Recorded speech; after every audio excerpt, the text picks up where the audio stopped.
much overs? 24 over. We are live on both. We just a front still. Okay. So when I switch, so what you want us to go now? Or wait till the batsman start to walk out? No, you could go now. Because we have a few seconds to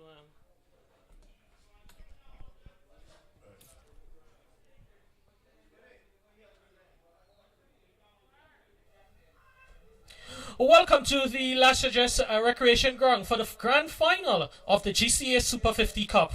We have two powerhouses in Grenada cricket battling at the under-19 level for championship honours in 2023. St. David's, the defending champions, coming up against the beaten finalists in last year's tournament, St. Andrew. We apologize for the delayed broadcast, as we've had some unavoidable technical difficulties here at the Las Vegas Recreation Ground, which we are able to rectify, and we're finally able to bring you live coverage of the final of the GCA Under-19 Super 50 Cup. I can tell you that the news, St. David's, they've won the toss and they decided to bat first in this day-night encounter here at Las Vegas. St. David's, in the 28th over, they've just lost a couple of wickets, quick wickets rather.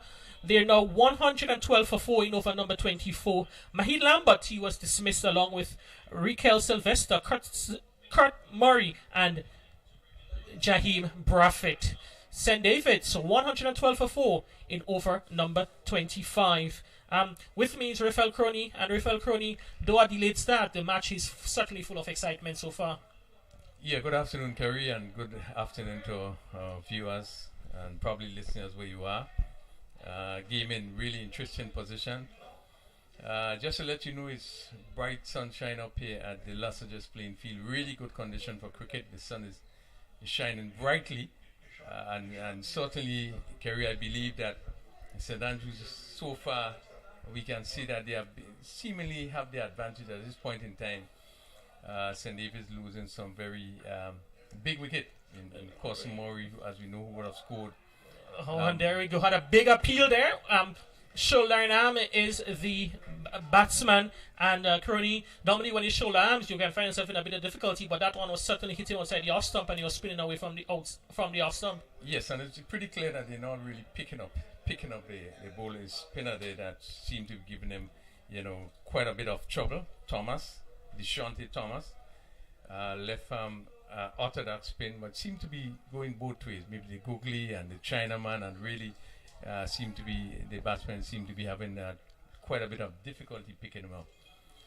Yeah, so they've, as we told you, St. David's, they've lost 4 wickets so far. The first one, a good opening partnership of 74 between Mahid Lambert and Raquel Sylvester, and from 74 without loss, 112 for 4, and certainly they'll need a little bit of consolidation from this pair in the middle, because we still have 25 overs left in the innings, and we know that the wicket looks quite good for batting, and they would need to certainly set an imposing target if they are to retain their title, which they are looking to defend. Oh, and that was one went straight through everybody there, straight through the batsman, to the keeper, and down to the boundary for 4. And Crony was a faster delivery there, but I think we would have expected a little bit better there from Walker, the wicketkeeper. Yes, missed it, went straight through, beat the batsman, and went straight through the keeper down to the boundary for 4. You would want to keep the pressure on, having just picked up that valuable wicket of Cosimori. Cosimori, who has scored probably. Got a century in the tournament so far, scored quite a bit of runs, and having taken up that wicket, St. David's losing 4 wickets, and probably in probably a situation where they need to build, and just having let that delivery going for 4 byes, really easing up the pressure a bit. And again, this is down there, like say, looking to turn just around the corner, made no contact. Yeah. So it's 116 it is for the loss of 4 wickets. We are in over number 25. Yes, as we see Tion Charles, another one of the young prospects from St. Andrews. Crony had some form of success in the tournament to date.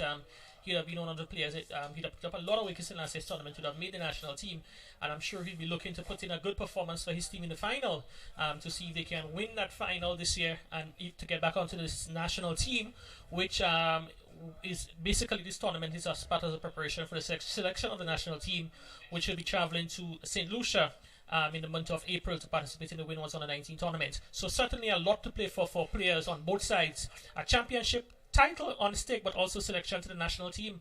Yeah, good opportunity. Short delivery hit down to that backward square boundary and goes for 4.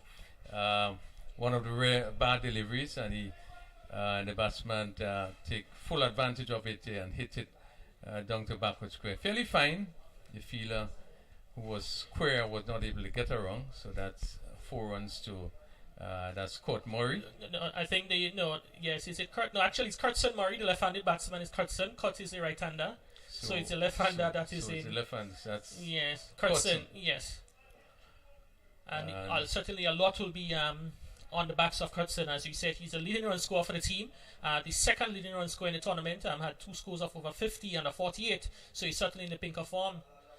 And a certainly loopy delivery there. And Curtson Murray in the form he is doesn't need a second invitation. Just whack that through the vacant mid-wicket for 4. So Crony is a batsman that has been prolific in this tournament, and also he's had a very good run of form in the secondary school tournament, and he's certainly at the top of his game at the moment. Yeah, bad delivery, given the right treatment, hit through mid-wicket, and really no one had a chance as it went down to the boundary for 4. But as you said, Kerry, Cousin has been a mainstay. He has scored quite a bit of runs in the tournament, also at school cricket level. And certainly, I think he got 100 against St. George's at the stadium. So really, he was scored very, very big. And they will greatly depend on him now to stay and to guide the rest of the batting so that they get a really good competitive score. Short of faster delivery there. Bit of rushed into the shot there. Scotson Murray looking to hit that through the onside. Crony probably could have come back and looked to pierce the offside. Certainly a pacey delivery there, and one collected by keeper Walker. Yeah, I think he was looking to hit it too hard, really. Just had to get into position and place it. Wide gap between long on and probably at least square leg. So, Crony, the finals played under the lights for the first time. A major final of the GCA is being played on the light. Certainly an opportunity that the players would relish being part of this historic moment. Yeah, it should be very interesting as we completed 25th over. It's 100 and I make it 121 for the loss of 4. Yeah, playing on that light should be pretty interesting. I don't know if you would have had a chance to see, but certainly it's the best light we have in Grenada for cricket at the moment. Maybe not the best, the highest level we are looking for, but at least there's a start where cricket can be played in the night. I think it'll be pretty interesting later on this afternoon when the light comes on, going into the night. So it will be pretty interesting to see how the players, are able to adapt to such a situation later on today. Yes, and it's going to be more spin from Deshante Thomas. Short delivery, whack through the underside, and that's going to be one bounce into the boundary there for 4. So Cutson Murray is really getting into this groove of things there, and he's certainly capitalizing on any bad deliveries. Well, this is the sort of player he is, in that he's not going to miss a bad delivery. He's an attacking player by nature, and this was short by Thomas, and he was back and really hit it hard through mid-wicket, and it went down to the boundary for 4. Again, he's driving, and a ball pitch up goes on to long off, and again he ambles another single. Yeah, so it's another single that takes him on to 50 now, Crony. And so far what we have seen from the last 10 or so overs from St. Andrews, it has really been heavy concentration on spin. Look like the spinners will be called upon us. Shot. Yeah, Corey Celestine there, beautiful shot there. Curtson has hit some powerful shots, but I think that was a very classy one there from Cutson Murray. Elegantly driven through the cover for 4 by Corey Celestine. And Crony, before we continue the discussion on the spin bowling bowlers, the effect they would have in this match, I think just a word on Corey Celestine. Probably would have been disappointed overall with his performance in the tournament. Had a start, I think, in the first match against St. George's, but he really hasn't capitalized on that and really made further here in this tournament. Yeah, we expect quite a lot more from him there. The sort of talent that he exhibited very early, we was expected him at this stage to be doing a lot better than he's doing. But that shot he played through the covers was really a beautiful shot of high class, and it just indicates the ability that he have, and he know how to settle on and back. Yeah, certainly this tournament is not. This tournament has shown that Grenada is not short of talent. It's just about developing those talents and nurturing them so that we can get the best out of them. I've had some good performances with the bat through the tournament. We spoke of the exploits of Curtin Murray before, one of the Centurions in the tournament. Gerald Jeremiah, the captain of the St. Andrew team, he's actually the leading run scorer in the tournament and has scored quite heavily in all the matches. I believe he's gotten a 50 in every innings he's played, including a century in his 3 knocks to date, and he'll be required later on to really put up his hand again for St. Andrews. We saw over in St. Mark's the likes of Kervin Gangadine. He's got 2 50s in the tournament. Kelshawn Andrew got a century. In St. Patrick's, we saw 99, I believe it was from Rashid Alexander, and 86, I believe, from Justin John from St. George's. So the batsmen, they have had some few individual good performances, but it's just, I think, the question about stringing them together and being more consistency in their batting is what we require. But certainly the talent is there, and something for the coaches and the administrators to work with. Well, just a bit about Gangadine, because I happened to see it last match here, and he batted well, scoring from 49. But he also picked up wickets. He picked up some 8 wickets for 22 against St. Patrick's, and then he came against St. David's. He also picked up 6 wickets against St. David's. So he has picked up quite a bit of wicket. There's another bad delivery, and Curtin Murray made no mistake hitting it through mid-wicket for another 4, and that takes him on to 1934. I make it for the loss of 4 wickets, and this partnership is key.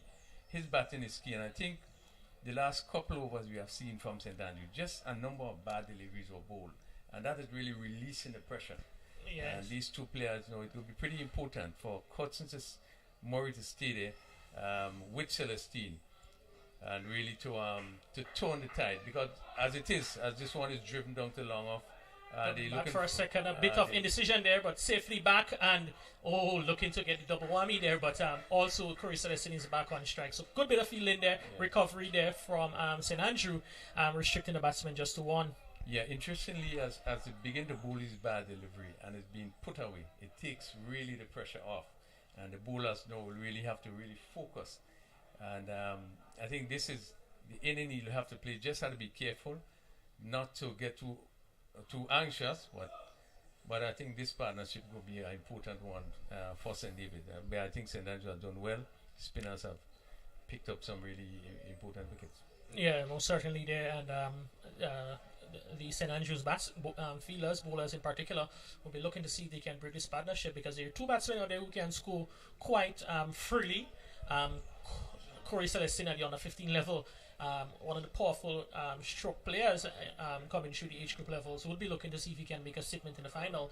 So St. Andrew will be looking to break that, and his team certainly high in confidence after a big appeal there from that is Charles. Celestine struck on the pad, but umpire Holas says not out. Probably would have continued with the angle outside the off stump. Yeah, just seemed as though he probably might have a little bat, maybe just outside leg stump would have turned in. And as we know, pitching outside leg stump, he should not be given out leg before. Yeah, so it's another dot delivery to the into the scoring system. So the end of that make it over number 26. Yeah. And St. David's they're recovering a bit. They won 35 for the 4 wickets. And it's so clear in terms of the difference with the batsmen. We saw in that particular over a couple shortish delivery bowled just around middle and leg, and Curtin facing certainly would have been pulled to mid wicket, and we saw Celestine just looking to come back and just turn it, just hit on the pad and go on the side. Just indicate the difference between the batsmen and in terms of the method of play. Yeah, we're now live on the GCA Facebook page, so wherever you're joining us from, we want to say good afternoon, good evening, good morning, good night from the Lassages Recreation Ground, where we are witnessing the final of the GCA's Under 19 Super 50 Cup between 2 East Coast neighbours, St. Andrew and St. David. and they're battling for championship honors in 2023. The same two teams met in the finals last year, with St. David's emerging victors. As we see, it's good delivery there again. A bit of indecision from Cretson Murray there, and Deshante Thomas is certainly posing a lot of questions here on this Wednesday afternoon at the Las Vegas Recreation Ground. Yeah, he has been bowling well. Again, Murray not reading it, and you could see him back and just searching, not sure what direction it goes. This one is driven down to long off. Again, if it's up in the arc, Murray is not afraid to really put his bat to it. This one is driven firmly. Came off the extra cover field and just bounced off him and go down to straightish long off, and he picked up another single. 143 for 4. Over number 28, and Celestine just pushing his one bucket on the offside. So yeah, I think Crony too. The bowling of Thomas is a bit. I saw him bowling Karakou, and probably he's bowling even a bit slower today, and really creating further difficulties as this one is dragged down and pulled to the onside, where the fielder station on the deep mid cricket boundary comes off the boundary to do the fielding. But he's been bowling well, Crony, so far, but just that tendency to just drag down one ever so often, which releases the pressure a bit off his bowling. And it makes it difficult when you are bowling, giving the ball and not trying to bowl too fast as spinners, making it a little more difficult for the batsman. They're having to look up, they're having to make a judgment call whether or not they should come forward or play back. And there you see him bowling pretty well. This ball is pushed down to long off, and Celestine ambles a single. That's take the score at the end of over number 28. It's 146 for 4. St. David's today won the toss and elected to bat. Game starting probably just about 10 minutes late. Should have been 1 o'clock, but just about 10 minutes late. And so far, St. David's, the battle is on, pretty competitive. At 146 for 4. St. Andrews would want to make really further inroads. They would love to see the back of Cretson Murray, who has been really one of the mainstay for the St. David's team. And he has came out this afternoon aggressively, not being afraid to put away the bad deliveries. They have lost the wicket of Cretson Murray, who is one of the heavy scorers for St. David's. Just coming off 100 from the secondary schools cricket that just completed just about a week ago. Cretson Murray, I think he got just over 100. St. Andrews really would have been happy to see the back of him, and they will be happy to see the back of Cretson Murray. Yeah, his brother has been really prolific, as we see. An important passage of play now is going to be Devin Tyson to take up the action from the northern end of the ground. Tyson recently returned from Antigua, where he was a part of the West Indies under 19 camp. West Indies have started their preparations for the next under 19 World Cup. And Devin Tyson, and Devonnie Joseph, they were the two Grenadians who would have been part of that camp. And Crony, I think it's an experience you'd have really relished and would be looking to come here back now into Grenada local cricket and show that he's a cut above and would be looking to stamp his authority. Yeah, and this is what we tend not to see. These players given the opportunity to go at that level. Coming back to you, what we want to see is that the difference. We want to see them step up a bit. So even the whole demeanor, the way they play this game, the way he bowls, you should be able to see that.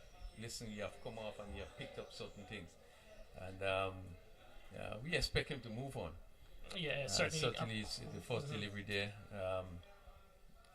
shortish in length, and Celestine just having to pull away.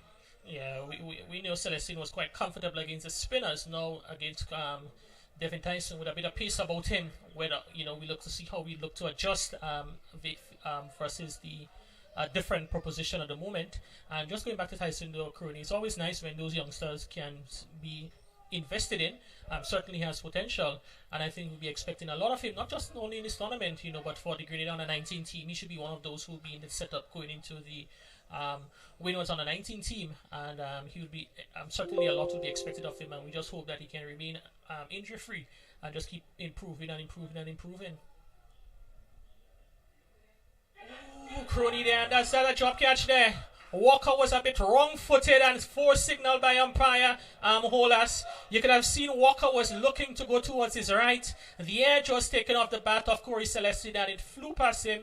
And a missed opportunity there from St. Andrews to really stamp the authority on this match. Yeah, good delivery. Good delivery there by Tyson that left the left-handed batsman. Just take the outside edge and just the keeper not being able to hold on. And that 4 brings up the 150. But, you know, as you said, it's a great opportunity for players like Tyson and Devoni, players who are now being looked at from a West Indies level. And therefore, they should be going into the tournament with a lot of confidence, just aiming to do well. Ooh, and that one there, we could have seen Corey Celestine. He didn't know much about that one there. He elected at the end to take it on his arm, looking to duck, and it probably lost sight of that ball there. It was a bit too fast for him there. Certainly a bit of discomfort there, but he looks to be alright there. He's a big boy, strong boy. So 1 leg bite to the total, and Devin Tyson is certainly enjoying this match up to date. Yes, some difficulty. You could see having some difficulty with the pace. It just probably seemed to come off the gloves. I don't think there was a signal from the umpire, so that seemed to be a run. But again, having a difficulty with those short pitch deliveries, and he was in really no man's land, whether to play or to move out of the way. And it went down to a long leg. He picked up a single, but good testing delivery by Tyson. Yes, he's in this time to Murray. Murray pushes comfortably back past the bowler. Corey Celestine lost a few exploratory steps. I'm thinking there was a single, but Kurtzen Murray was not interested at all. And the no runs are scored in this one. So it's quite a bit of a bit fast scoring. Over 115 in just over 25 overs means that they're going out maybe about 5.7, 5.8 runs and over. Certainly good scoring shows that the conditions are quite good for scoring. And St. David's, as we said, they started off well. They've had a 74-run opening partnership between Sylvester and, as this one is a short delivery, looking to get his side of it and hook. He's not able to execute that shot there. So another dot delivery from Devin Tyson. So it's the end of another over. Very interesting over there on Crony. As we've seen, the pace was reintroduced and has certainly the batsman in a bit of discomfort. Yes, definitely. Celestine in particular had some difficulty with his short pitch delivery. And but the last few overs have been good for St. David's. It's 151 for 4. We had some 29 overs. And just to look back at the scoring rate, because at one time it was 74 for the first wicket, and this was going pretty well. After some 24 overs, it was just 112. So the last couple of overs have been pretty good. At 151 for 4 in some 29 overs. Yeah, so we could probably just take the moment as there is a change in the bowling. I make that to be Lewis, who's going to be taking up the action from the Kanai Lewis, who's going to be taking up the action from the southern end of the ground. I'm just going to tell you the playing 11 for St. Andrew. The 11 is led by Gerald Jeremiah. So we're just going to get a clarified for you shortly, and we would get the St. Andrews playing 11. We have a list there, but not sure exactly who is the playing 11 compared to the squad. So we would get back to you with the St. Andrews list shortly, but we can tell you for St. David's, it's Kurtzen Murray, Cut Murray, Rishon Murray, Wesley Hayes, Kevin Bob, Mahid Lambert, Rickle Sylvester, Jamal Lambert, Corey Celestine, Alvin Brathwaite, Jaheem Brathwaite, my apologies, Timon Felix, and the 12th man is Javel Bartholomew. Certainly a strong St. David's lineup. They would have won their 3 matches leading into this tournament, the 2 matches in the knockout stage. As we see Lewis buses in to bowl to good delivery, to a full delivery in the end, push to the fielder at extra cover. It was a full one, Crony, but he dipped on the last moment there. The batsman had to be careful to keep it out. Yeah, he just dipped a bit and he played it well. Good field set on the offside. Yeah, in my view, by St. Andrews, a slip and just a backward point of gully, cover on the boundary, extra cover, and the mid-off. One was thought that the mid-off could have been back a bit, but this time This time Celestine shoulders to keeper Ronald Walker for another dot delivery. Yeah, Crony, it's a 5-4 field. Bias towards the offside, we still see Captain Jeremiah electing. Yeah, Captain Jeremiah electing to have that slip, which he has taken up that duties to do. So Jeremiah in slip and looking to sneak another wicket or two as Lewis in again. Another full delivery. Big appeal there. Oh, Crony, that was a good delivery there. And late came down on it by Celestine, but fortunately for him, that ball passed outside the off stump. Well, you should have done a lot better with that full toss. Or didn't pass far from the off stump, but it was a full toss, and really should have stroked that somewhere through the covers. Just missed totally and didn't pass far from the off stump. Yeah, so quite interesting times now from the two seamers. They've come back and they've created a little bit of indecision in the minds of the batsmen from St. David's, and they've certainly enjoyed the earlier going. I'm sure the captain Jeremiah will look for them to capitalize and pick up a wicket, as this one is a delivery rushing. Corey Celestine pushes back for a single there. So Crony so far very good over there is from Kanai Lewis, as Corey Celestine is very circumspect at the moment. Yeah, and it's good to see Lewis coming off as far back as the kiddie cricket, and he was one that really dominated. And it's good to see him coming on bowling. Good line coming around the wicket, but keeping a good line. And what is interesting is that he keeps his line off stump and just outside the off stump. So he's actually not straying. And this is a good sign. Yes. This one is clipped off the legs behind square, goes into the boundary for 4. Just straying in line there is Lewis. And Corey Celestine didn't need a second invitation to find the gap for 4 runs there. So good shot from Celestine. I'm sure that will do his confidence a little bit, a world of good. And Lewis will be looking to get up back on line to restrict the scoring. Well, maybe I spoke a little bit too much, speaking about his line outside the off stump. And then he bring this one just a little bit closer. Maybe just around leg stump, and Celestine was able to come back and just clip it down to backward square, which is vacant. The leg side field is long leg, square leg by the umpire, mid wicket and a mid on. Yeah, so the fielder behind square is to the right, and that one goes down the leg side. It's going to be signal wide by umpire Man Warren. And so one more to the total via the extra column. So it's 156 for 4 as Lewis gets back to the top of his mark. The 4 fielders on the onside, Crony, there 3 fielders inside the circle short, mid-on, mid-wicket, and square leg. As we see Lewis once again, this time is driven well up to the fielder, long off for a single. So Corey Celestine gets another, and he would retain strike at the start of the next over. So at the end of the over, it's 157 for 4, and St. David, they're looking to consolidate from a rocky position of 112 for 4. So good partnership being developed there between Braffett and the captain, Curtin Murray. Yeah, they certainly will want to develop from where they are. I think it's a good wicket. We have seen that the spin really has been giving some of the top batsmen some difficulty. But at 157 for 4, I think they probably would be looking to maybe add at least another 100 runs to that to make it pretty competitive. But again, St. Andrews will have different thoughts. Yeah, and so see the last 2 overs being bowled, one by Tyson and then by Lewis, have been pretty good overs. Yeah, so it's going to be Devin Tyson. He's going to be continuing the action from the northern end of the ground. Devin Tyson already picked up, bowled 5 overs, previously 4 overs in his first spell, and he's into the second in his second spell. Another short delivery comes back, pulls, he succeeds, pulls well into the over the mid-wicket area. One bounce into the boundary for 4. So that one sat up in the pitch a bit, and Corey Celestine was able to get some muscle onto that one. 4 runs to him. He moved. Yeah, good shot. Again, it's so important to put away the bad deliveries. And again, this was short and he was back. And that mid-wicket area is pretty vacant.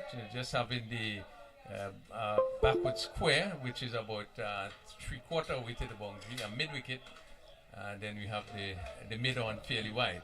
Yeah, so it's going to be Tyson again. Rushes in this time. It's a full delivery, full toss, pushed down to the fielder, coming off in mid-on, and the batsman not able to cross over for a single. So running the partnership now is 49, just one shot off the 50 for the 5th wicket. And good bit of rebuilding job done there by the two batters, Celestine and Murray. Yeah, good stand, and they would want to probably continue in that stand. As I said before, I think this partnership is critical. And if they're going to get a sort of score, I think that'll be very competitive. These two will want to bat for probably next 10 overs. All right, so Tyson this time shoulders arm is Celestine, and currently we still have a lot of cricket left in the final. And encouraging persons, you know, whether you're going home after work, you can come on over to the Lassages recreation ground to witness the best of youth cricket in Grenada, the final of the GCA under 19 Super 50 Cup, St Andrew versus St David's for yet another year.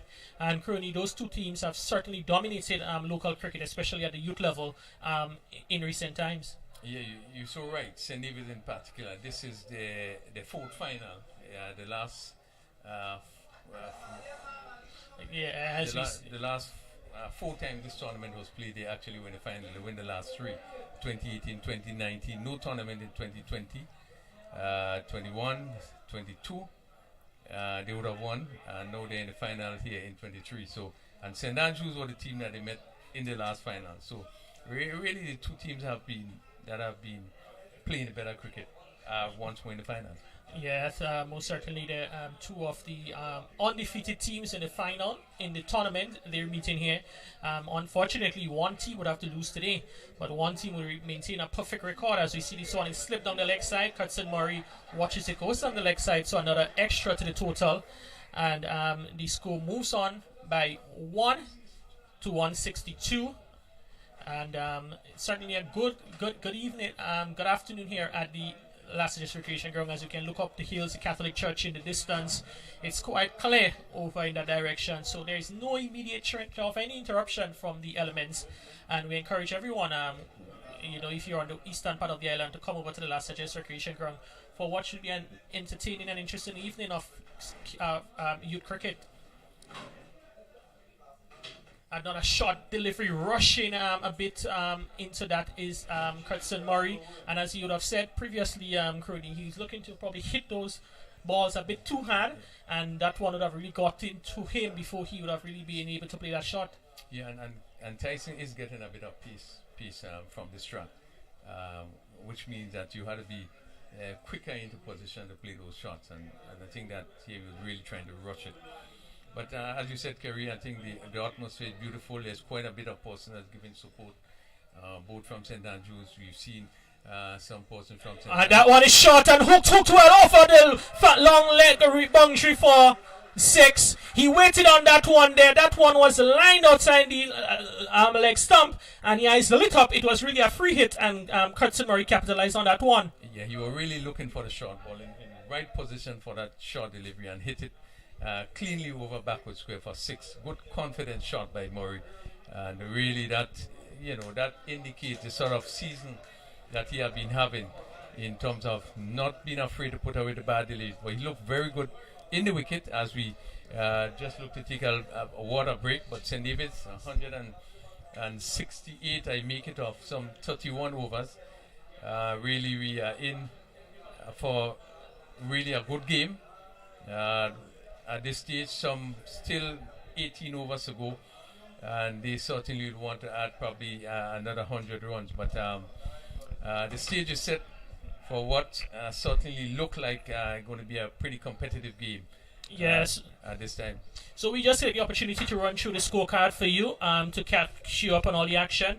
As we said, St. David's 169 for 4 after 31 overs, 19 overs left. The not-out batsman, Captain Cutson Murray, is on 28 of 16 balls. Corey Celestin is with him on 22 of 30 balls. The batsman dismissed. The first to go was Raquel Sylvester, run out, courtesy of Tyrell Japal for 24. Mahid Lambert, he was second to go, caught off by Abraham of the bowling of Tion Charles for 32.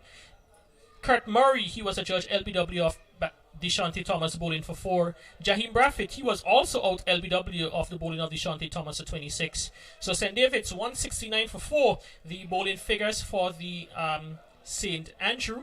Devin Tyson, 6 overs, no maiden, none for 33. Shamroy Charles, 3 overs, no maiden, none for 13. Tion Charles, 7 overs, no maiden, 1 for 32. Canny Lewis, 3 overs, no maiden, none for 19. Deshante Thomas, 7 overs, 1 maiden, 2 for 22.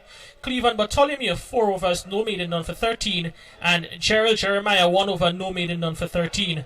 Crony, 169 for 4 in 19 overs, maximum of 114 legal deliveries. And look, I'm sure the batsmen, the current partnership that we have, batting partnership we have ongoing between Celestine and Murray, which is 57 at the moment, they'll be looking to see if they can bat for much longer to get their team an imposing total here in the grand final. Yeah, they certainly don't want to bat.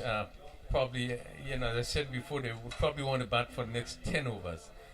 This is a partnership that would probably can determine whether St. David's get up to 260 or whether they fall under.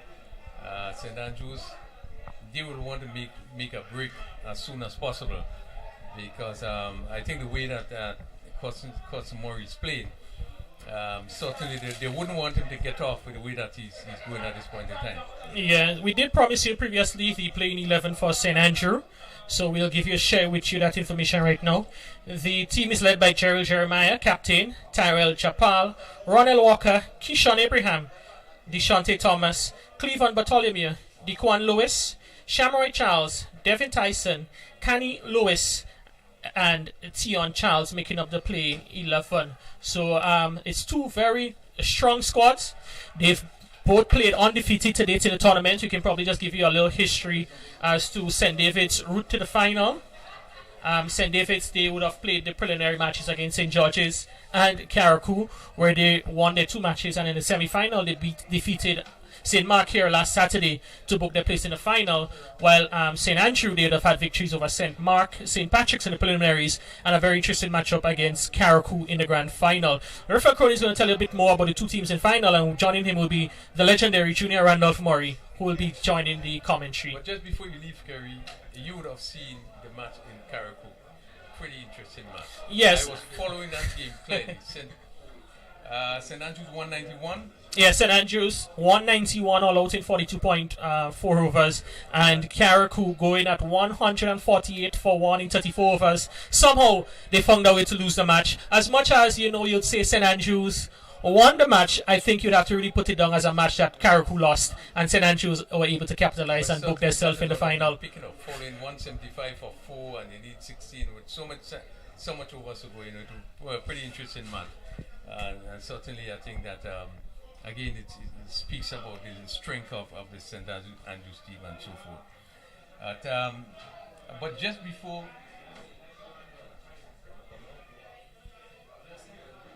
welcome, and we have with us Junior. You have been kind of fortunate to see some of the games.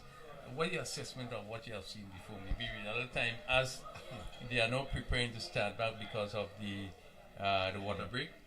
You would have seen some of the games. Your assessment? Good afternoon, Mr. Crowley. It's good to be here. Lovely, nice, sunny day at the Last Just playing field. Lovely finals. Nice little crowd building up here at the moment. I've been involved with being around the St. George's unit. Unfortunately, we are not into the finals. But I think for me, with the batting on the St. George's unit, I think we have a lovely bowling unit. We did pretty well with the bowling, but I think the batters, I think we need to play a bit more cricket. We need to get the youngsters playing more cricket.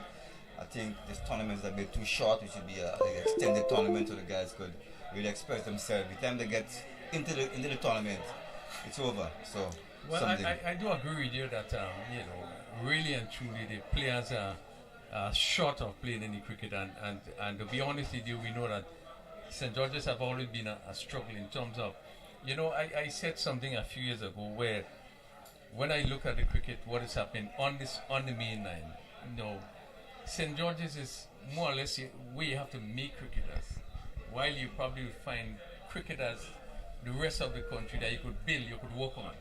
But there's like you have to You have to teach it all. You have to make the cricket, and we would have seen that based on the performance, the challenges that they would have to Yeah, really but let me do give well. you a highlight about, as you said, about cricket in St. George's. You know, fortunately for me in St. George's, most of the kids that plays for the St. George's on 19 come to my academy. So if there wasn't an academy happening, what would happen with the kids? Yeah, most So certainly, most certainly. I think something has to be done with cricket. It's much harder work in St. George's, in St. George's, to yeah, get done. cricketers, Yeah. and certainly I would hope going forward that we probably might be able to do something to address that. But we back at the game here. It's 169 for 4 St. David's. As we see, Louis Bowler, good delivery that leave the left-handed Celestine. The ball just seeming to leave him outside the off stump. But as we look at the game today, what I've realized is that the batsmen seem to struggle against the spin, the slow bowling, which is seemingly. It's a West Indian thing, Mr. Cody. I think, sitting there looking at the game, and the batters, once the ball's up in the air, they tend to just they get stuck in the crease. You know, there's not no movement to the ball to get to the ball, get to the full pitch of the ball and hit the ball. But I think it's something that the coaches could work on. At least they are still youngsters, and get them use their feet, hit the ball over the top, chip and drive and hit the ball and so forth. I think, But all in all, I think the game is nicely set up. At least, and they was in a bit of bother. Yeah, they were. I certainly agree with you. Yes, yeah. But I think the nice partnership you're building between young Corey Celestine and one of the twin brothers. It's Cutson, of course. I can't really tell you which one. It's Cutson. Right. Down the leg side, wide signal by the umpire, takes the score to 170. What sort of score you think that you think they probably would feel comfortable? St. David's out there probably. Well, to be honest with you, look at the two batters over there now. I think they are two free scoring batters. So at least probably 260, 270. I think they could be in a very comfortable state, and with the bowling attack that they have, I think they have a lovely bowling attack. So I think they can defend that. I think a lot have to be done by the St. Andrews team. I think they have to bat properly. A lot to be done on young Jeremiah's back. Yeah. I think he's the leading one scorer so far in the tournament. Yeah, I think 270, 275 would probably be, they could feel a little comfortable. The wicket has been playing well. I think just the opening, we saw the ball bouncing a bit, and then we saw Charles, who would have done, Thomas, who would have done pretty well. That left arm orthodox, that seemed to have done pretty well. Very good batting pitch. As you say, it's a lovely sunny day in Lasher just playing field, and it's a lovely environment for cricket.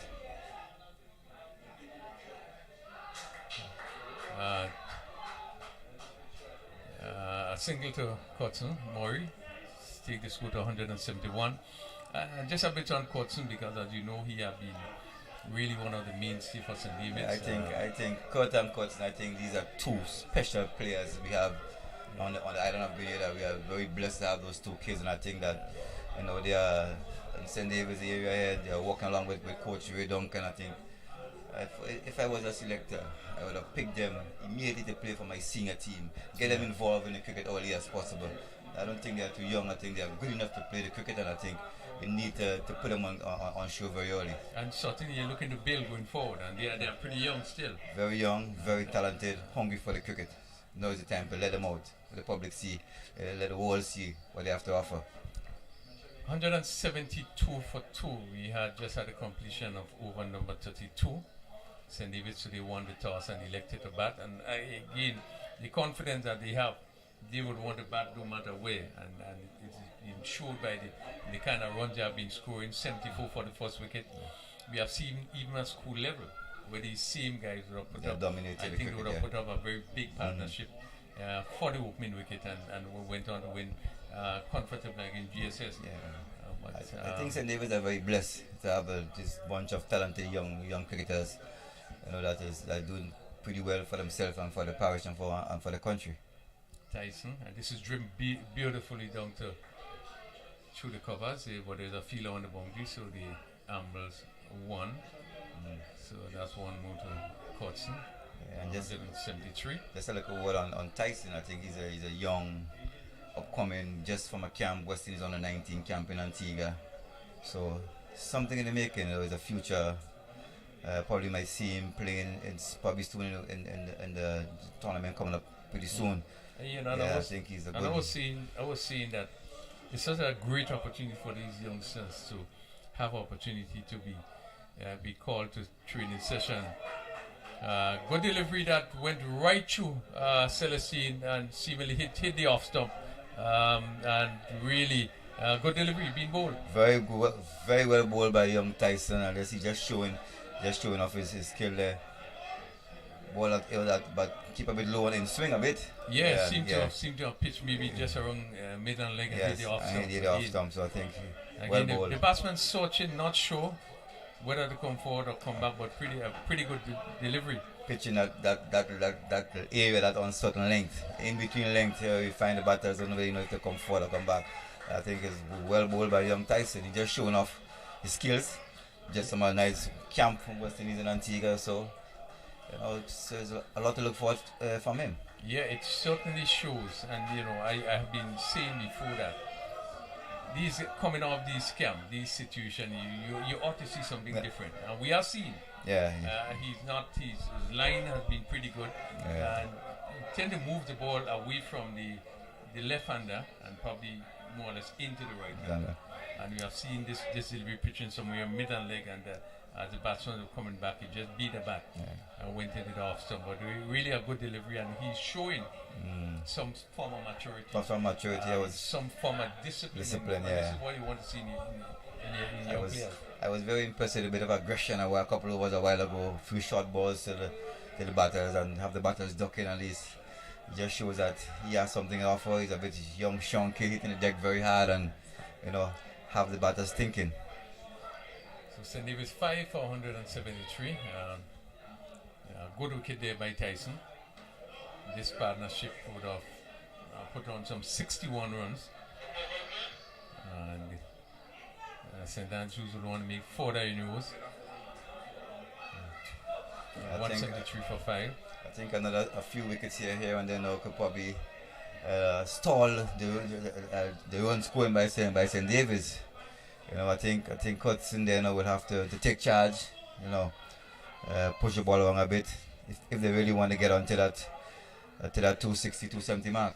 Yeah, certainly. Ball down the leg side. Lower appeal going up, but probably just seemed to hit the pad, the outside of the pad, and taken by the keeper. St. David's 173 for 5. And the field for Tyson, you have a third man, the right back on the boundary, backward point, cover. You have a mid-off and also an extra cover on the offside. So really, attack want to be just outside the off stump. The leg side is just 4 feeders. Tyson over the wicket. And this one again seemed to have come off the pad. We wait for the signal from the umpire. And seem to get some bat onto that one. 174, umpire Rupert Holas from the northern end. You see Tyson just showing a bit on the leg side a bit there. And the young batter, I can't remember his name, he just went into his wicket, took it on the corner for a single. So this one is played the backward point. Good feeling there by the backward point fielder. And overthrow. And really was no need for the overthrow, but one more to Kotsamori. The score moves to 175. But as I said, Junior, and I certainly agree with you, the aggression we've seen of Tyson, and not just running up and straight, but just seem to be, a good line. Yes, good length. Bounces nicely. He had one down the leg side with Cutson, pull him around for 4, but I think all in all, he's really showing his aggression, showing what he can do with the ball. And that completes another over. 33 overs being bowled. St. David's 5 down for 175. I make it. But we do have a match on our hand as we look at the surrounding, and we see that people are beginning to come into to support this game. Yeah, I think it's a good gesture by the GCA to have this day-night encounter, seen for the first time in cricketing Grenada. I think a little later on, you might see a bit more people coming in. So I think all in all, we are set for a good game. And I hope that we really have a good game, and the best team that plays well wins. Yeah, I do believe that we have to always look to do things differently. I think it's a good gesture. One, we want to do things to encourage cricket. We want to create opportunities that, and yes, this is a good gesture. The atmosphere, and it's not very often you have a final and you see so much vehicles and people around. This one is keeping a little bit low, play down to mid wicket, and another single.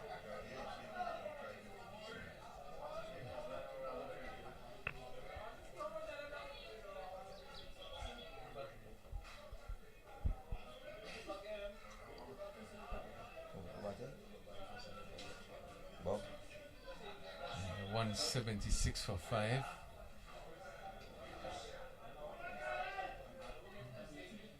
Down the leg side, and this one is turned down to long leg, and it's probably going to run. Let's see. Just being stopped as the batsman pick up 2 runs. Just straight down the leg side was Lewis. I think Lewis is just trying a bit too hard there onto Bob's leg stump. An easy turn around the corner behind square for 2. And keep the scoreboard ticking along. Trying to get to that 200 mark and 200 plus.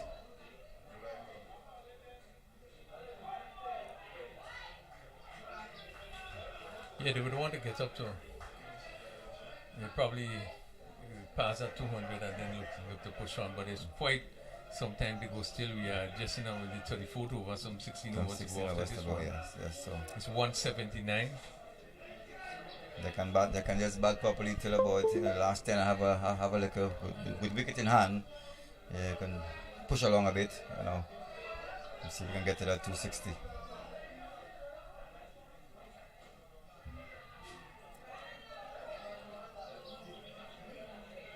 There's something you would like to see the back of Watson Murray.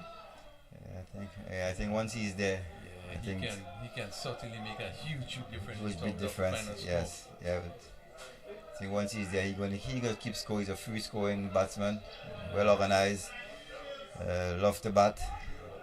As we look at the replay there, the Bob getting inside of this one, look at the turn, but just look on Shaw in terms of the shot he wanted to play. They went in this pass. Again down the leg side, and he's turning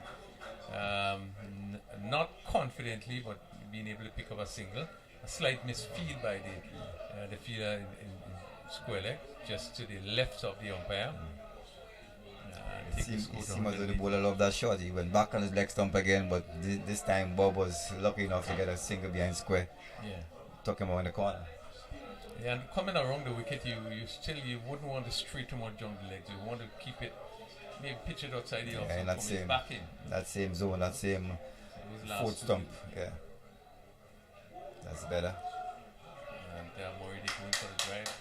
Seemingly missed that one. Pitch up, it looked on. It just seemed to probably play inside of it. Yeah, that one looked like it was in the slot, and Murray wanted to send it way over the pavilion. And he's that sort of player. He's not afraid to put the bat to the ball. Very fast-going batsman, aggressive player. Sometimes you wonder where his strength comes from, the way he hits that ball. I guess it's all about timing.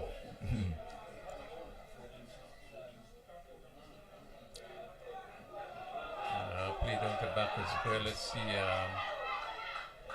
Good run in there by Murray as this one is turned. And they're going to come back for an overture. As you can see, some very poor feeling there by St. Andrews on the 19th boys there. No one backing, still coming to the bowler, no one backing up there. And give this and Davis boys an extra run. Yeah, so they picked up 3 for that delivery. 183. And Murray retained his strike. Certainly he probably wanted to take most of the strikes. Yeah, this time I think he would like to get a scoreboard ticking along. I can see that he's calling for a drink. It's very hot for the last couple of weeks. It's very, very hot conditions over there. Dry season is really in swing here now. Yeah, we have been having really good weather in terms of the sun. Really hot weather. And the atmosphere is really developing for this final. And as we look around, we see persons sitting on the bank, and it's something we used to when we played. In terms of when we come onto the field, there's so much people sitting around. So much people around, and it's good to see. Yeah, it's really good to see. Quite a bit of persons around, number of vehicles parked all over the place, and everything just sets up for really an exciting game that we here this evening. Are you looking to play this one down to third man? No contact against Tyson. I love this matchup here. Tyson and Cutson. Yes, that's a good matchup here. I know Tyson will be trying to get him out, and Cutson will want to get some runs off of Tyson's bowling. So. And these two players will know each other very well. They have competed against each other so many times. Played for Grenada on the 19 together also. So Tyson from that northern end, and this is driven really firmly but straight to cover. Ball just pitch up, and you could see that Murray a little disappointed not to pick the gap. But there's also a feeler on the back on the boundary, so you would have to really hit it well enough to be that feeler on the boundary. That one was in the slot a bit, and he just mistimed it a bit through the covers. 183 for 5. This is driven down to long off, who comes around, and they amble another single. 184 for 5. St. David's winning the toss and batting in the final of the GCA under 19 cricket tournament, coming up against St. Andrews. The same two parishes that met in the finals last year. St. David's coming out on top in that one. St. Andrews, I know, would want some revenge. They want to change that. A while ago he was talking about the spectators, and we just see our own local Andrew Fletcher just walk, just drove into the field. This is his parish. This is where he plays all his cricket. And it's really good to see the young man, the young superstar in Grenada's cricket, Andrew Fletcher, driving into after just playing free to see the boys play. 184 for 5. We are in the 35th over. Kevin Bob is on 7. 36. Cousin Murray. He continues to do well. Had some really good scores in the tournament. Including a century, 108 against St. George's. Tyson. This is full to the bat, and it's hit where? Down to backward point. Over a squarish cover for 4. Let's see if umpire would signal no ball. This look pretty high. Just signal 4. Take the score to, as we look at the replay there. There's a full ball wide outside off stump, and young Bob, just slashed him. Over point. 188. It's one of the loose deliveries we have seen from Tyson. I guess you were trying to bowl a slow. Yeah, he was trying something a bit there, but it didn't come off. Off his hand and blown wide, and really was a gift.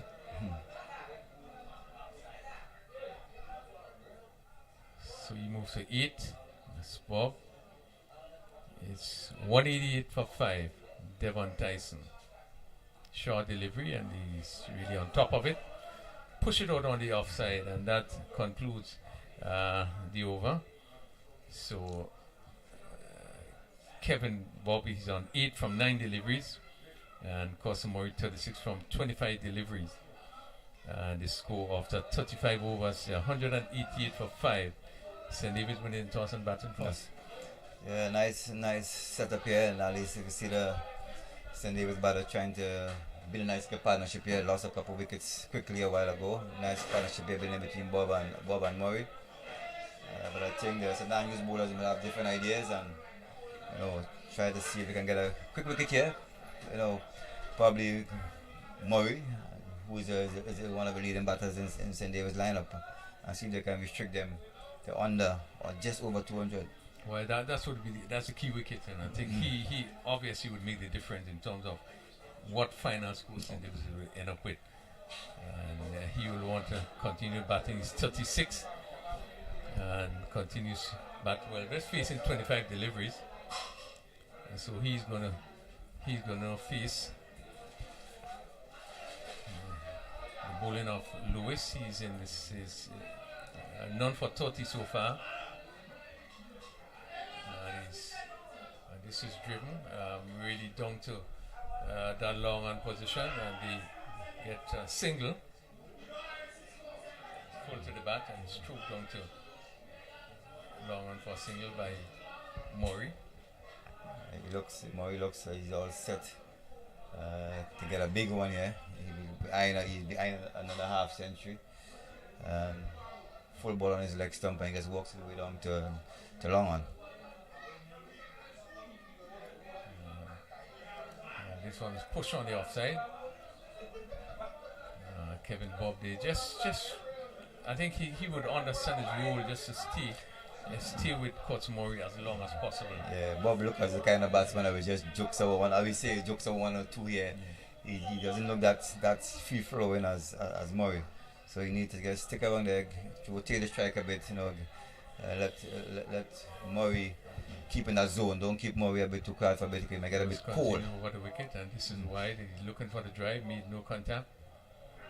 Again, looking to pierce that offside field. There's a slip, not a slip, but a third man in what I would term just about 3/4 way back to the boundary. Backward point cover and a mid-off. Let's see, the mid-off is going back. Probably just about halfway to the boundary. This again, he's looking to play this one down the leg side. Not seem to be too confident in that shot he have been trying to play. Yeah, Lewis tends to be straying a bit down the leg side a bit, and the young Bob is trying to get into his wicket, and as he even move over mid wicket, but he's not getting through with the shot.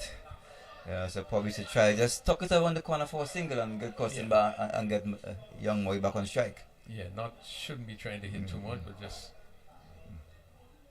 again down the leg side. Wide would be signal now, and he's looking for that awkward shot. He's trying to play. Maybe just turn.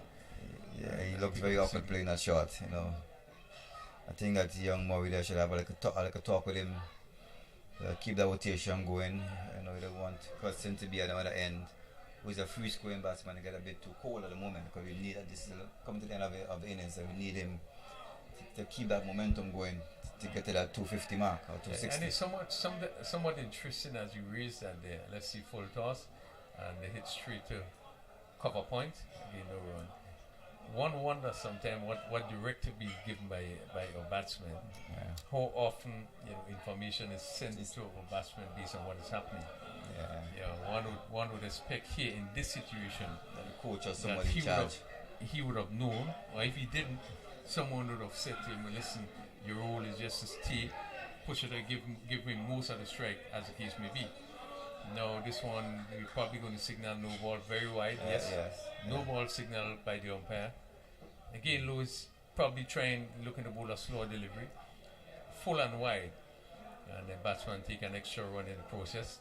Take this go to 192 for 5. We're still in over number 36 as Cousin Murray comes into strike, the left-handed Murray. He's on 37. And he has so far faced 26 deliveries. Good delivery, push on the offside. A few steps down, but the fielder coming very quickly from point. So that concludes another over bowled there by Lewis at the end of 36 over, 190 for 5. St. David's would have won the toss, so they elected to bat in this final of the GCA under 19 tournament. St. David's versus St. Andrews. Yeah, I think at this point, I think that the St. David's batters are having like a discussion there, having like a talk, get a bit more rotation going, try and get Costin on strike. But I think that young Jeremiah, the captain of St. Andrews, might have other ideas as he's making a bowling change. And spinners, because the spinner is coming on at the moment, so hope that he can keep the batters a bit quiet now with the spinners. Because we saw before, the spin was a problem for the St. David's batters. Yeah, I do believe it is spin that would have really put a brakes on things. They have picked up a few wickets, and again, we think the bowling of Thomas here, the batsman had even difficulty in reading him. Yeah. And he looks a good prospect, but what has been lacking this season is a lot of work. In this kind of situation, you have to be bowling consistently. You have been doing a lot of work to get it right. So we see spin coming from that northern end.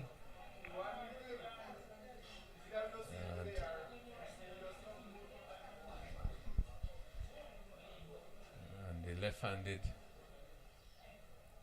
Kevin Bob going to face a full toss, and really should have done a lot more with this one. Yeah, I think. Just puts it down to extra cover. There's no chance of a run. That's Tion Charles. Short delivery again, having difficulty with that pull shot. He's looking to be really having difficulty. And as you said before, some message should have been sent. Yeah, I think. Don't try to just push it around and give Murray as much chance as possible to face. Yeah, I think Coach Telesford should be getting. And he's not sure what happened. It seems as though like it's being stumped. caught. I'm seeing the The stump because broken. So he looked and said, let's have a look here and see what really happened. But we still can't get a full view of what really happened. Probably seemed to be, but he was given out by the square leg By the umpire. square leg umpire, so he can't be stumped. Yeah. Yes, I think he. So St. David had lost the 6 wickets, 192 for 6. That is a wicket of Bob. He stumped off the bowling of Tion Charles, picked up his second wicket, 2 for 32. And St. David in the 37th over, 192 for 6. And St. Andrews will feel happy that they have been able to pick up 2 wickets just coming off the break. Yeah, we said a while ago with the spin, and as you see, the change of ball and the spin come on and something happens. And we have seen that spin continue to create problems. As you said, it's a regional, it's a West Indian it's problem. a West Indian problem, So I hope that at some point, at somewhere, we can solve that problem very quickly because, as we see in the world today, a lot of spin bowlers are taking out of wickets and they're creating a lot of havoc to batters. So it's 192 for 6. Current run rate is 5.26. And we just have projected score 263. I think they would be happy to get up to 263 if they could. Yeah, they could. Yeah, I think it all depends We still on have cuts and young cuts now. We still have 13 overs to go. Quite a bit of overs to go. So let's hope that the coach or the manager of the St. David's team can send a message out. And I do believe it should have been sent before because here you have Bob trying to play a lot of shots and really didn't look as though you're going to get off with any shot. Some message are going to say, listen, you just push it around, don't try to play no big shot. And just keep the rotation going and keep young Murray on the strike and keep the momentum going on.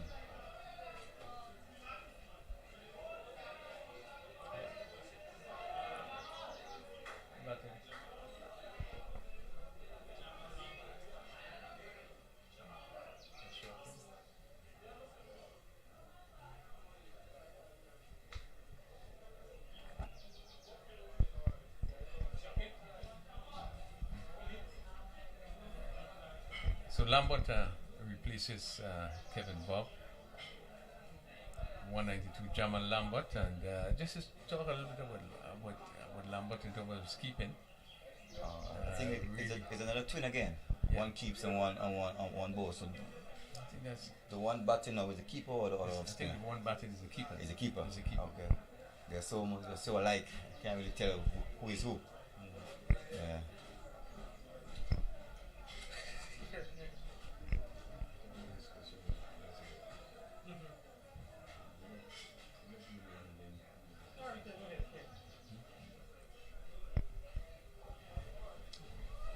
Mr. Coney, I'll leave it for a bit and we'll have youngster coming into the fold.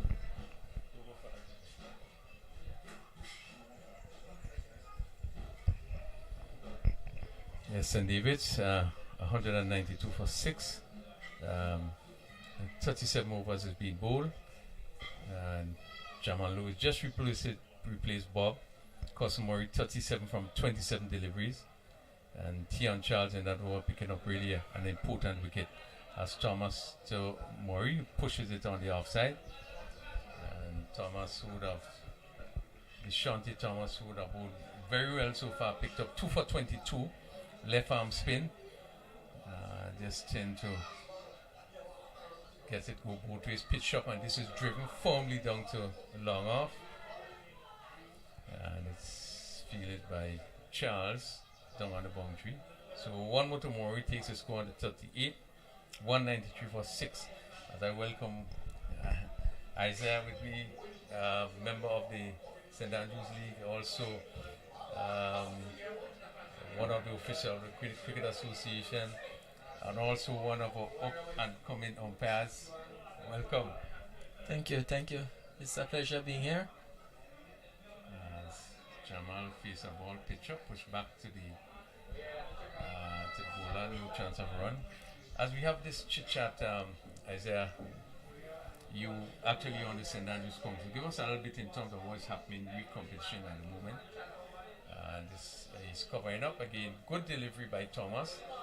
Again, batsman they playing for the one coming in, and this one just seemed to be going the other way.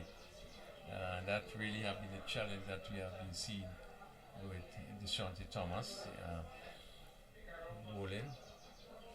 Sees one pitch up and stroke down to long on the Ambler single, so he's off the mark with 194 for the loss of 6. So yes, St. Andrews we presently have, and the bowler is about to bowl. Driven down to long off, yet another single to Murray, and that completes another over number 38, 195. I make it for the loss of 6. So yes, Mr. Crony. So the St. Andrews, the NLA St. Andrews Premier League is in progress presently. It goes from Saturday and Sunday. So presently in the Premier League division we have 7 teams, and we have a B and C division which play from Sunday to Sunday, and those 2 divisions have 10 teams in that divisions. So we will take it over just as person understand what is happening. This one is straight down to past that backward point position. The batsman is going to come back for 2. Well played again by Murray. So you have the Premier League with the 7 teams. Yes. Right, they play when? They play Saturday and Sunday. So that's 2-day games. 2-day. 2-day games, Yeah. Saturday and Sunday. Charles and Murray's pulling this one down to mid-wicket. So that's one more. 196. These 7 teams play Saturday and Sunday. Yes. Right. So 2-day games start every weekend you will have one team resting. Oh, okay. So you have basically 3 venues? 3 venues. Well, different venues at different points. Okay. Because how we try to have it is having one away and one home game for each of the teams. That's fair enough. So Jamal faces Charles and he's stroking this one. Firmly back to the bowler. So that tournament started when? Oh, no. The tournament had started February 18th. 18, and is expected to finish. Yes, so we're looking for the competition to end sometime in May, June. Yeah. So as I said earlier, that's just the Premier League aspect. So we have it in a way that they play a round robin, the 7 teams. Right. So each person's play 12 games. Yeah. Each team play 12 games, and we do it based on the point system. So to get to know who is victorious, who Right. comes up on top. Okay. Right, so that's it. And then you have what You're saying that you have A and B? Yes, so there is a B and C. So the Premier League, we put it like a A division, and then the B and C. So those other divisions is at today also, but it start this week and end the next week. Okay, so it's all 2-day cricket? All 2 days cricket. Which is good. I mean, we haven't been seeing that happening for a while. You know, St. Andrews always had that. And you start on what time? Midday, 12 o'clock? Right, so on...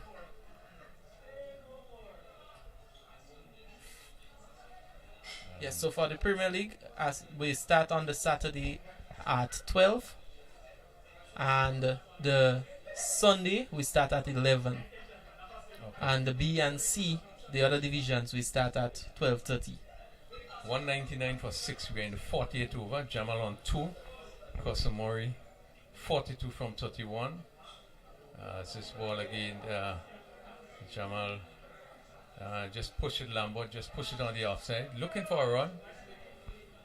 One would hope, you know, as I said before, some direction you give in terms of what is happening outside. You have a mean batsman in Murray, and then you have Lambert, who really have not been producing well with the bat. And he pushes this one in offside. 199 for 6 in the 48th over. So both of your tournaments is expected to finish just around July. Just around July. May, July. Okay. June, July. Okay. Well, it's good to know that we have 2-day cricket back in St. Andrews. We know we didn't Yes, have most the kind of definitely. cricket for probably 2 years. So it's good to know that. Yeah, since before the pandemic. Yeah. Yeah. It's good to know that is happening. Because last year we had the T20, but as it relates to the red ball format, Yeah. it's been a while. Okay. Yeah. So Thomas left around the wicket again. Lambert just covers up, push it on the offside. The end of a pretty tight over. Still the score remains at 199 for 6. We have 40 overs being bowled.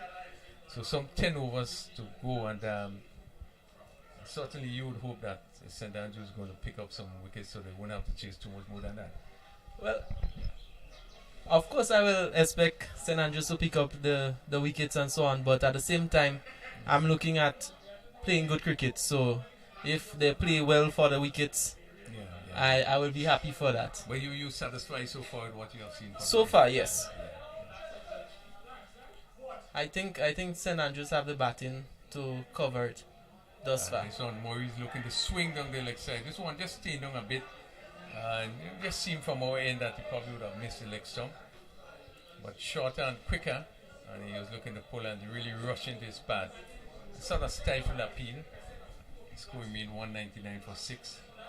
Now you actually have just got into umpiring. How long? You started 2 years ago? Or just before the pandemic? Actually, it's after. After the pandemic? After the pandemic. Right. Just as we about to get into the normalcy of things, there was a competition at Mamakian, which I had scheduled to play. Right. Yeah, I had scheduled to play into that competition, and for some reason, there was missing an umpire, so I decided to step in, and from there, yeah. It's pretty interesting. That's pretty interesting. You know, I saw you in the final last year, I think it was, in La Poterie. That is the first time I saw you there, and I inquired, and again, good bowling by Tyrone Charles, not giving nothing away, and Maury again pushing out on the offside. This have been a pretty quiet over. We are seeing Maury looking to sweep and making no contact, but this over so far has been a pretty good one. This one he steers it just past the slip, and they're going to run into the boundary for 4. Again, it's a shot that you were looking to play before, and just happen to get the bat onto it, and it rushes down to the boundary for 4. 203 for 6 is the score. I mean, over number 41. And once again, of course, Maury on 46 and playing a good hand for St. David's. Most definitely. And that 46 come from 36 deliveries. Yeah. So you see that he really looking for the runs. Yeah. He, as I said before, he have been pretty dominant, scoring quite a bit of runs in this under 19. This is full to the back. And he swung down to mid-wicket for another 4. Bad delivery. Really gave him the right treatment there. As Murray moves to 50. And certainly has been a good knock. Yet another half century from in 15 in 37 deliveries. And the score moved to 207 for the loss of 5 wickets in the 41st over. So you have started umpiring, and you have gone on. You have did some courses so far. Tell us a little bit about it. So yes, I had sat the Winwood exam. I had passed that exam. Good. So presently I'm looking at doing the West Indies exam. West Indies exam. Yeah. Nice. And hopefully that will be sometime in August. Okay. Yeah. That's certainly good news, and I certainly want to congratulate you in passing that exam. Yeah, One of thank the you. areas that we seem to be, as we come to the end of that over, Murray's on 51 and 209 for 6, a completion of 41 overs. St. David's batting first against St. Andrews. It's one of the areas we seem to be struggling here for umpires. When I saw you and I looked at you, I didn't know anything about you. I was very happy to see this is encouraging. And the mere fact that you have gone on to do the exam, you have passed it, and as such have been working with the Cricket Association, I think is certainly a good thing. Yes, most definitely. I always loved cricket, and if not playing, I try to, for some reason, to be involved. And I guess as much it's paid off at this point. Swung. Where is this goes? Down to mid-wicket, there's a fielder on the boundary, so just one more to Murray, 52, 210 for 6. We're in over number 42. There are so many areas that persons can do well, not only in playing the game, but opportunities, whether it's umpiring, whether it's scoring, whether it's match referee. There are so many areas that persons can do well, and I think it's good when we find any young person picking up responsibility. So I is the first person who want to really encourage you in terms of what you are doing, and I think it all goes well for umpiring. Yes. One of the things, Mr. Crony, I recognize, as you made mention, you hardly see persons coming forward, and umpiring is one of them. I realize that when we're looking for proper umpires, we're not getting them. And even in our parishes, we have umpires and so on, and when it comes to the laws and so on, I thought I knew cricket until I actually went into studying some of the laws and studying some of the stuff, and it actually opened up my eyes a little more as it relates to the cricket. And I will encourage young persons to come out and to find themselves somewhere, because sometimes you may not be able to make it as a player, but you could actually make it somewhere else in the cricket. Yeah, that's certainly right. 211 for 6 in over number 42. Maurice swinging. Where does this one goes? Again, it goes down to the fielder at mid-wicket on the boundary. And just happened to stop it there, so it'll really hit firmly down into that position. But Murray picking up another single, and that concludes over number 42. The score 212 for 6. Jamal Lambert on 3. Cousin Murray on 53. And St. David's, after winning toss and batting, having 212 for 6.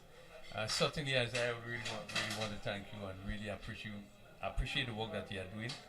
You're one of the few youngsters that seem to be picking up. I would hope that so much more persons will grasp the opportunity before there's so much to gain, in whatever area of cricket you pick up.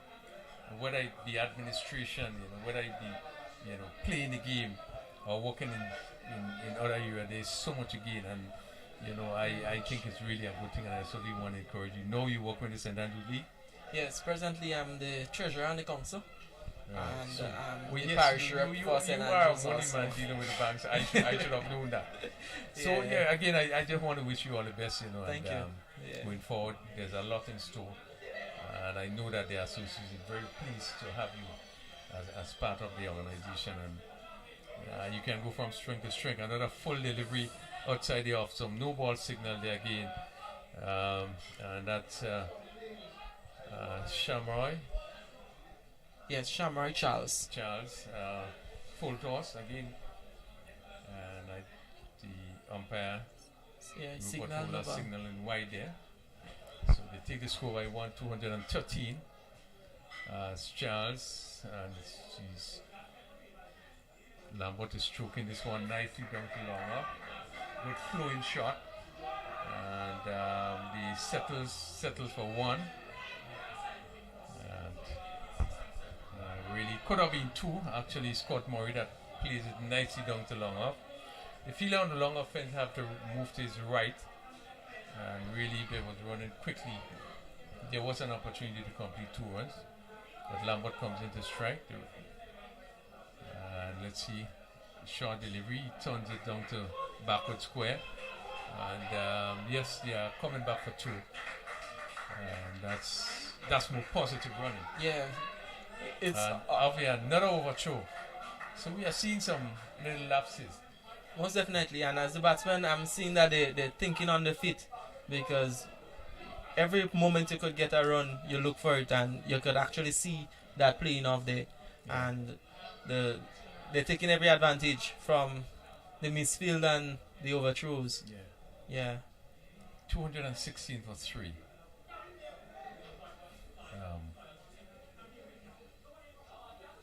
So Murray 54. And again playing a very good hand for St. Davis. And as we see, we're just beginning to lose the bright sunshine. Yeah. But very good conditions. Very good. So the field for Murray. Backward point, short cover, a long off. Extra cover on the boundary. This one is wide of the off stump, wide signal by the umpire. And then we have a long leg, we have a backward square, short mid wicket, and we have a long on the boundary. The score moved to 217 for 6. Pretty quiet period.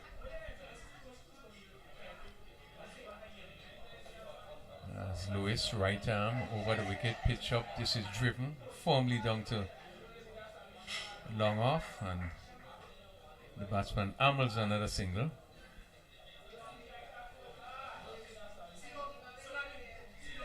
So at this point, I believe St. Andrews so be thinking a bit more positive.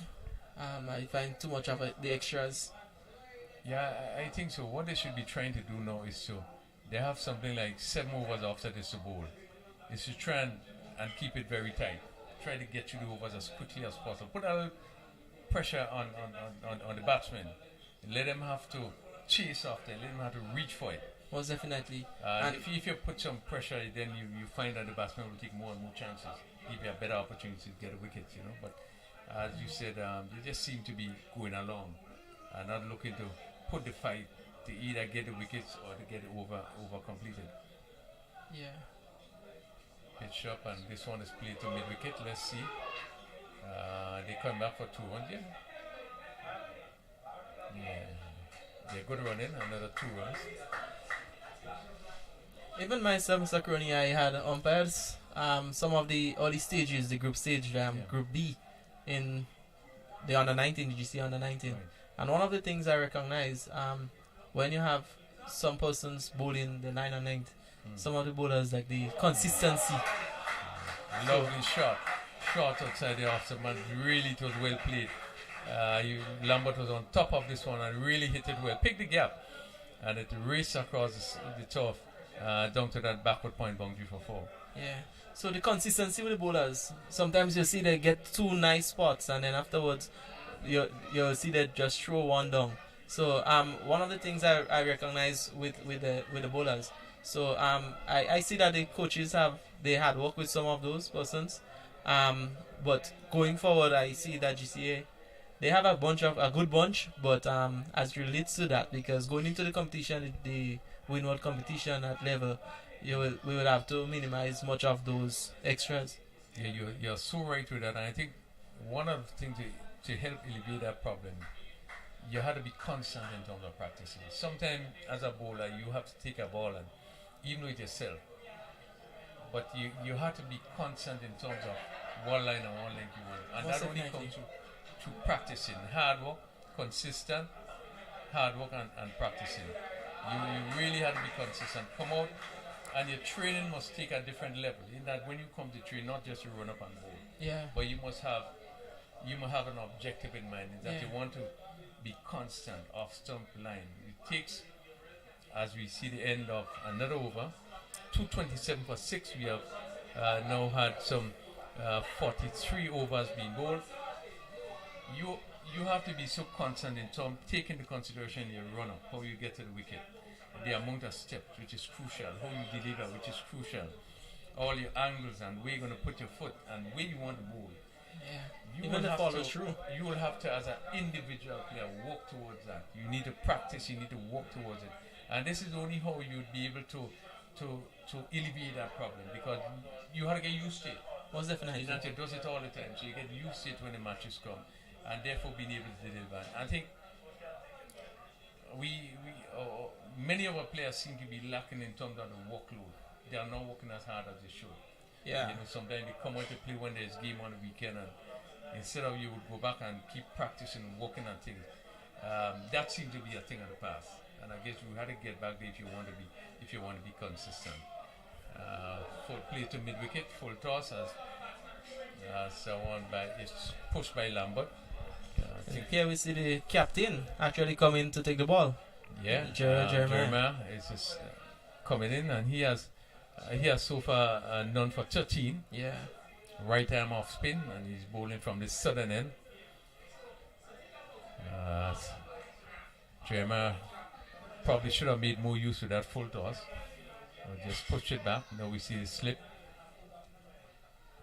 Again another full toss. Where does this go? And hit it down to long off. So we're in over number 44, and certainly St. David would want to make as much use as the next few overs. St. Andrews really want to pick up some wickets now, particularly the wicket of Kotsumori. Yeah, because with Cutson inside there, you've seen the score going up to about This one 263. is swung down to long on for 4. Lovely shot. He picked up outside the off, really hit it very hard, and it goes onto that long on fence for 4. Yeah, with Cutson inside there, you expect the score to be above 260 by the end of the 50. But if you get Cutson, I believe they might be able to restrict it a little below that. Yeah. I agree with you. You're certainly right. He really puts back the ball.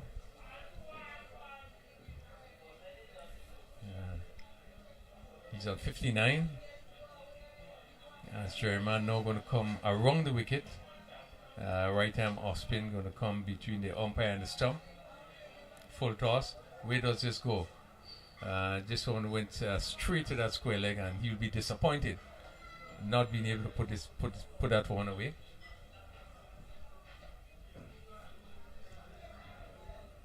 Another full delivery, better length, push out on the offside. Murray really had been, a really integral part in the batting of the St. David's team. Most definitely.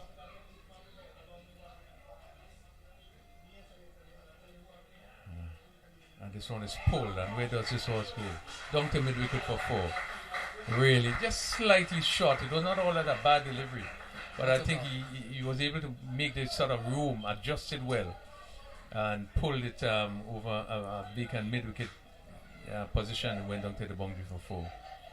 So once again, takes his score on to 63, and at the end of 44 overs, it's 236 for 6. And 63 from 47 deliveries. Lambert 14 from 26 deliveries. For once again, we see little partnership is building. Yes, and partnership is crucial because once you have the partnership, you expect to put a big score. Yeah, you expect to put a big score on the table. But when you start to lose the wickets and the partnership are not building, we expect the players to be a bit less confident. Yeah. Yeah, partnership is so crucial, in building innings. 236 for 644 overs completed. Yes. The 45th over is about to start. Jamal Lambert, right-handed Lambert, just short, a little bit stocky. Brilliant keeper. And there's no slip, and we see backward point going finer.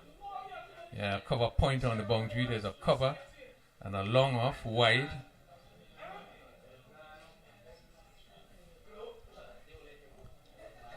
This one is full to the bat, and he's looking to turn on the onside again, going into the pad. Just looking to turn, get around this delivery. Probably should have come straight and just push it. Well, probably looking to hit it much too square.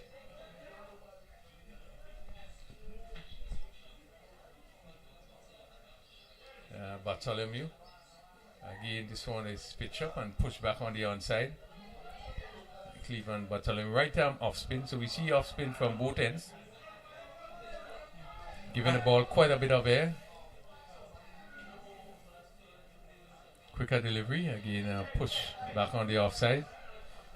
So just so Mr. Crony, we have a couple of persons on the St. Andrews on the 19 that actually playing in the competition within St. Andrews. Full to the bat, and this one is hit in the air, and really only dropped short of the fielder and long on, but not a good shot there by Lambert.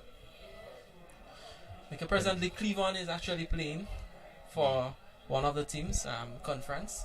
Right. We have the same Deshante, Shamroy, and Tion. They're playing for All of the Premier League Moncton, team. Okay. Moncton Youth. So yeah, And again, looking for the big shot there is Murray. Not making the sort of contact. But it's good when you have these players play cricket. The more cricket they play, certainly is better, and even at the highest level. most definitely. Again, this one is looking to sweep here down to backward square, and they're going to pick up one. And that very good throw by the fielder from the boundary. And one more to Murray. Just to give you a little more information as it relates to the St. Andrews competition in the C division with Duquan Lewis that's playing for St. Andrews. He actually scored 100. Full delivery, hit down to long off, and again they amble another single. Yeah, so you're seeing a lot of talent coming out even from there, and to develop them and so on. They form out the patience, and then playing among the seniors, it And really helps. Yeah, and it's so good to see that all these young players at this level is playing senior cricket, Yes, and most they could only definitely. go from strength to strength, Most which is really good. And just to talk a little of the Premier League also, we'll be giving awards for most runs and most wickets and so on. And at this point, one of the players that we may know very much for Grenada, Yeah. Darren Ned, he had scored 3 centuries, and even weekend there This we year? had this year in that competition, and even this weekend we had 3 centuries in Union. Police played against Union. We had 2 from Police. That's Nikosi Sentile Saint had Hilaire. scored 100, and then we had another 100 scored, and then same Darren Ned had scored 100 also. So at this point, he's actually on top of the table in the runs. Yeah, very talented cricketer. Yeah, most really definitely. talented cricketer. Jeremiah, this one is down the leg side, and it's thrown down to mid wicket. Another single to Lambert. And It's again, another overthrow. bad throw, so they get an overthrow. Takes the score to 240. So we still in the have 4 overs off after this one. The 47th over. This one is taking out the pad. Go to short third man, no chance of a run. And the score remains 242 for 6. And really should be an interesting game, shorter delivery. And just play down front of him. St. David's. So a lot is happening in St. Andrews with cricket, and I think it's really, really refreshing. I think that's the only parish that have cricket being played at the moment in the tournament. Yes. St. David's normally is first this time around is different, but it's good to know that something is happening. Well, actually, St. George's have a competition. The finals also play Saturday coming. At Boucher-Jou. Yeah.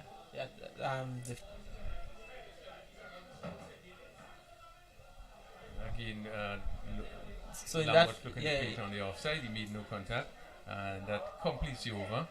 St. David's 242 for 6, and we had 46 overs being bowled. Yeah, so in the St. George's finals on Saturday, God's will, you have the Junior Murray Academy will be taking on the Malmont. Oh, Yes, okay. at Boucher-Jou. So you have cricket. You have a lot of cricket. Yeah. So very interesting contest. St. Andrews will have to bat well Most definitely. to get whatever score St. David's will set them. We're looking at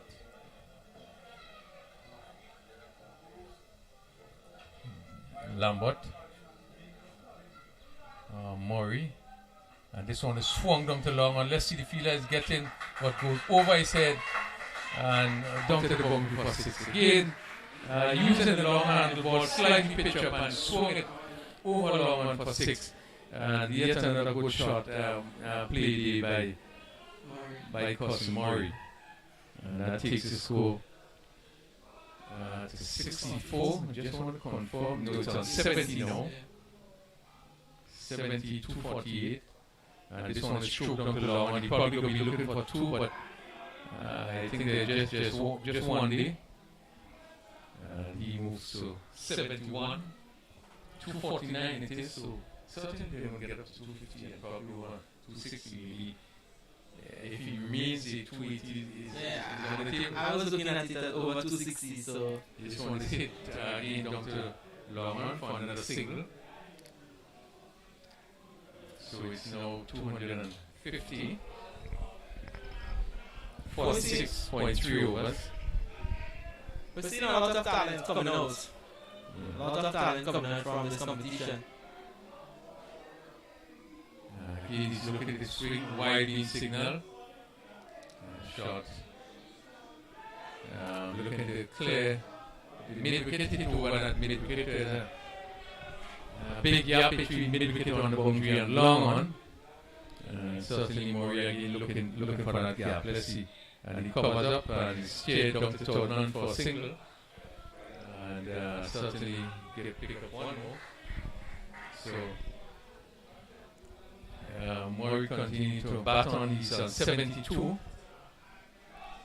The 47 over 252 is it for the loss of 6 wickets, and this one is swung, and they're going to go down to the boundary, and let's see it just inside the boundary. The batsman come back for 2, take this score to 254, still in 46 over St. David's after winning the toss and he left it to the bat. So once again, I want to thank you, Isaiah. I want to thank you much for the work that you have been doing, and the mere fact that you are making such an important input to cricket, not only in St. Andrews, but really there. And we want to wish you well. Thank you. It's a pleasure being here, man. Thanks. So that's the end of the 47th over. St. David's 245 for 6. Remembering that they won the toss and elected to bat today. Jamal Lambert 21 from 40 deliveries. Cousin Morris 72 from 53 deliveries. And certainly, as I welcome back Kerry, we expect, certainly an interesting finish. Yeah, well, we have two set batsmen, wicketkeeper batsman Jamal Lambert, he's on 21, and Hudson Murray, who has accelerated quite nicely in the latter stage of the innings.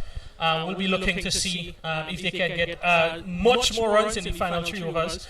3 overs left in the innings, 254 for 6. And Junior Murray, the way the batsmen are going, I'm sure they will not be settling for anything less than 10 runs and over in this last 3 overs.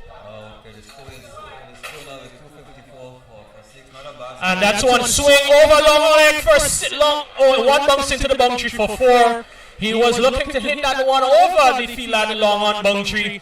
Tucked it probably just a bit too much and it landed a few feet inside of the ropes, goes into the boundary for 4. So the captain Jeremiah is bowling over number 48, and Cutson Murray will certainly relish the challenge or the prospects of going after Jeremiah to see as much as he can get. And Crony, Gerald Jeremiah, not one of the most prolific or prominent bowlers in the team, and I'm sure Murray would prefer facing Jeremiah as to one of the other prospects in the lineup. Yeah, I think that at this stage in the innings, I think young Murray loving this bowling attack there now. And see if he can get a few runs, as I say, score 10 runs over to get even close to 300. yes, 258 for 6, rain over number 48. And a tossed up delivery, flight over, swung over. Oh, and a missed bit of bad feeling there on the boundary. As we saw the fielder, I take it to be Shamrock Chance. Initially, he overrun that ball, and Junior Murray, as they always say, once the ball bounces, it always deviates, and he really misjudged the trajectory of that one on the boundary. With a spin there, and he looks a bit upward there at the moment. One bounce in the boundary for 4. Yeah, so 4 more to Murray, who moves into the 80s. He's actually on 80, and I'm sure it's going to be a race against the as that one is cut behind square. Good looking shot there. They come for 1, and they're going to get a second. So 10 runs so far off the bat of Murray. Cutson Murray is over 82 of 56. I think he's having a very good tournament at the moment. He's going very consistently, and he's really doing pretty well at the moment. Excellent tournament there. As we see, this one is hit well. That one sails over long on for another 6. It's 6 more to Cutson Murray. And the St. Andrews bowlers, they're being put under the pump now. He moves on by 6 to 88. And St. David's, they are 270 for 6. I think he's really enjoying himself here at the moment. The last couple overs, 86. He should be eyeing to get into that 3 figures. Yeah, a bit of bad. I think that was not the wisest decision there. We see 16 runs already off the over, and the likes of Devin Tyson with overs. So as this one is down the leg side, it's going to be signaled wide. Yes, no, it's actually a dot ball. Probably would have gotten some bat or some part of the body there, and a missed opportunity there for the Cutson Murray, who is well set on 88 of 57. 5 knocks so far in the finals. Remember, his team was struggling a bit earlier on 112 for 4, and he has certainly been part of the recovery now. 48 overs, the team is 217 for 6 in over 48. Nice partnership there being built by Jamil and young Murray, who's really enjoying this tournament and is really raised his bat in this finals day and really put on a good show for the nice crowd that has been up here at the moment. Yeah, certainly a nice atmosphere down here at the Las Vegas Recreation Ground. And Junior Murray, the youngsters are certainly, we see, in your days you'd have been white clothing with a red ball on a Saturday or Sunday afternoon in one of the parks around the island. Now in 2023, we see the youngsters in color clothes with the lights to be turned on momentarily. Another dot delivery there. They go through for a quick single there to get the Murray Cutson Murray back on strike. He's on 88, and I'm sure there's one thing on his mind. 12 more will be that magic number to see if he can get his 2nd century of the tournament.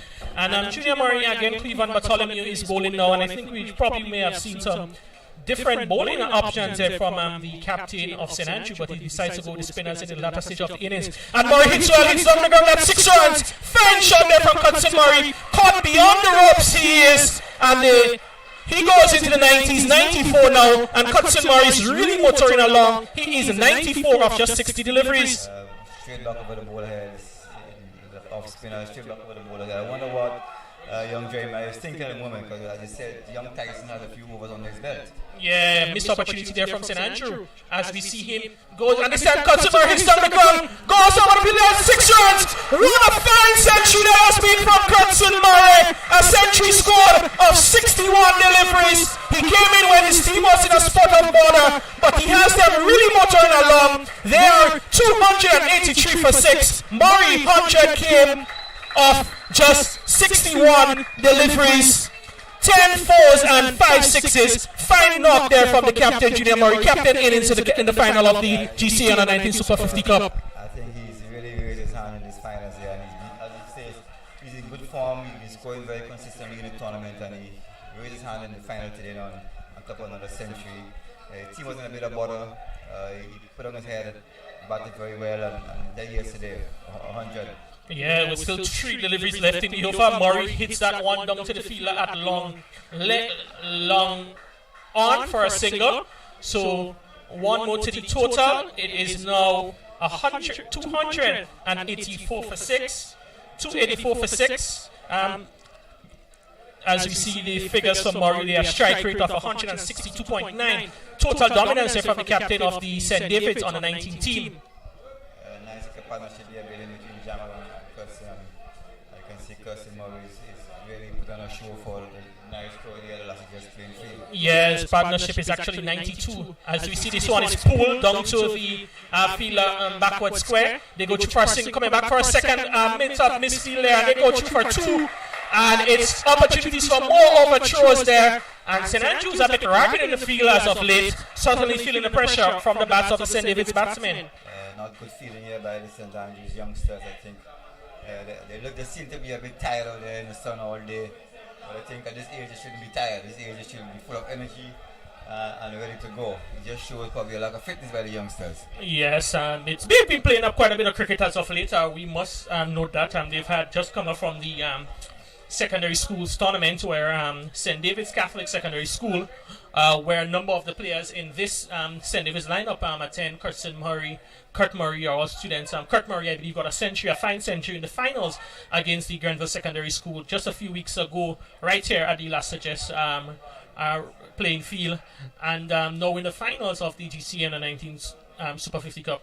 Junior Murray, we always lament on the amount of lack of cricket that the youngsters play, but it's certainly good to see that they can be engaged in a full season, a successful season, and I'm sure that the under-19 players and those who have played in the school cricket and now in this tournament would feel really excited to be playing cricket such on a consistent basis. Yeah, I think it's a good idea for the more cricket the youngsters play. I think it's better for them.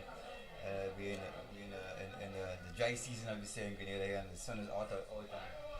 Lovely conditions for cricket, so it's good to see that they're playing a lot of cricket at the moment. And as you can see, a young person being playing school cricket, he's playing on the 19 cricket, and you can see the results. He just keeps scoring consistently. Yeah, Jamal Lambert, a wicketkeeper batsman. Certainly good to see Jamal being a part of a good partnership. Probably it may have been felt that he really didn't score the amount of runs he'd have wanted this year. His glove work, I would say, from my, as we see, that's going to be Tyson now to bowl the last over. And it's a delivery that goes down to the fielder at third man for a single. And now Tyson to bowl the last over. I believe that is his 9th over. So we could probably, ask the question, why didn't he bowl out? The premier bowler in the squad is going to finish 1 over short of his quota, while we saw a lot of runs was being scored freely earlier on. So probably a miscalculation there on the part of the St. Andrews think tank. Yeah, I think this keeper missed a trick here a bit.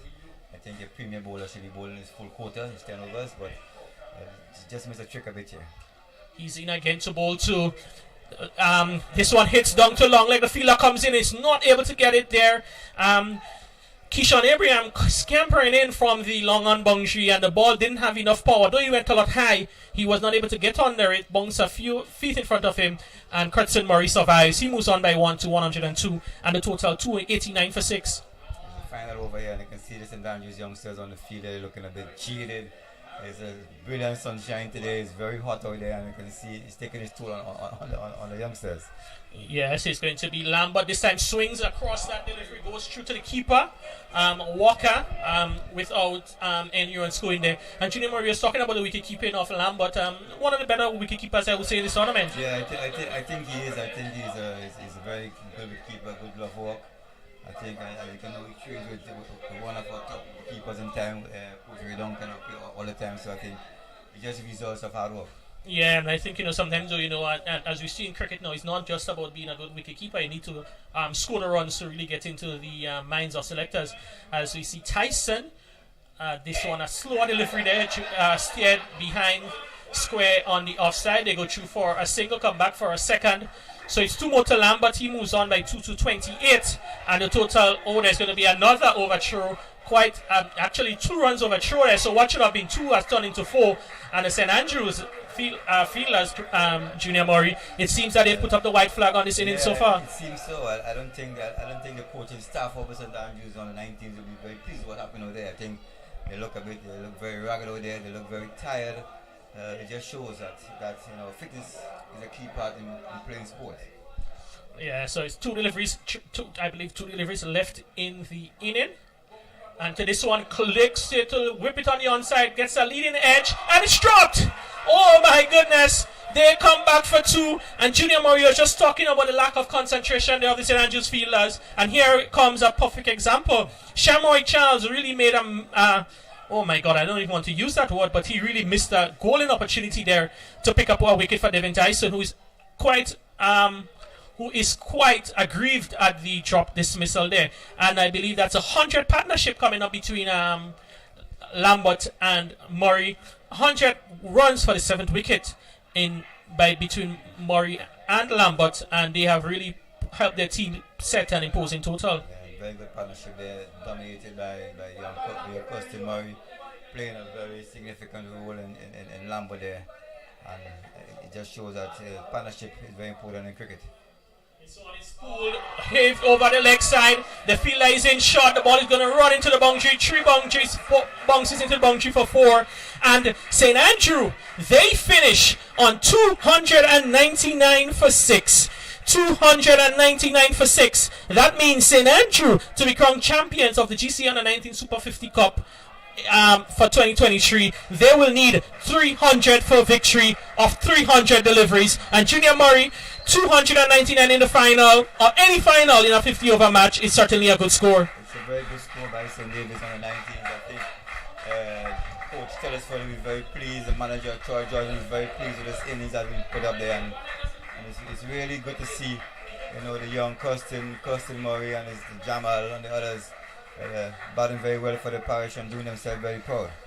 Yeah, so if you're going to take a moment there as we see much deserved applause for Lambert and Murray as they exit the playing field. A partnership of 107 for the 7th wicket. Unbroken stand between Murray and Lambert helped them team to 299 for 6. If we look at the batting score, Mahid Lambert, he made 32 at the top of the order. Raquel Sylvester, 24.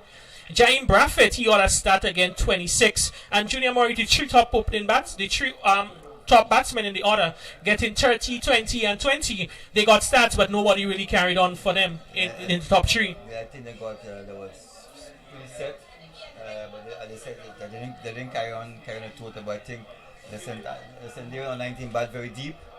I think they're a very good organized team. They got batting right up to number 11. So I think 299 on the ball.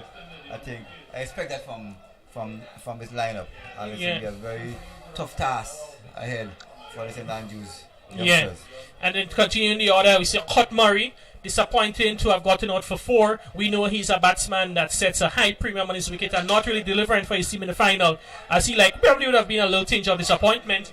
But his brother, he really came to the party.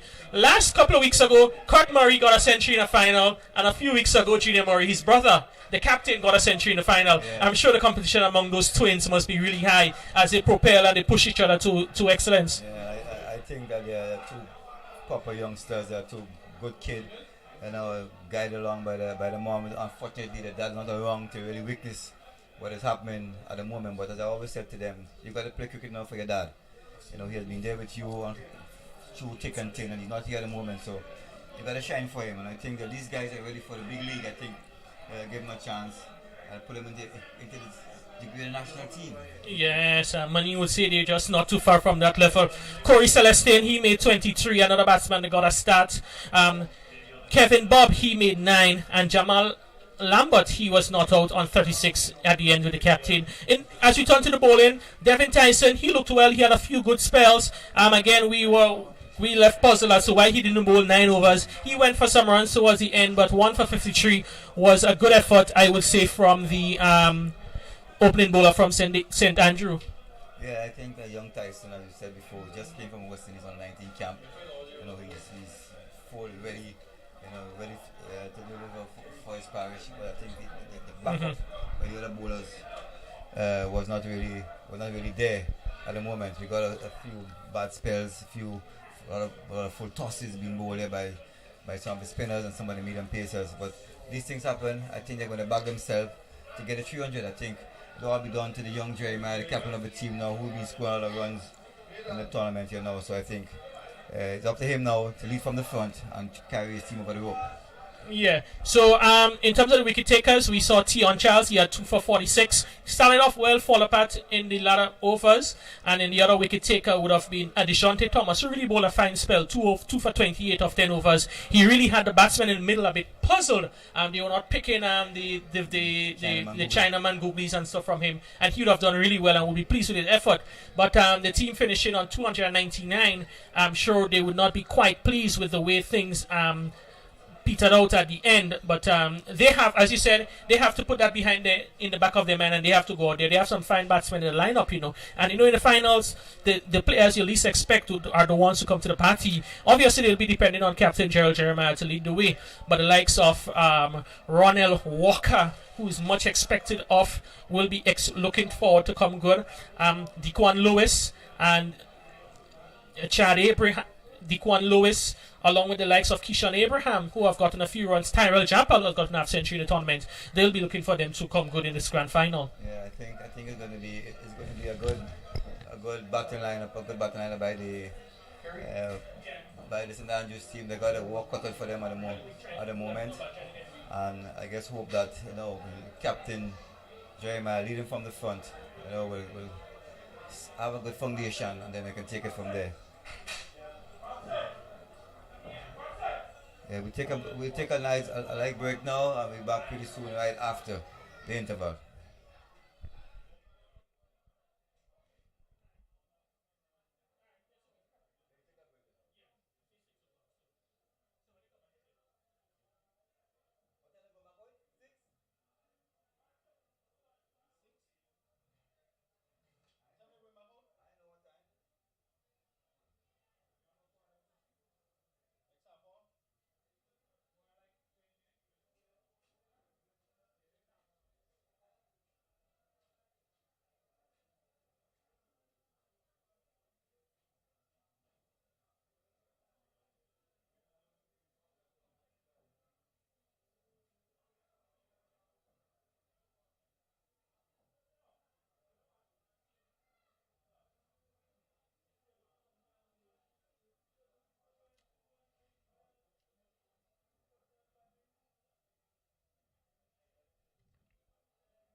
Just playing field. The final, St. David's versus St. Andrews. St. David, as you know, made 299 for 6 in their 50 overs. And St. Andrews on the reply in the first over. No one scored. Opening batsman, we have Jeremiah and Tyrrell. And left-handed Jeremiah, the captain of the St. Andrews team, facing. And certainly at 299 junior is certainly going to take some batting. Yeah, welcome back here at the last just playing field. And we can see St. Andrews have a daunting task, 300 runs to win. Batting under the lights. I'm not too sure how many of the youngsters have played under the lights before, but I think it's going to be a tough ask. I think it's going to be left on the shoulders of Captain Jeremiah, give them a good start, and then apply themselves and take it from there. Yeah, and Jeremiah would have scored quite a bit of runs in the tournament. I think he is the leading run scorer in the tournament, having scored a century. And he really would be called upon to lead the batting for St. Andrews. As Cotson Murray, left-handed pacer, coming up. This one is driven square. And this is going to run very close to the boundary. It goes in probably, let's see, probably just top, just inside the boundary. But we look, it's 4 runs. A good shot sliding off the outside edge and beating the backward point and goes down to the boundary for 4. Yeah, I see young Costin looking for probably a bit of outswing, went up a bit too full and hitting the outside edge of Captain Jeremiah back into the boundary for 4. Good start by Captain Jeremiah. So first over completed. St. Andrews are 4 without loss. Jeremiah is on 4, having played that last delivery from Cotson Murray down to backward point. So certainly it will be important for him to really be there as long as possible. As we see St. Andrews off to good start in the first over and need 296 more runs in 294 deliveries. I think once they get a good start, lay a good foundation, see what happens in the first 10 overs, and then they can push the ball around, keep rotating the strike, and then once you lay that platform, I think you can take it from there. Because I don't think that the depth of St. Andrews and Davis bowling is that good enough for it. I think, so I think they can, the St. Andrews batters can conquer. You can have a good game here at the moment. Yeah, I certainly agree with you. The quality or the amount of spinners we have seen from St. Andrews, St. David doesn't boast of that. Wide delivery, ball there, ball swinging wider outside the off stump, signal wide by the umpire. Yeah, when you look at St. Andrews bowling, they just seem to have a lot more options in terms of the amount of spinners that they would have produced. And certainly one would want to give them the edge in terms of the quality of bowling that they have, St. David. So a lot will depend on Court and Cotson Murray. Yes, I think so. That 20 overs will be very important between the brothers. Wesley, and this one is played to mid-wicket, and again, no chance of a run. A good delivery as it came into the right-handed, really played to mid-wicket. The score remains, it's 5 without loss in the second over. Certainly the light has not begun to take any effect. It's very interesting to see when the lights really take effect, what will happen over there. If the St. Andrews by the sky one up in the air, we see what happens. Yeah, certainly. I think the St. Davis boys have been training on the lights a bit, so I think I guess have the edge. Wide signal by the umpire as an appeal went up. The score moved to 6. That's 2 extras in this particular over. And I do believe, as you said, that the bowling of St. David will be a challenge. That has been a challenge. They have been able to score, but when it comes into the bowling, that's where probably the biggest challenge is going to come. I think the bowling of the twins, with the one bowling medium pace and the other bowling left arm orthodox, I think that's where they do most of the damage. So once the St. Andrews batters can see off them, I think it will be a good game, good encounter. hoping that you can come down to the wire, go down to the wire. Yeah, another wide signal there. Wesley just struggling a bit. Ball wide of the off stump. Yeah, as you can see, young Wesley just trying to get his length and line pretty right there. Not a bad youngster, not a bad action. Nice, smooth action, jumps and delivers. Nice pace, nice bunks. Looking pretty well.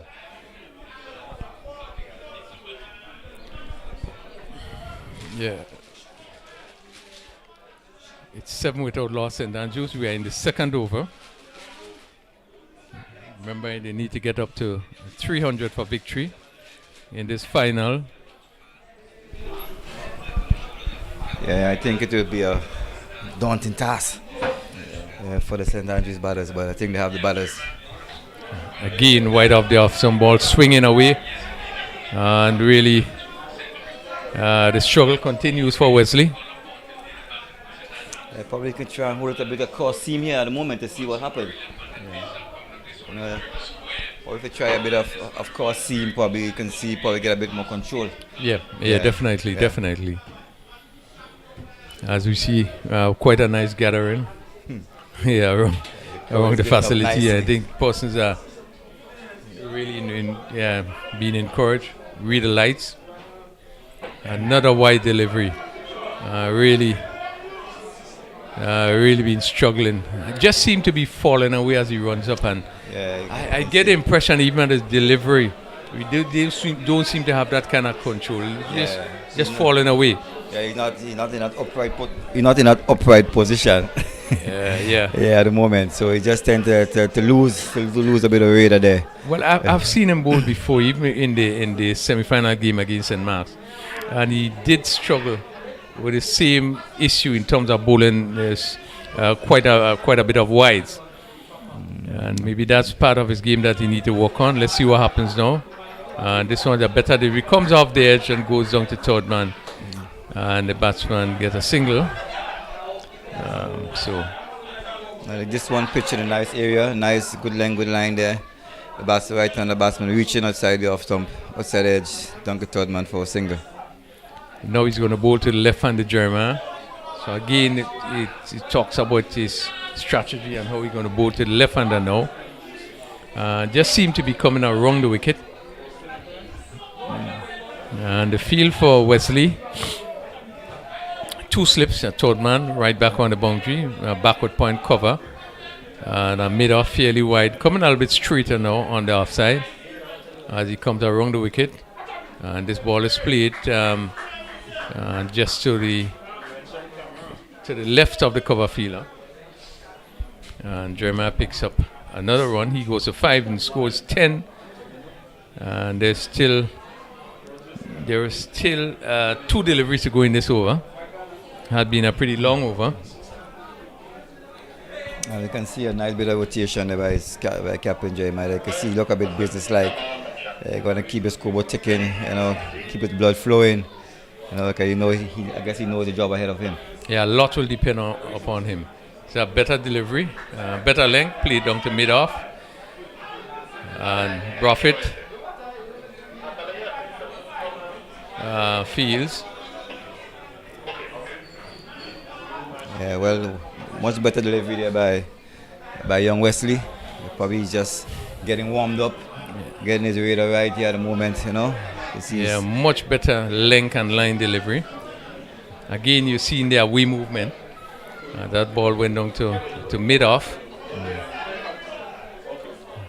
Let's see what he does now. And this one is straight back down to the boundary for 4. Again, pitched up.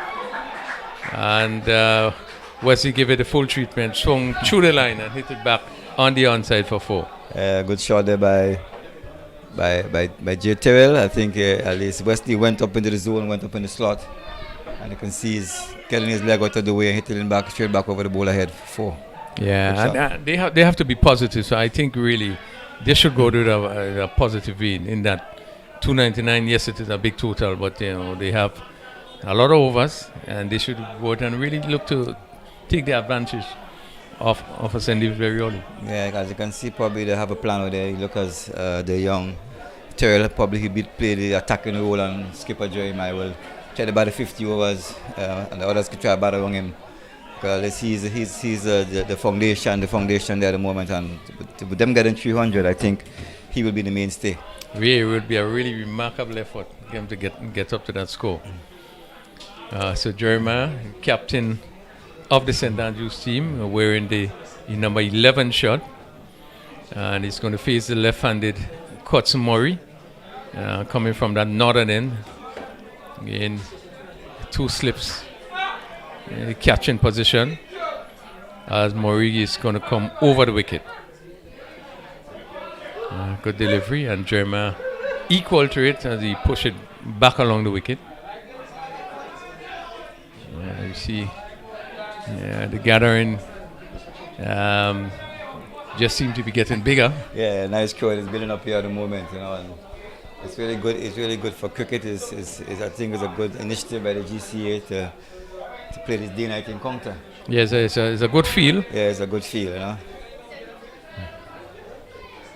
Murray, another good delivery, played down to mid-off. Again, good line and link. You want to make sure that you avoid strain, avoid extras.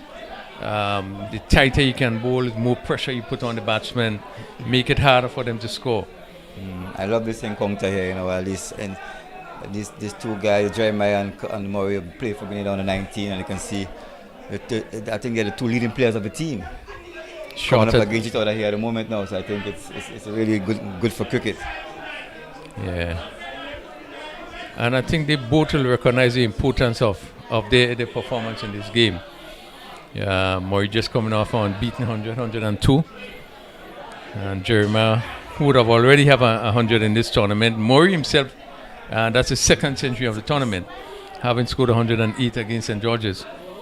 So these are really 2 of the top players in the tournament. So the 2 stand out in the tournament so far. This will play square. Down to the boundary for 4. Well played, with no rush. With all the ease and the timing, he got on top of this one and steered it past the square cover or backward point. And on this field, which is very fast, he raised down to the boundary for 4. Looking at the young Jeremiah bat at the moment, I can remember when he just came on the scene as a youngster, youngster in PBC, small, could hardly lift up the bat. And you look at him now, who have grown and matured into the game. It's really a good side for cricket, and really a good thing for him himself. I think his parents on his older brother Johan will be really pleased to see his progress. Short lifting delivery, and Jeremiah pulling away, and it's good to see that experience is also here to give him support. His encouragement that the youngsters need to move on. The parents were here very early. The father of Jeremiah and the mom of the Murrays are here. So it's really, really good for cricket, and really good to see how the parents follow the kids and mold them up in the right way and really support them. It certainly will give them an extra encouragement when they know that here I'm being able to have my parents following me. It's so Murray, number 41 shot. This one is played to mid wicket, and the ambles are very quick single. And the score moves to 19, and that completes the 3rd over. 19 without loss. St. Andrews making a pretty positive start. Yeah, I think it's a good start by Captain Jeremiah and his other teammate. I think, as I said before, foundation is important. If you're building a house, you need a good foundation. I think once you have a good foundation here, you will dip up their baton. I think I'm really looking forward to see this game go down to the wire. See, it's all the way down to the wire. I think it's going to be really good for spectators and good for cricket. Well, certainly it will be good for cricket to see it go down the wire. It therefore means that for the next few hours, those guys will really have a bat, and it will be interesting to see how things goes. But again, I come back to the point that you made, read the spinners, because that would have an effect on the top half of the St. Davis batting. I don't think St. Davis have that depth in terms of the spin. I don't think that they have the option in terms of the amount of spinners. I think they might have only have one spinner that I really see out there is a brother of Cutson. I think he left from unorthodox. Most of the bowlers out there are medium pace. So once the St. Andrews batters apply themselves and bat properly, I don't think there's nothing out there to really handbug them from getting to close or even winning the game. Because you've got to apply them. It's 50 overs, 300 balls, you know. So I think plus extras. So I think the ball is in the court at the moment. Right, so we've seen a change from this bottom end. This is southern end. And that seems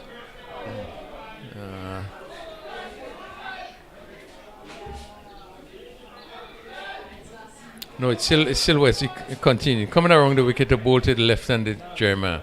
Again outside the off some wide. And really he's really struggling. Probably the captain should have a different idea. Give him like a break. Probably let the ball get a bit older and see what happens. Probably can try out a bowler and see what happens, because the extras is not going to help his team at the moment. Yeah, certainly it releases the pressure and it makes it easier for the batting team with the amount of extras you have bowled. Now you have to be thinking about not bowling extra and not doing really what he's supposed to be doing. But he continues around the wicket. This one is driven straight to cover. I can see this one there by young Terrell coming in a bit. Young Jerry is very equal to the task there. You can see a bit of movement there. The one coming into Jerry and is really equal to the task there. So there's a mid-off wide, extra cover point, and third man on the boundary. 2 slips, mid-wicket, a long leg and a mid-on. And this time, coming into the left-hander, he had to come down on it and push it back on the onside. But let's look at his consistency here, because that was 2 good delivery balls. Yeah, so let's see what happened in the third delivery. Let's hope that he can continue in that same vein and keep that pressure on young Jeremiah. St. Andrews 21 without loss, chasing 300 for victory.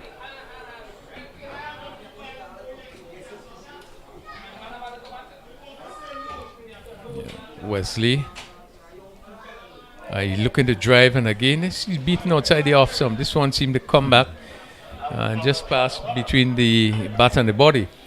You can see he's give you 3 good deliveries there. He's getting his radar right at the moment. Yeah, young Jerry went to drive outside the off stump, and you can see the one in swinging a bit, missed it completely into the gloves of Lambert behind the stumps. Yeah, don't talk. It's too early. Commentator scores 3 good deliveries, good length, and let's see if he can follow it up.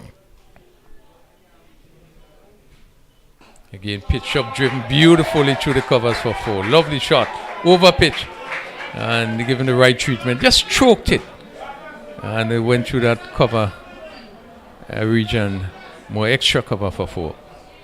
Lovely shot there by young Jeremiah, and I think the bowler there, Terrell, again looking, as we can say, he go hunting looking for a wicket. Went up too much in the slot, and young Jeremiah, I guess, leaning on this one through the extra cover for 4.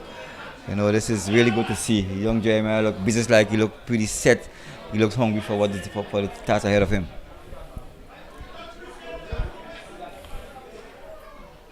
Another good delivery then. Really comes into him, and he just had to push again. It's an indication that we have seen some brilliant batting in this tournament. You know, Jeremiah looks pretty good, having the most runs in the tournament does tell you something about his batting, and he really looked good so far in this inning. Played 2 beautiful shots, 1 square drive, and that cover drive was really of high class as he faces the final delivery of the over. But he'll have to bowl 1 more. It's wide. And we have seen the batting of Cutson Murray. Does indicate that we do have some good prospect going forward. Yeah, on the 19th team. What I can say about this tournament, you know, looking at this whole tournament, the batting, the ball, and everything, I think Grenada is in a good place on the 19 team. I think they have good batters, good bowlers, wicket keeping not a problem, and they look pretty well. So I think whatever tournament is coming up next, I think they should be in a good space. I think they should be ready for this tournament. You go prepare yourself for the tournament coming up and get ready. I think we have a good bunch of youngsters here, and I hope that they can go on from strength to strength. Yeah, as we come to the end of this over, it's 4 overs completed, 26 without loss. But we look at the players that we have here, and we look at some of the talent being displayed.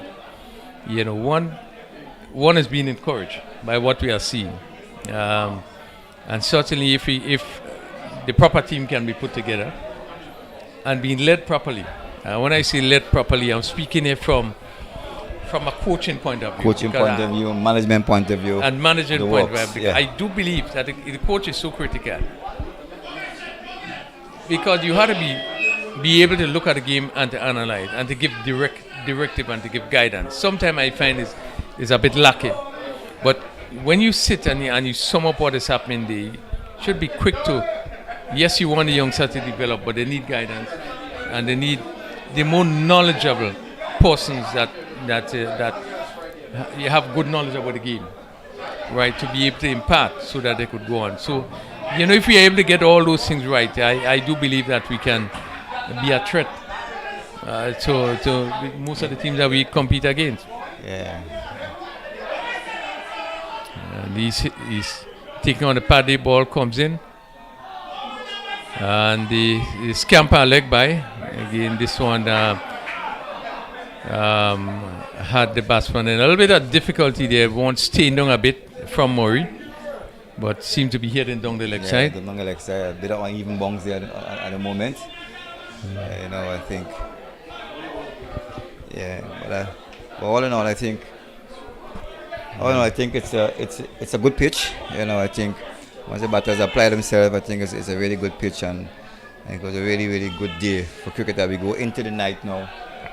Probably we can see different things happening with the pitch, because it's probably a bit of June might happen out there, and you know what might happen.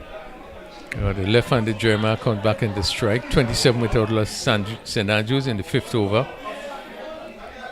Another ball played to the point there. Young Jeremiah looks so organized. He was getting behind the ball, he's playing the ball on his merit, leaving when he have to leave. And he really looks good, and it's really a good sign for cricket in Grenada. And I hope that something can be done with those youngsters, because we can't really afford to lose them as quickly as possible. We need to get them involved in some kind of program, something whereby they can keep developing their games. Yeah, he just come along. We look very mature. As this one goes down the leg side, wide signal again. We see the exploit of the keeper, with Lambert Jamal move very quickly to his right, and that ball kept low. As you know me, I love wicket keepers, and I think Jamal is one of the standard wicket keepers in this tournament. He's doing a very good job behind the stump at the moment, and good to see him get a bit of runs today, because he's not only wicket keeping these days, it's also about batting. Yeah, but again, we'll come back to that aspect of the wicket keeper and the batting, as this one is playing it back to the bowler, and there's no chance of a run. There have been a discussion, we are keepers and the batsman keeper, but I tend to view it that if you have a keeper as a batsman and not giving you the runs, then it might well be necessary that you go with your best keeper, your top keeper. But I always believe in putting a top man behind the stump. As you look at cricket these days, most teams tend to put a man behind the stump. But apparently they're looking at his batting ability.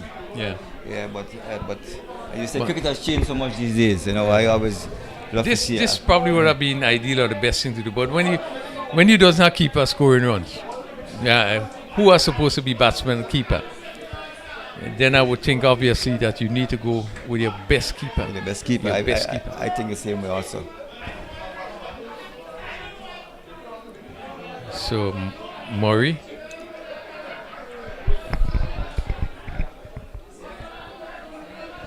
So far, none for 10. See, he's up to bowl. And this one is pulled handsomely. Through mid-wicket. Short delivery. And he really swung it lustily through that mid-wicket region for 4. Good short ball of Celia after young Jerry went back on his back to swizzle and pulled him through mid-wicket for 4. I think I love this encounter here. And this, I think this Jerry batting here and the young Murray bowling here will set up the game. You know, right? It will tell you how far St Andrews get into this game. Well, it certainly will be important for Jeremiah to bat, continue to bat as long as possible to really put St. David under some pressure. That was a very good shot.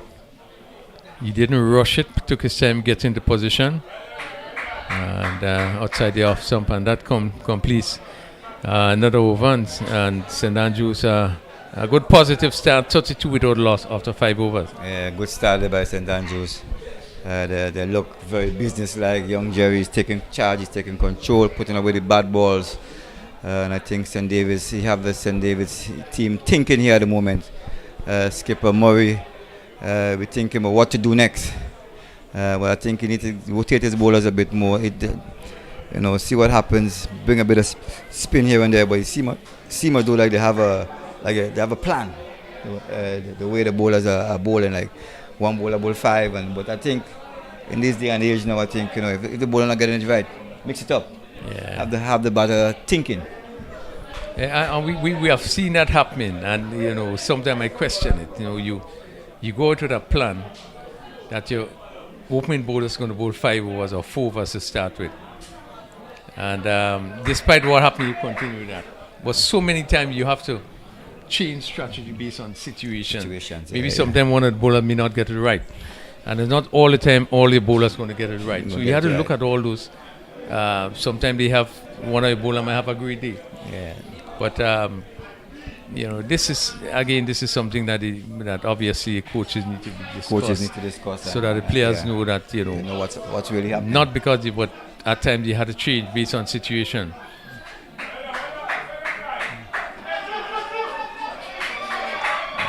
You can see a bit of misfield there by the St. David's fielder, giving away an extra run. And one understand what pressure brings sometimes when things are, you begin to see things happening. Slight miss. You're just taking his eye off the delivery, off the ball.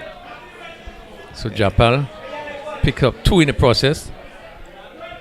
Yeah, sometimes when St. David's been playing so well during the tournament and they've been getting all the wickets, and they're not used to this partnership being built now, and so I would say they're like a fish out of water here now. They don't really know what to do. Yeah. That's right.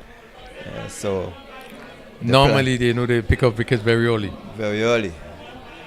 But I think the St. Andrews batters they have a bit of a different idea. You can see they come out there and they know the task is 300. They have to get there, and they're laying a nice foundation out there at the moment. It's 34 without loss over number 6. As Wesley right arm over the wicket. Good ball hit high. Where does this go? Over long on. Very massive shot. And goes over long on for 6. Good shot there by young Tyrrell. As you can see, Wesley right up in the slot. And Tyrrell hit him hard and high. Over long on for 6. Good shot. 40 without loss, and really good positive batting by St. Andrews. Japal hitting this one really well. Very, very good batting at the moment. You can see a bit of aggression, a bit of finesse. You can see everything here between these 2 batters at the moment. So Wesley once again as the long on fielder comes right back on the boundary, moving from mid-on. Short delivery, and he's looking to cut, made no contact. Taken by the keeper. A bit of loose shot there by the batter. 40 without loss.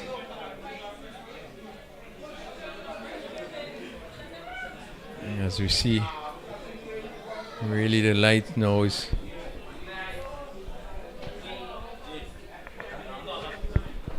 beginning to take some effect on the field.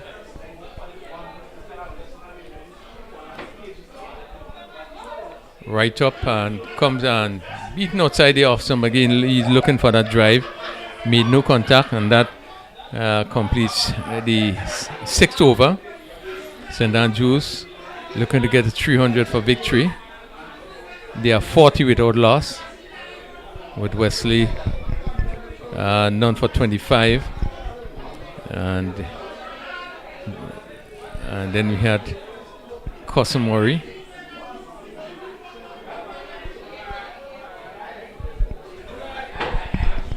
St. Andrews need 260 runs in some 264 deliveries.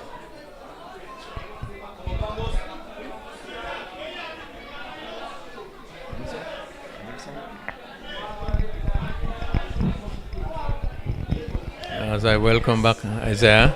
Thank you. Good start by St. Andrews. Yes. Very good start. Because I was looking at the 6 runs per over, and right now they're on par. So Murray, this one is steered to backward point. Again, no chance of a run. A good battle between Kotsumori and Jeremiah. Yes, most certainly. As you know, I was commenting with Juna. These are two of the leading players in the tournament. They both have scored centuries. Yes, they both. And really, the battle I believe is really between these two players here. Most definitely, because I'm just looking, when I was looking at the first inning with outside the off stump, umpire have a look at it but did not signal wide. The score remained on 40. We in over number 7. St. Andrews need to get 300 for victory. They are 40 without loss. Yes, when I was looking at the first inning with St. David's, I said once Cotton Murray out, then it would have been a different situation, and it's the same thing here with Jeremiah. Tyrell is giving a good start also.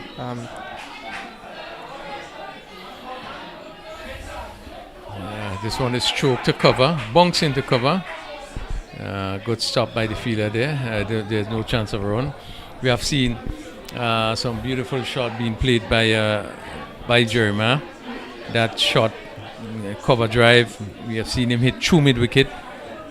Hit to backward point for 4. Really, he's timing the ball well, and he looks really composed and very comfortable. A lot will depend upon him.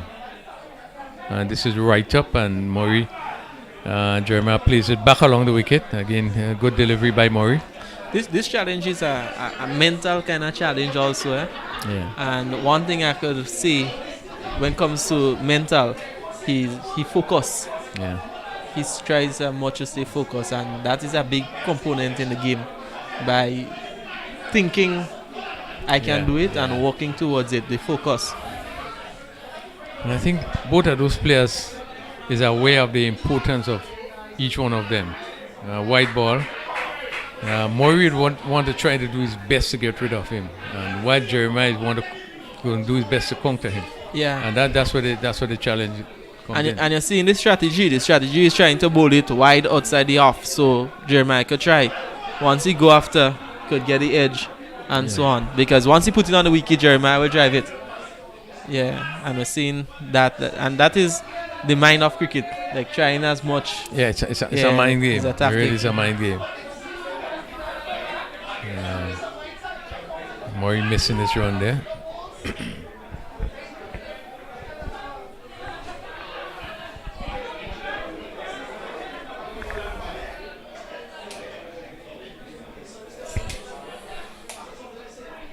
So Murray's coming back to bowl.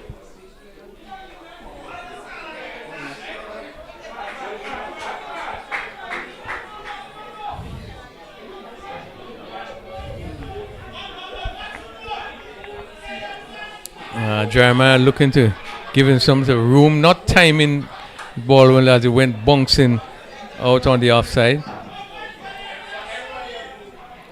We see the light is now beginning to take effect on the grounds. Yeah. But Mr. Crony, not just the contest between Cutson and Jeremiah as it relates to the bat, but Murray with the ball against Jeremiah with the bat, because he's the leading wicket taker for St. David's, Cutson Murray. So it's a big contest here. That's right. He's one of the main bowlers. Yeah, so the best of the best. Yeah. So 42 without loss. We have completed 7 overs. And 18 to Jeremiah. And Japal is on 13 from 12 deliveries. So we probably might be looking to see the first change. Let's see what happened. Wesley didn't have the best of start coming from the southern end. Let's see if there's going to be a change. It's 41-42 without loss.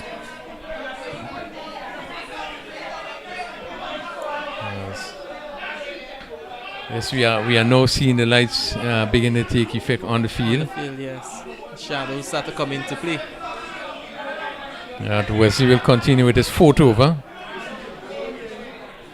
And it's the first time GCA is having a competition under the lights like that. And yes, any form of competition is really the first time. There have been cricket being played under these lights before, but now there's this one is going to run down to the boundary for 4. Let's see the signal. It's 4 wides. So that's 5 runs added to the total. 47 it is. Maybe just an adjustment there. 46. Wesley continues to struggle. He has rolled quite a lot of extras, and one would have thought that after his third over that we probably would have been looking to make some changes here, but the captain didn't see fit because he continued to give a lot of extra. It's 46 without loss, and this one didn't pick up that delivery there. We just seen the player running there, but good start. 46 without loss.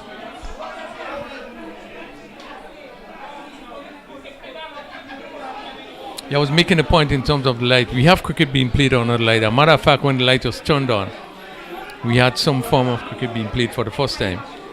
That was, I think, sometime last year, February, if I'm not mistaken. And he's looking to swing a bad shot there, looking again to hit over the top. And he just one pass outside the off stump, made no contact. Japaldi looking for the big hit. So we had, when the light was turned on, there was some form of cricket. I think since then we have been having teams playing night cricket starting at 5, starting at 6 and going into the night as late as up to 10 o'clock. The Masters been having games under the lights here also. But it's the first time with GCA. Yeah, definitely the first time. And maybe at this level because, this game has been streamed. Yes. So it really is the first time. It's also a big thing for not only cricket in St. David's but cricket in Grenada, in that now we are able to stream a cricket match played on the light. Most definitely. And it's history here. Another good delivery that came back there, and Japal had some problems with that one there as he looked to come forward. Just seemed to cut into him and just went past somebody over the leg stump. So cricket have been played pretty regularly here with lights. We try to use it as regular as possible. But in terms of the competition, as we look at the screen and you can see the quality of the lights. Obviously not the top class lights, but certainly good enough for cricket. Pitch up and stroke back past the bowler, and Broffett comes off the longer boundary, so that's one more. 47.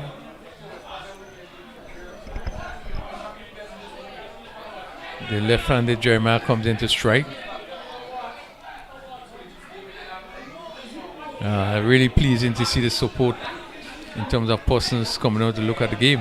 Most definitely, because I was a bit shocked when I looked on the stands and I see the amount of supporters, and then even under the trees and you're seeing persons there. Yeah. Short relief. Just changed down a bit there. Jeremiah was equal to it and played it out on the offside. This game do have a long way to go. We are only in the 8th over, 47 without loss. St. Andrews have as much as 50 overs to bat. So we can be here for quite a while if they Wesley wearing shot number 50. And this one is hit high in the air. What happens here? Someone is getting on right. Let's see. Takes the catch and certainly a really big wicket there. Jeremiah looking to pull, not getting hold of it and hit it in the air, taking in mid-wicket. And St. Andrews has lost their first wicket. That's a big hit, Mr. Crony, for St. Andrews because Jeremiah had been dominating for the whole competition. He had been batting and making over 50s because coming to the competition he had 248 runs on the board. So 278, sorry. Just looking at him come off the field, just seemed to be coming off with a little hop, as though he's nursing some kind of injury. You could see him walking there and don't seem to be walking fluently. Are you aware that he had some injuries before? Not to my knowing. I think, but he's really walking there as you could see as though he's having a little hop or some. But certainly a big wicket for St. David's, 47 for 1. So right now St. David's, that will put a smile on their face, getting that wicket. It was certainly the encouragement. So Duquan is coming in, Duquan Lewis. He is coming in to bat. Lewis. To replace Jeremiah. Yeah. Certainly is a good blow there struck. Again, cricket is such a funny game. There it is that Wesley come back and pick up the first wicket. Somebody we felt should have been removed based on how they were bowling.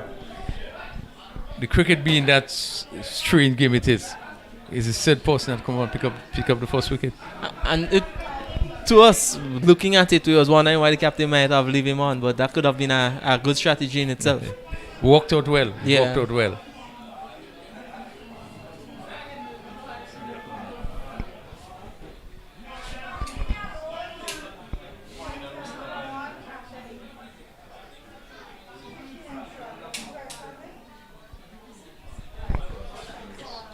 So there's a change of bowling.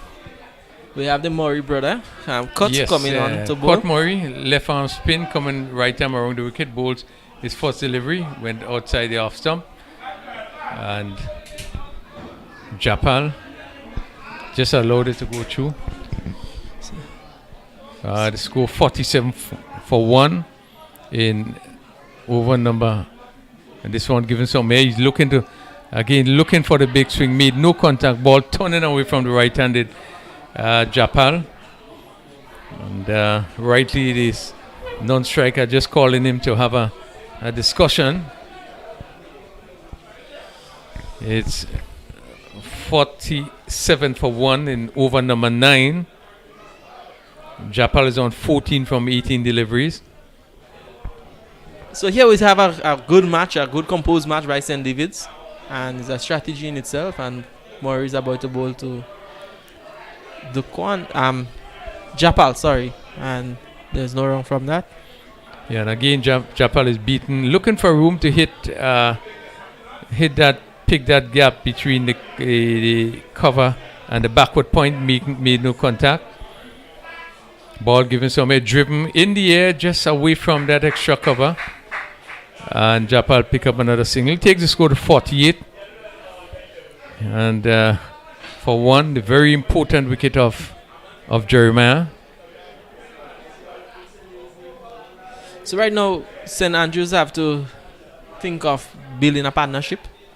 And a steady one right now, because having Jeremiah leaving, you have to get somebody who could take up that mantle. And for the past games that St. Andrews had played, Jeremiah was the one that was anchoring. So right now we need somebody to anchor. Partnership is very important. We know we have persons that can hit the ball. Yeah.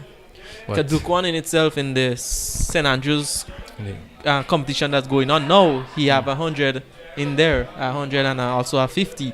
So I know he can, if he put his mind to it, he can stay inside and take some time to and make the runs. But at the same time, It's a different St. level. David's, yeah, it's a different game here. So Different it's field. yeah. Lewis faced his first delivery and turned this one down to short fine leg and the Scoria single.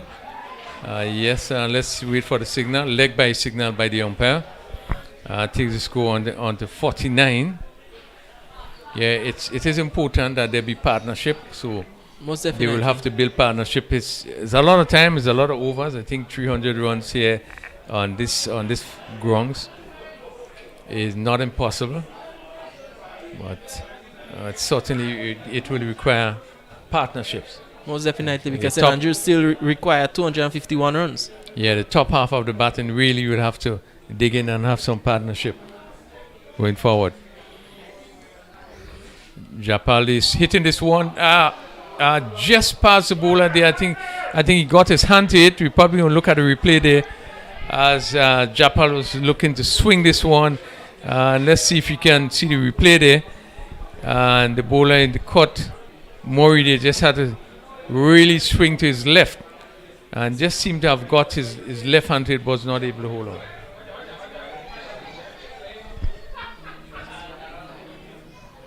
So 49 for 1 at the end of the 9th over. And St. Andrews really is going to require some partnership to get up to that score of 300, which is required for victory. Most definitely, because they still require a whole 251, and that means without that partnership you can't make it, right? Yeah, so the partnership must be developed. Yeah, there must be partnerships in the game. Must be partnership. No, I would think that the light, we can see Isaiah now the light has taken full effect. Yes, and you could actually see the true picture of it on the screen now as it take effect. All right, so we see that's now we seem to have a bowling change from the southern end.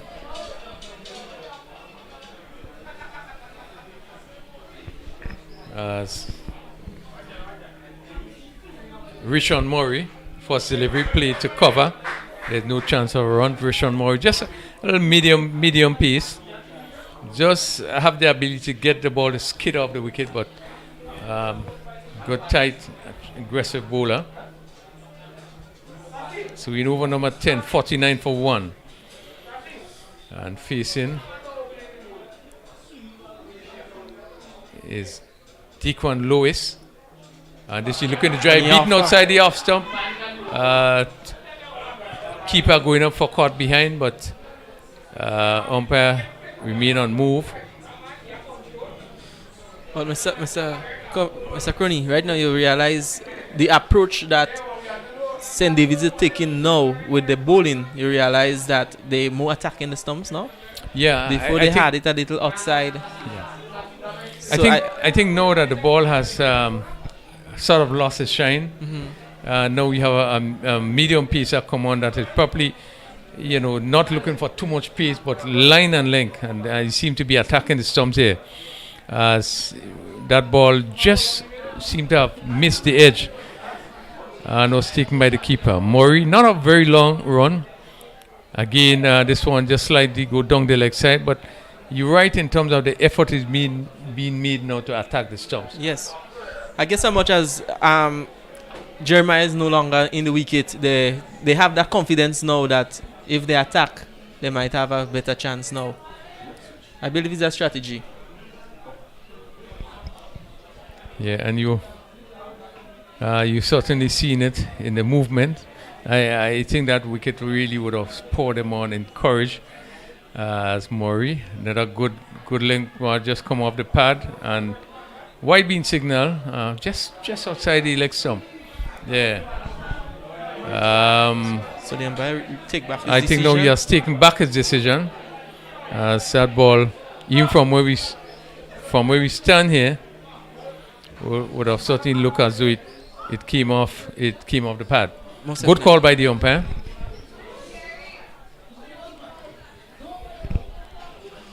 As Murray in his first over, 50 for 1. Still 250 run needed. Another good length ball and just pushing it back on the offside. And this is what you want to see happening, is that the bowlers put pressure on the batsman to score. And obviously with pressure on the batsman, they take chances. Most definitely, but again, you will see a good character from a batsman, because once if you're bowling a good batsman directly on the stumps, he will play you, he will drive you, and someone like Down the leg side, another wide signal, 51. someone like Cutson or Jeremiah, if you put a ball there for them, they will drive it, they will make runs. So I guess that was one of the reasons, the strategy against Gerald, to bowl him there, and they were successful with it. But here is a good competition in bowling it there. You test the batsman and see what that batsman is made of. So 50, 51, and he's driving. Lovely shot, back pass. Beautiful shot. A superb shot there by Lewis. Over pitch delivery and stroked it handsomely. Back past the bowler. It's really rocketed back for 4. Good shot. Shot that will give him a lot of confidence. Most definitely, and at this point, that's a shot that brought him off the mark. So now he's off the mark with a 4, and that will raise his confidence in itself. 55 for 1. Still. And just before St. Andrews went in and bat, he was telling me he wants a 50 or 100. So This one is turned off the pads, and let's see whether he got bat onto it. The keeper just having the sprint wrong, and let's see. Signal, yeah, coming off the bat. So that completes over number 10, St. Andrews. 56 for 1. As we see, the first over from Rishan Murray conceded 6 runs. 55 for 1. He should make it 56 after 10 overs.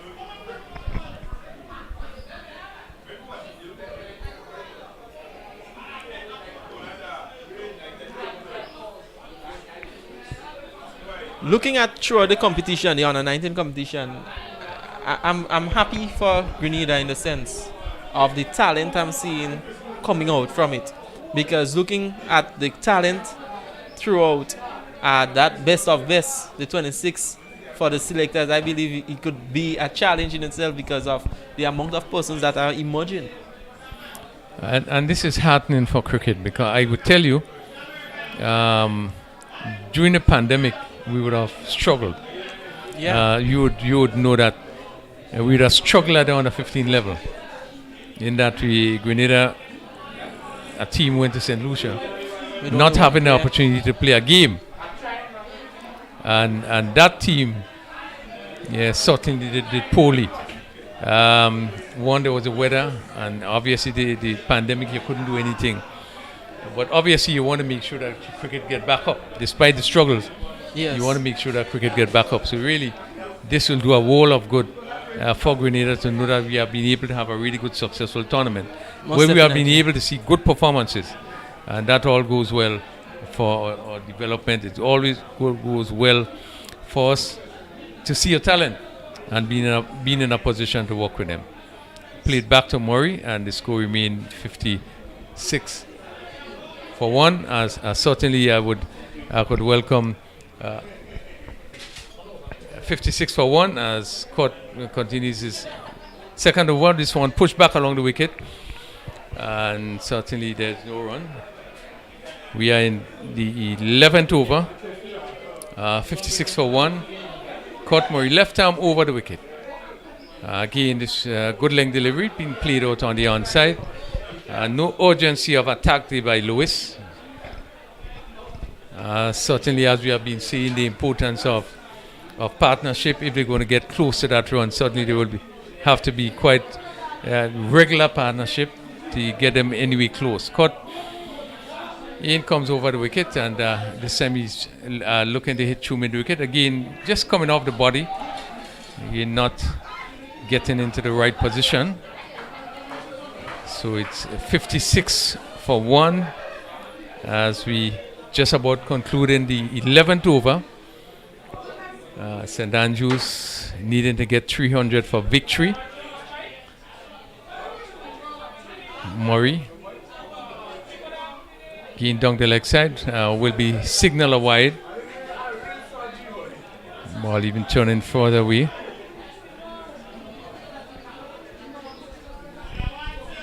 Yeah, I think it's pretty clear. We can see now that the light has taken over. So we are now fully on the light. This one is swept down the deep backward square. Bad delivery. And given the right treatment, being swung down the backward square for 4. And that comes to the 11th over. 61 for 1. St. Andrews requiring to get up to 300 for victory. And certainly we expect a good contest, as I welcome back Kerry, who is going to take over from me. And certainly we'll have the president coming in just to take over from Isaiah.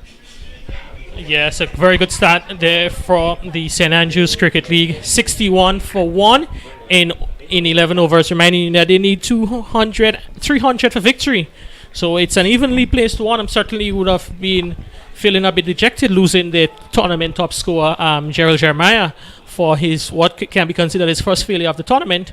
But they are in the match still. 239 runs required of 234 deliveries, and doing the final is certainly well poised and can be an interesting finale here at the Las Vegas Recreation Ground. Yeah, certainly. But the loss of Jeremiah is a big blow. Obviously, the leading run score for St. Andrew. But I think in the St. Andrews batting lineup, you have the likes of Raphael Walker, who scored a lot of runs in the schools tournament. So I think they still believe that they can do it. Of course, it's a tall order, when you get near to 300 runs in a 50-over match. And, so they're not going to give up. They're not going to give up. But I think at this stage, you have to say it's a little bit even, but you may want to give the nod to the St. David's team. Yes, certainly we've seen some good cricket throughout the tournament as we witness the start of the 12th over. And we're here for the finals of the Under-19 tournament, the first major final of any tournament from the GCA to be played under the lights at day-night affair. As the president of the association, how do you feel with this development? Well, just looking around at the spectators, we're very happy to have the boys play under the lights. Of course, it is the only venue we have that, perhaps at this size, that can do that. I think the boys are excited themselves, and of course, we had a very exciting semi-final in Karakou, and I know the guys were excited. And that one is hit there, miscued there from Lewis. Tyrell Japal, and the second wicket goes down for St. Andrew. Japal looking to up the ante. He just scored 15 of 22 deliveries and was looking to get one of the middle of the bat downtown, but he's only able to present the simplest of catches, and a big wicket for St. Andrew. St. David's picking up the second scalp would certainly be excited with his development. Yeah, good wicket there for the St. David team. Just steady bowling. I think the scored more pressure got to the batsman there, and really didn't have the patience, and a comfortable catch. And you can see, Kerry, that no issues with the lights because the guys are catching. Yes, we have not seen not seen any issues so far. And it's pretty dark right now, but the lights have certainly done well to illuminate the playing field here at Las Vegas. And you're saying doing this sort of is what we like to probably see maybe replicated in one or two more grounds around the island that can give the teams and the different councils a bit of that luxury to play night cricket. Yeah, eventually, because I think what we got to do at this level, Kerry, is to expose the players to this sort of thing. When you go to play international cricket, you don't want to be playing, or even regional cricket, your first match on the lights is in a first-class match, right? So if you get the experience now at the community level, the parish level, I'm sure that would serve the players well for the future. So this may be the starting point for some of these players. This perhaps is the best venue for it at this point in time, but hopefully throughout the next couple months and years we would have more playing fields equipped with lights so that we can play more night cricket. Yes, we see the new batter, Kishon Abraham, makes his way to the middle. Dwayne, this tournament this year, it's earlier than it's normally scheduled. Normally we see it happening around the Easter period, but now it's much earlier. Can you give us the reason behind the early schedule for this tournament this year? Yeah, so whatever we do, we have to schedule this around the Cricket West Indies tournament, the Under-19 tournament. And this year that has been brought forward to the beginning of July. Now, normally this tournament would be just around the probably mid-July or later, even later. What has happened is that there's a Cricket West Indies Under-19 tour. So the West Indies tournament, Under-19 tournament, is in early July. Now, normally the windwards would use early July or the end of June. I think seems to be another wicket. Yeah, clipped on the leg sides there, and that looks like a Murray does the fielding there. Cutson Murray, easy catch for him there in mid wicket, and we wait. Here goes dejected, walking out Kishon Abraham. So the third wicket goes down for St. Andrew. They're now 62 for 3, and St. David certainly on top here at the Lasages, as we see making his way to the middle. One of the players you'd have mentioned earlier on, Ronald Walker, and it's probably the last big stand now for St. Andrew if they're to get anything out of this match. Yeah, well, I think this will be the game now with Ronald Walker, who has been the most prolific schoolboy in terms of scoring runs. The number 18 player now coming to the wicket. I would say all of the hopes now will be pinned on him, and of course he would need support. He has not been getting a lot of runs in this tournament. So sometimes the big day, these players rise to the big day. So I would say, Kerry, now we'd have to see what Walker can do. But just getting back to the issue with the Under-19. So normally the windwards would look at the end of June, the beginning of July, to have the tournament. But of course, with the West Indies tournament at that point now, we are forced to have the windwards tournament now around the Easter time in April. Of course, there's the issue of exams as well, so we have to look at that.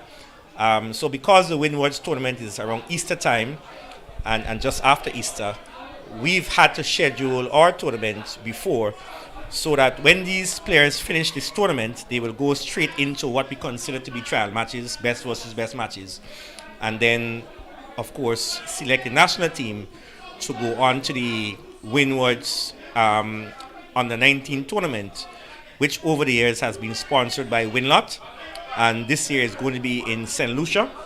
From the 15th of April, I think 15th to the 22nd of April. So all of this is in preparation for that. In fact, at the end of this match, the selectors would announce, and I think they have handed you a team already, but I think you're going to keep it to yourself for the moment, 26 or 24 man squad for the trial matches. And I'm sure a lot of the players playing here and those who would have played in the last couple of matches from all of the parishes, I'm sure they will be listening attentively to hear their names. Of course, we had some very good performances this year, a number of hundreds. So this is all good for the youngsters. There was some talk over the last years, nothing happening. Of course, we had COVID, and people seem to forget that. And I remember Nazim Benjamin and Richie Oliver would tell you that we were one of the few associations to have anything during COVID, and we stream a lot of matches, and we did have the Under-19 tournament a couple times. So we are just building on that. The players are looking very good out there, and we had very good scores this year. We had a number of good bowling performances as well.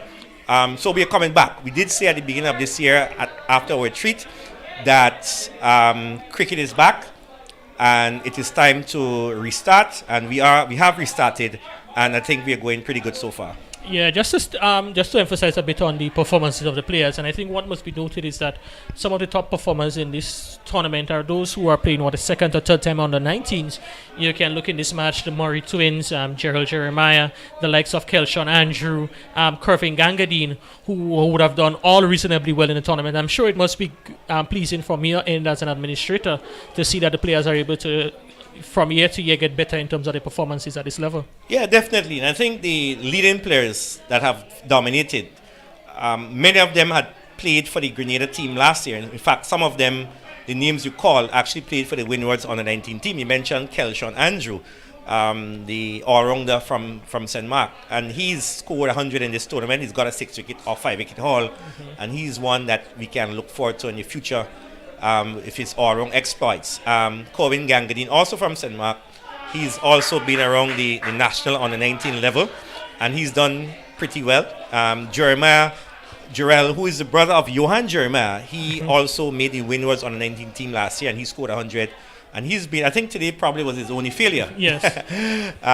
So a lot of the players that have been dominating are actually Grenada on the 19 players, and it's good to see them really coming into their own and dominating. And we have a couple of players who've emerged. Like last week we had Justin John. Yes. He scored, I think, 89 for St. George against St. Patrick. And we had, I think, a 99 from Rashid Alexander from St. Patrick. From St. Patrick as well. Yes.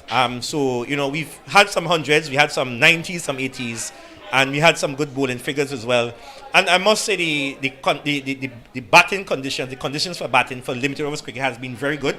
And, of course, it's very challenging these days. You have to share the field with the athletes, the track and field people and so on. So we got to give some credit to the creators around. In very challenging circumstances, were able to produce good tracks for the youngsters. Yeah, Dwayne, just probably to speak on that, because we brought you here to speak on some major development that's going to happen in the not too distant future. But just to stick on the tournament, Dwayne, we see this year the tournament is one of the additions to the tournament this year is that all teams are cladded in some beautiful uniform. Can you tell us how about that, the genesis of the uniform, and how the various teams are looking so quite excellent? We see St. David's in the yellow and black, in the yellow and blue, St. Andrews also in blue and yellow. Where did the uniform come about, and how did the teams acquire them? Yeah, so you're going to see for the next, and it looks as though a missed opportunity there for a run out there, and they're not going to get the single there. Ronald Walker went scampering down the wicket for a single. Dequan Lewis, he was not interested. The ball eluded the grasp of keeper Lambert, and they were able to cross over for a single in the end. Yes, Kerry, so we are sponsored by Stonehill Sports. And you're going to see over the next couple of months and years, all our teams at this level, the parish level, will have these uniforms, either colored or white uniforms. So kudos to Stonehill, the CB, all the way in Pakistan. I think he might be sleeping. And, we have a very good relationship with Stonehill. They're the suppliers to the Windwards Volcanoes, and they're actually a sponsor of the Grenada Cricket Association.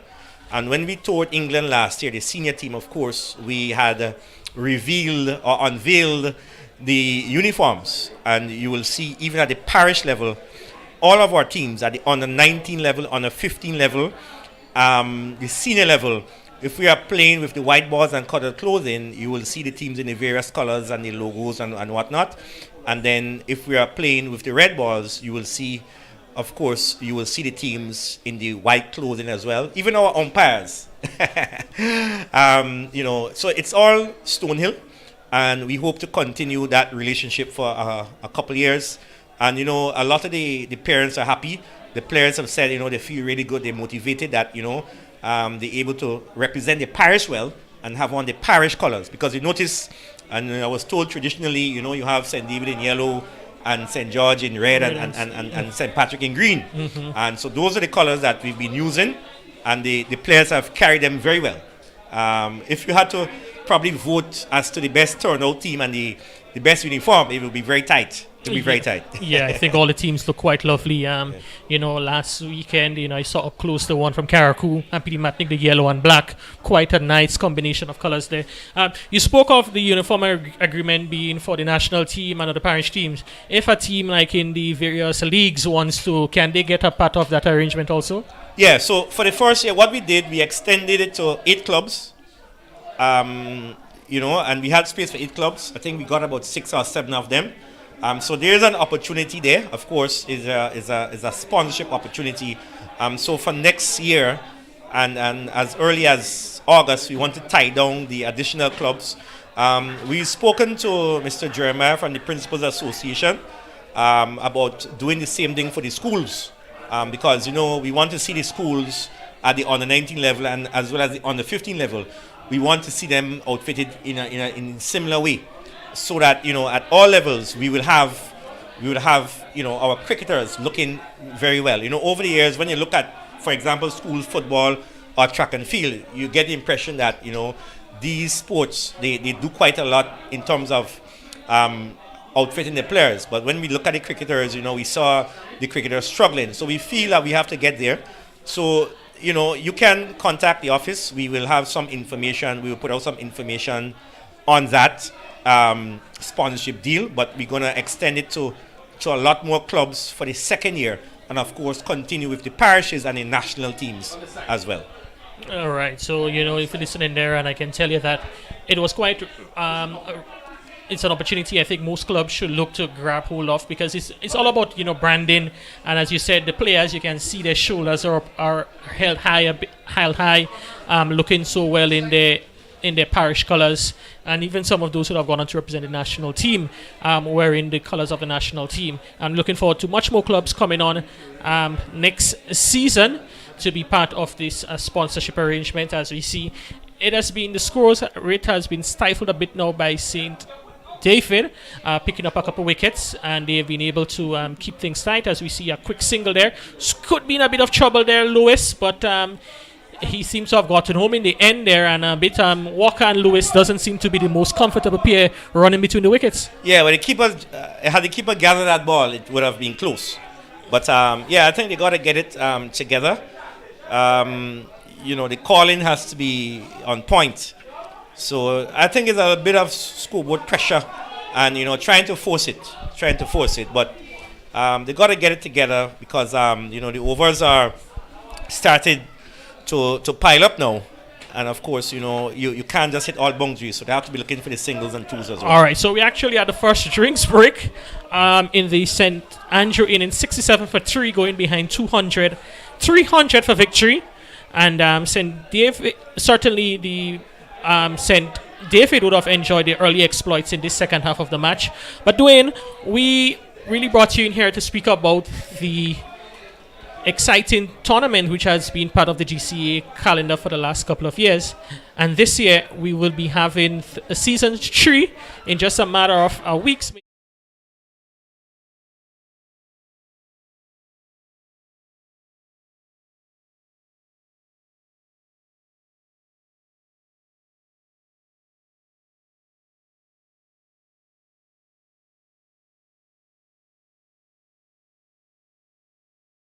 Those dates, April the 25th to May the 9th. We will have matches at 12 noon and also at 2:30. So you have 2 matches per day for 15 days of exciting cricket. Of course, this is the 3rd season, and we are all looking forward to this year. All the matches would be at the Grenada National Stadium. Of course, it will be streamed across the world, and we hope that the players, because we had 2 very exciting seasons over the last couple of years, and season 3 promises to be even bigger and better. Some of the big names are back, some are missing, and then we have 1 or 2, I would say, gigantic names to some extent. And of course, we will have the draft for this season next Tuesday, I think it's the 21st? Yes. At 5 p.m. at the National Stadium. So, Kerry, as I said, what I want to say is just mark it on your calendar and be at the stadium. Of course, the times for the matches, of course, is because of the India market, and it's around the IPL as well. So 12 noon and 2:30, be at the National Stadium every day. And of course, the names of the teams themselves, very unique. The defending champions, Bayleaf Blasters, led by Devon Smith, and Devon Smith is back as a player, not as a coach, but as a player. And of course, the second place, or the runners-up from last year, Nutmeg Warriors, led by Andre Fletcher, and Fletcher is back as well. And the other teams as well. So we have the Saffron Strikers, new captain this year, new coach. We have Ginger Generals, new manager, new captain, and of course the other 2 teams, Clove challengers, 12 challengers, new coach, new captain, and of course Cinnamon Pacers. Cinnamon Pacers, new coach as well. New coach, yes. And do we have a new captain? No, same captain. So there are some changes. And as I said, we're going to have the draft on Tuesday the 21st, 5 p.m. So by that evening, you would see all of the teams. We've had over 125 players entering the draft. In addition to those who are already pre-selected. So all in all, just over 130 players. And only 78 will be selected overall. Only 78. So it promises to be quite exciting. Yeah, and I think, it should be noted that a number of the players in the draft, probably just about 25 or so are players who are outside of Grenada. So it certainly shows that the Spice Island T10 has a large following, and a number of persons outside of Grenada are interested in participating in the tournament.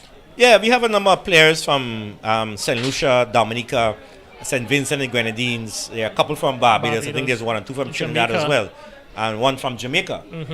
So it's certainly growing, and we hope to make it a lot more exciting this year. Of course, the last couple of years we were affected by COVID in terms of crowd support to some extent, but we feel this year, although most of the matches are during the week, we feel that people can come out and enjoy lovely cricket. There are a number of people out there, retirees. There are a number of people who may be on holiday from school. We want you to come out. So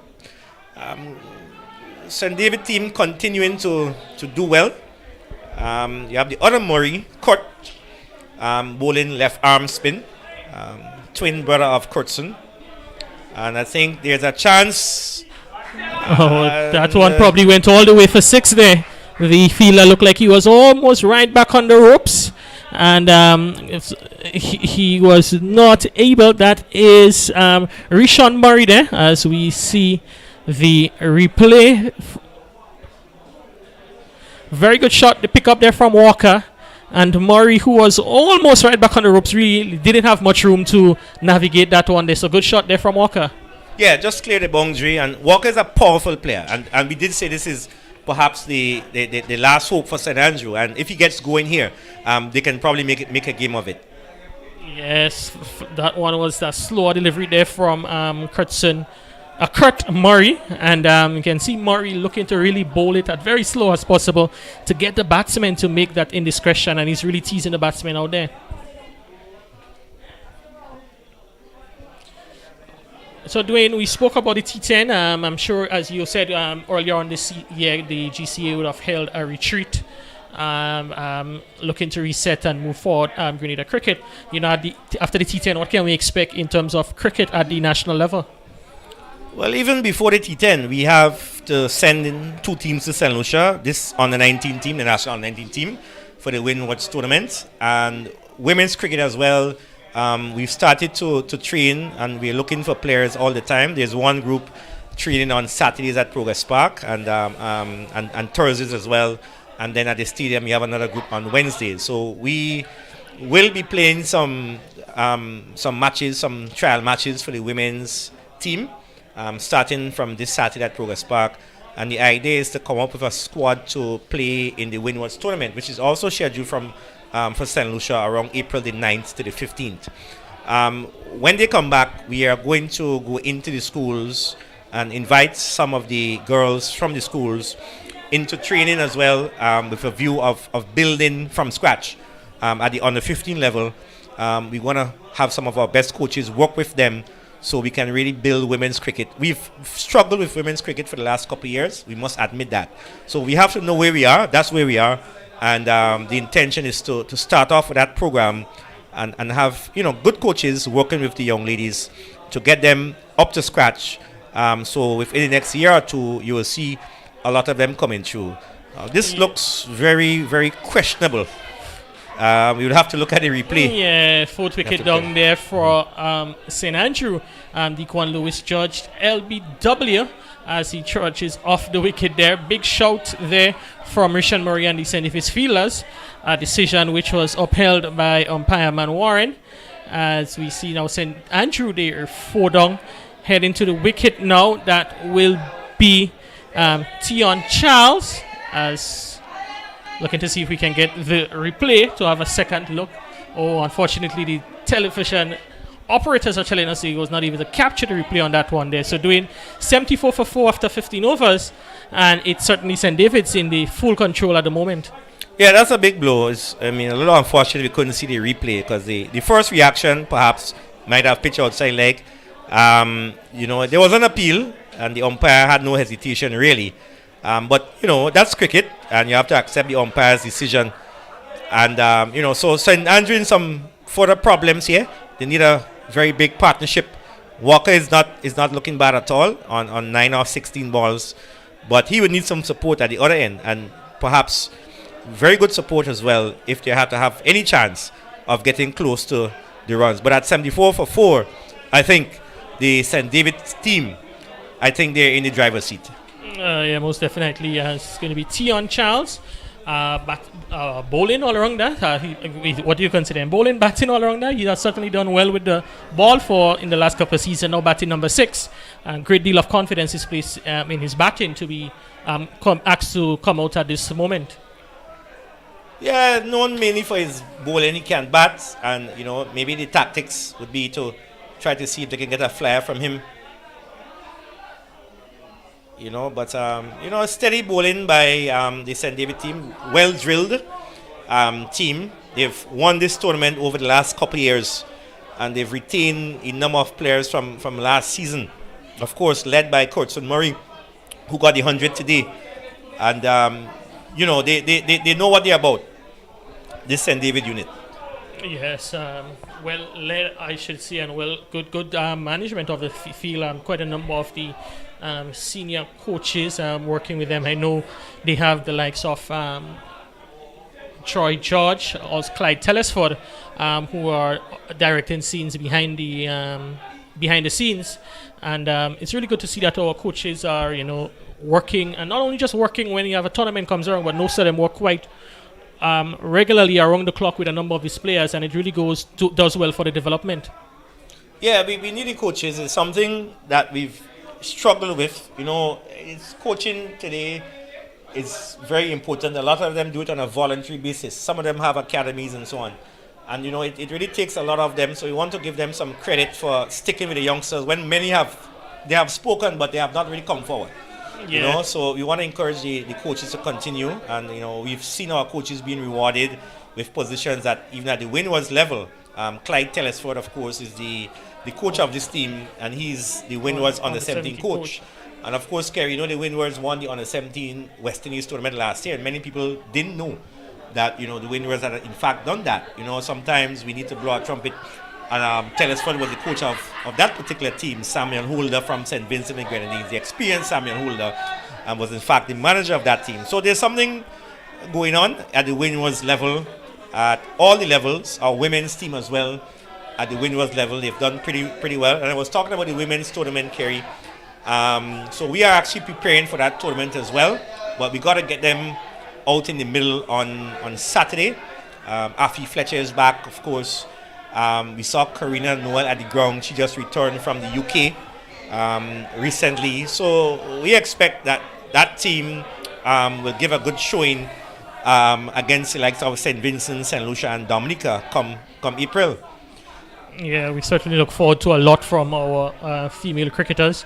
As you said, it's an area that we need to work on, but I'm sure that once the right efforts is put in there, we can attract quite a number of young ladies, as we've seen with the development programs we have going on the two end of the island. And we hope that persons who are listening us interested in having the girls, or even if you're a girl and listening and you want to join the sport, as we see this one heaved over the onside into the boundary. It goes for 4. No, good bit of feeling there I make that Rishon Murray to restrict the batsmen to 2. So 2 more runs to the total, now 76 for 4. And doing as you said, there's a lot of opportunities for cricketers, both male and female. And it's probably now the golden time for opportunities in cricket. As we see now, we have opportunity to extend it at the women's IPL. A number of professional leagues. The CPL has a women's league now. The women plays a lot much more international cricket, so it's really opening up a lot of opportunities for women's cricketers, and we certainly will want to take advantage of this in Grenada. Yeah, definitely, and show the win-wins as well. You know, if our West Indies team is going to be strong, we have to be strong at all the levels below. So the territorial boards have to be strong, and even in the sub-region, you know. So, we're going to now start back with the women's cricket, and, it would take some time, but with committed coaches and people like Lydia Edgar leading the women's cricket in Grenada, we feel that, we can start and achieve something very good. Now, after the T10 as well, we will have a lot of the players continuing in the various leagues. A lot of the leagues have started. The St. Andrew League, which is the biggest league, they've started, and from all reports, going pretty good so far. I think the St. George League would start very soon. From our meeting at the Cricket Association yesterday, the St. Patrick League would also start. St. Mark's. And St. Mark's. So, we will have the majority of the parishes playing cricket this year. And that is what we want, so that these guys now, after this under-19 tournament, can go into the parishes now and play for clubs and teams as well. Because we have more teams than clubs, but what we want is for them to be playing as much cricket as possible. So some of them may not make a national team, but it's not the end of the road. You go back into the clubs and you try to get into your senior parish team. And we have our senior tournament around the end of May into June. And then, of course, in July, we go to the under-15s. Of course, the ministry will have the under-15 tournament in May. And the GCA, we will have our under-15 tournament around July as well. So, all in all, it's looking like a packed calendar. And of course, we still want our senior team to go to England again this year. And that's on the cards as well, around mid-July. And there's more cricket. We promised the guys that normally play matches here at La Sagesse, the Masters.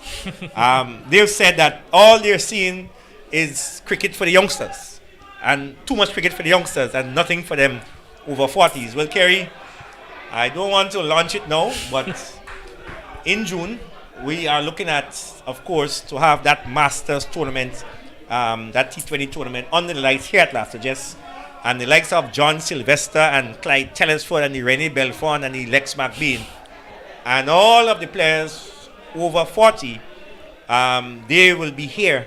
They will be here, and it's going to be a very exciting affair. So we want these guys to play because we want them to come back and lead the youngsters in clubs. So we have to encourage them to play as well. All right, you spoke about that. I think the question a lot of people would have on their mind, will we see the president? I know a couple of years ago you decided that was it, but will we see Dwayne Gale participating in the Masters tournament? Yeah, the last tournament that we started a couple of years ago, I think I lasted about 1 over and pulled a hamstring. So I think the wife has said to me that, that's it. so yeah, so that was a signal. No, try to organize it, but don't play. I think we'd have to speak to Mrs. Gill to see if she have a change of mind there. And it's really good, as you said, it's really good to see that those senior players, because the fire still burns deep for a number of those guys, and I know a few of them will be traveling up to Carriacou in a few weeks to take part in the Carriacou Masters, which promises to be even bigger than in previous editions. So it's really nice to have those guys around and involved in the cricket. I'm just going back to the coaching. You spoke about the importance of coaching, and just last weekend we'd have wrapped up a level 1 coaching course organized by CW and the Grenada Cricket Association, and I'm sure you must be pleased to have the cadre of qualified coaches at the level 1 in Grenada increase a bit. Yeah, well, coming out of the retreat we had earlier this year, we did mention that if we are to proceed with development, we have to get an array of coaches to really assist the youngsters, right? So we know we have about 17 level 2 coaches in Grenada already, but weekend gone, what we did was to have the level 1 coaching course. We had 24 participants.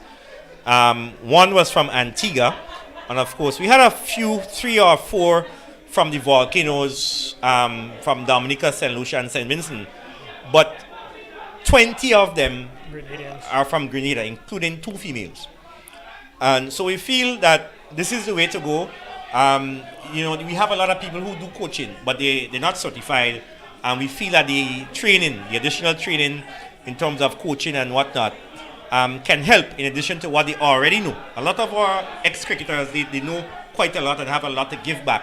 But we feel if we do it in a structured way, it would add some value. And they're already asking when they can do the level 2. We are told it will be, in a year from now. But, what we want to do, Kerry, though, is to have another level 1 before the end of the year to ensure we get teachers from both the primary and secondary schools as well. Because we believe in the primary and secondary schools, we have to have at least one certified coach. Because, you can say what you want to say, but you have to start at the primary school. And if we don't have people who like cricket or who are knowledgeable about cricket in the primary school as teachers, we are going to struggle as we have been for some years now. So we have to get it there, and then in secondary school as well. There is some interest shown. And, over the weekend we did have a couple of primary school teachers. A couple of them are actually former under 19 players for Grenada. The likes of Jensen, Mitchell, and so on. And so we feel this is the way to go, and we just want a little bit more commitment from some other people who talk. But, to help the youngsters now, boy, you don't see them coming around, but we want to encourage them to come and help the youngsters. And it gives us great pleasure when we see the youngsters going on to the different levels. Yes, coaching, one of the important elements of it, as it's a no ball there, signaled by umpire Man Warren there was going to be a big appeal as the ball goes down to the third man region. It's yet to be seen if he probably got some bats onto that there, but St. David's see the replay now to see whether or not got any bat onto that, or that looked quite adjacent there, doing saved by the no ball call on this occasion. Yeah, he played right across it, around it. So luckily for him, it was signal no ball. The call was pretty early. Yeah, so he's still there. Yes. St. Andrews still in it, fighting 282 for 4. Require another 218 of 195 balls. In modern day cricket, we'll say they're still in with a chance, but with 4 big wickets already in the hut, it is going to be a tall order, and will depend on the likes of Ronald Walker to bat as deep as possible. Spectators catch there, a bit of excitement in the stands as that one was taken in the extra cover region, as we see the lights has taken full effect here at the last suggest, and doing quite a beautiful venue. We see to the middle action, we see some spectators on the top on the banks, as they normally like to enjoy the cricket and the sports here in last suggest. And to the eastern side of the ground, we see some football action and a couple of little kids enjoying their time out here in last suggest on a Wednesday night. And I'm sure it's really a nice picture as to what sports and cricket in general can do to keep people entertained and bring out people in a clean, fun environment. Yeah, very well. I mean, over the last couple of years, of course, we were limited to having matches at the stadium, right? So now that we are back to normal, we want to kind of spread the cricket. So all our finals, we want to be able to stream all our finals and have it at different venues. This one, the under 19, is at last suggest. But you may find that the under 15, we will go into different parishes as well.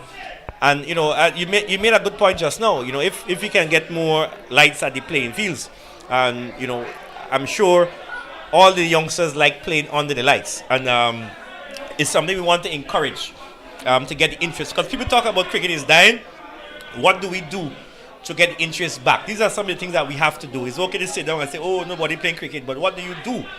And I think this playing under the lights is good. I don't think we've seen this kind of crowd in the daytime, except in Karakou. Yeah, except in Karakou. Karakou is unique, And special good night to our friends from Karakou who are tuning in, watching in.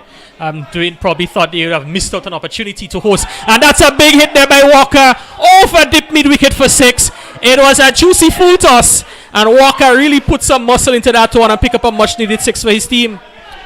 Yeah, but that's what he can do. If you're going to bowl bad, he's going to hit you onto the ground. And this one, full and really into his zone. So, I mean, that should give him a lot of confidence. I'm sure Court Murray will come back. So let's see what happens. It's going to be pretty interesting now if Walker is on the go. Yes, really make for a more exciting finals. 88 for 4 in over number 19. And this one, Walker plays it onto the offside where the captain does the fielding. Raphael Walker comes from a very talented group family.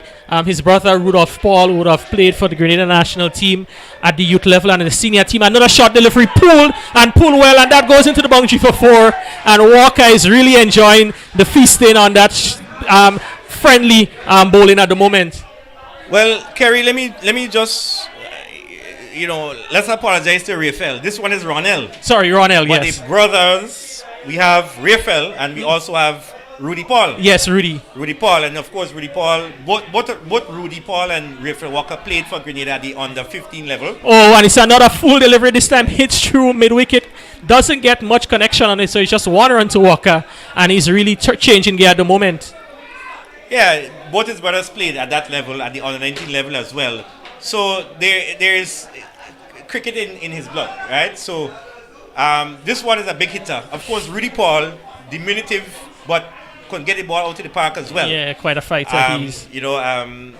Raphael is not diminutive. He's a little bit. So very good pedigree, and I think he's now seeing the ball as big as he can, and if this team is to have any chance. Yeah, and that one beats the keeper down the leg side, goes into the boundary for 4. We wait for the signal from umpire Holas, who signal wide. So it's 5 more to the total, takes the score now to 98, and it's what is turning out to be a bit of expensive over from Kurt Murray, really pumping some life back into the innings of the St. Andrew. Yeah, good over for the St. Andrew team. And Murray not really getting it right and just going down leg. Yeah, so my good friend Rudy Paul, if you're watching, I know you resides overseas now. I saw him here over the Christmas holidays. I hope you're watching your brother compete in the final of the GCA Under 19 Super 50 Cup. So you want to say good night to you, and wherever you are, hope you're enjoying the viewing. What do you think about Rudy as a player? Rudy's my good friend, so I might be biased towards him. But he's one thing about Rudy. He has led Idlers Sports Club to 3 titles in the GCA Club T20 Championship. Quite a big fighter. Would have played cricket for Grenada, the under 15s, the under 19s. And is certainly one who really enjoyed the competition, representing his club and his country. And he's a good fellow all around, and I think we probably would have missed him over the last few years in cricket in Grenada. And in the T10 competition doing, Rudy Paul he'd have made that sort of tournament his own. Well, Rudy, you're hearing it from Kerry Frank that we've missed you. But it's good to see his brother out there and played for the Grenada team at the under 19 winners level. And, he did lead his team into the final of the schools tournament, SAS. So he's has some runs under his belt this season, and in this tournament hasn't really been getting among the runs, but I think sometimes a big player comes good on the big day. We saw Murray in the first innings getting 100. That is Kirsten Murray, and sometimes the big day brings out the best. Yes, most definitely. And it's 100 for 4 after 19 overs, with 200 required of 186 runs. And St. Andrew, I'm sure they would still carry the belief that they can get over the line. You just need to be playing sensible cricket, keep the scoreboard ticking over, and they're in for a shot. But it really depends on Walker and Tion Charles and the other batsmen coming to really put their hand up to claim a memorable victory. St. Andrew, no surprise, coming from behind, a memorable victory last weekend when everybody counted them out for on the ground, counting them for the final, the 10 count, but they were able to rise and claim victory. I'm sure they'll be looking for another miracle here in the lights at Las Vegas. Well, Kerry, you were in Caracou, and I, during the game, I almost called you to start to make arrangements to get the guys, Richie and his guys, to Caracou next week to do the final. And then we heard about the the collapse. Yes. Remind me of it, Kerry, chasing 100 and... Yeah, so just to give you, I think they St. Andrew scored 191. Karaku was 148 for 1 after 34 overs. They required, 48 runs in 16 overs. And after 40 overs, I believe they were 174 for 4, 17 or 18 of the last 10 overs. And doing the final, somehow constructed a way to lose that match by 12 runs in the final over. So ended up losing the last 9 wickets at 28 runs. Earlier on I made the statement that a couple of people were not happy, saying that you should have given credit to St. Andrews, but I thought it was a way St. Karaku lost the match and St. Andrews were able to capitalize on it, as we see another boundary, this time off the bat of Tion Charles, and takes the total into the hundreds. They've gone on by 4. So it's still a possibility, the hope is still there, and we may just be witnessing another miraculous comeback. Well, I think the change in bowling, you have Lambert bowling now, and so you're going to see some changes. So it's probably can get a bit easier for the 2 batsmen, and we were wondering about Tion Charles batting that high, but maybe he's sent in to get some quick runs. Yes, this time it's Walker come forward, pushes back there. Lambert, another option that is available to Captain Curtin Murray. And Lambert, he has been around the youth cricket for a few years and had a couple of good scores in the tournament, but probably felt he missed out on really going big in one of those innings. Yeah, a player of his caliber, he scored runs for the Windwards on the 15, on the 17s, and he scored runs for the Grenada on the 19 team in previous tournaments. So I think he will be disappointed this year, but you never know. His name could be there in the 26, so he'll have another opportunity to prove his worth. So a good opportunity for all these guys, Kerry, and we're just happy to see, cricket playing once more, and to see the spectators around watching the game, the youngsters. So we just hope to continue with it. And, we're going to have more cricket, all of the parishes, perhaps. And, what we saw in Karaku last week, I know the people in Karaku were asking for some more, So, it goes that way sometimes. But I think, the 2 teams that are in the final probably deserve to be there. They played some of the best cricket of all of the teams, the 6 teams. And that's why they're here today. So I think there's another bowling change, and as I said, you're going to see some changes.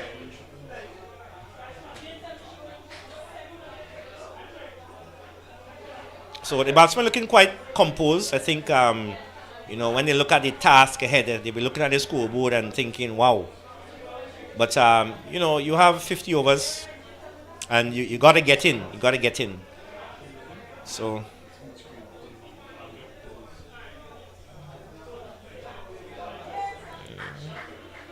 Not really finding the gaps, and the St. David's team haven't looked bad in the field. Of course, this is their home ground. They're accustomed to the ground, and they move well to the ball. So,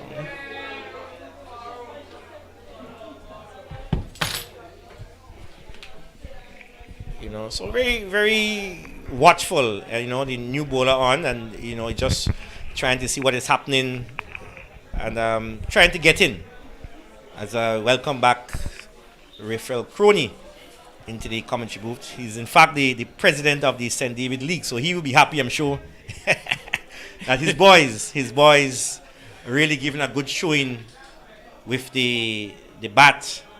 And chance of a run out, is he? Yes, he's given, and that's a big blow. Don't think the single was ever on. And Walker, not the fastest in between the wickets. And that was very risky. Good throw.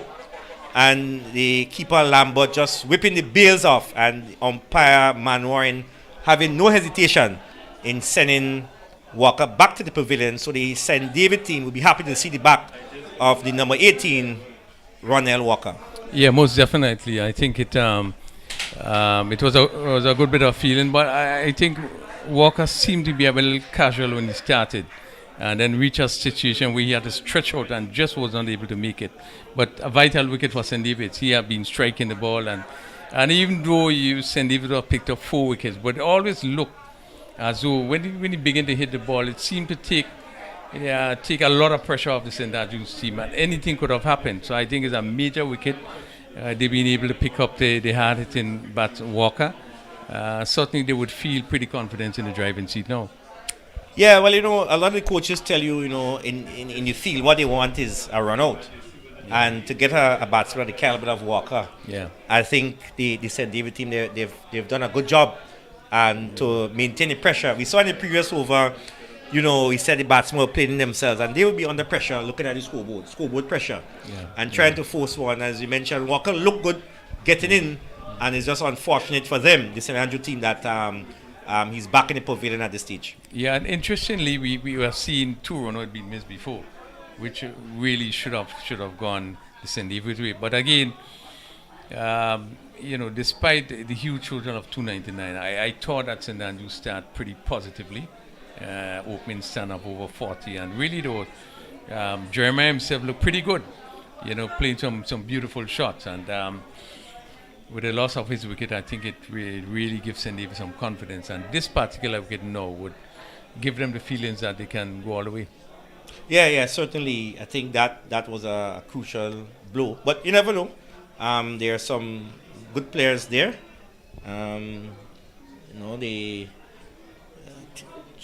Charles is there, and the new batsman is Felix. Sorry, the bowler is Felix. And the new batsman, just trying to get the name of the new batsman, the number 2. It looks like Bartholomew. Cleveland Bartholomew, yeah. Actually an off-spinner, one of the off-spinners for St. Andrews. Well, I think they certainly would have probably have the heart of the batting now, and they would just have to keep keep piling on the pressure. Very very good atmosphere. I mean, it's pleasing to see the support, and the persons are around and really giving support. Pleasant atmosphere, really really good. We still see a few vehicles coming in. And parking space. Well, I was outside a while ago and I just heard that there are a number of persons coming up from town, haven't seen it online, and they decide that they're coming up to St. David. It's a nice line. Yeah. Well, kudos to you, Crony, and you are hosting the final, and it's good to see. Karen and I spoke about last suggest. Beautiful venue, and if you can get these kind of matches here, I'm sure the people out St. David will be very happy to come out and support good cricket. Yeah, I certainly believe that.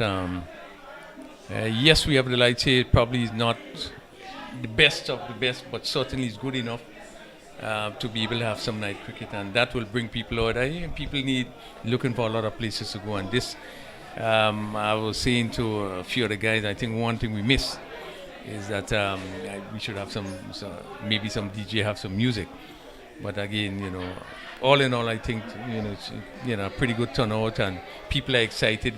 Quite a bit of persons coming out from St. Andrews.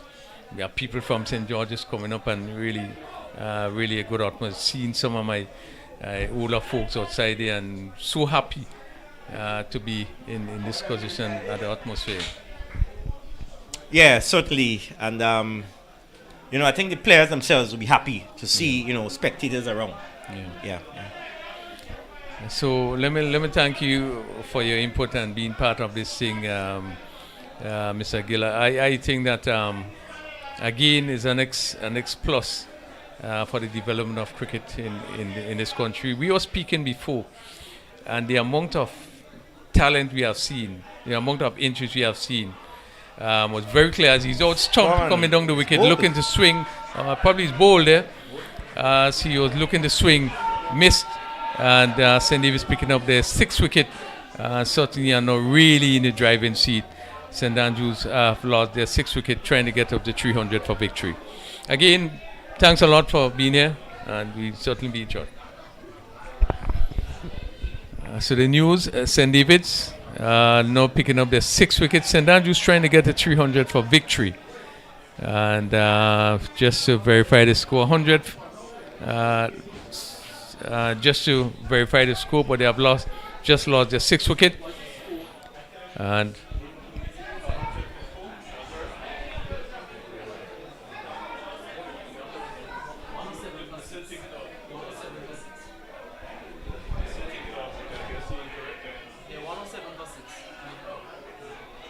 $107 for 6, St. Andrews, and that's in reply to St. David scoring 299 for 6 in their 50 overs.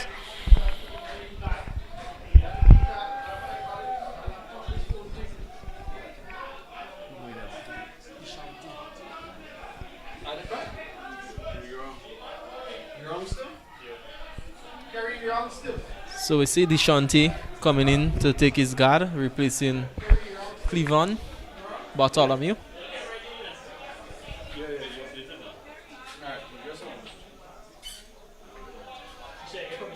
So Thomas, the left arm spinner, who did have a pretty good spell, really created some doubts in the mind of the batsman. He's going to pick up strike on that northern end. And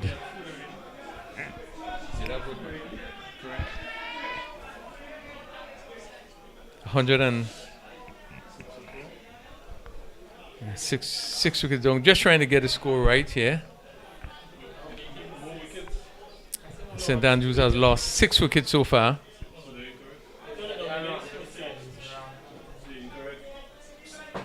So Thomas faces his first delivery. And he's turned this one on the outside, short fine leg. Again, no chance of a run. But St. David's seemingly piling on the pressure now, having taken 6 wickets for just over 100 runs, 107. Most definitely. And having those major wickets falling and the consistency of the wicket falling gives them the upper hand, because we realize that St. Andrews, they're trying, but they cannot foster a positive partnership. Yeah, definitely in the driving seat. Having lost the important wickets of Jeremiah and then just lost Walker there. Yeah, in the run out. Two of the main scorers. Really up against it. As we see. So Timon Felix.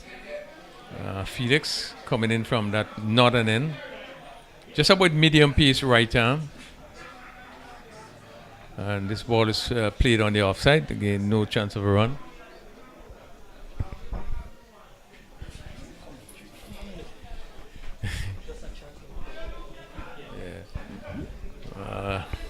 As I certainly welcome my colleague, my former under 19, under 15 player who would have made it really big.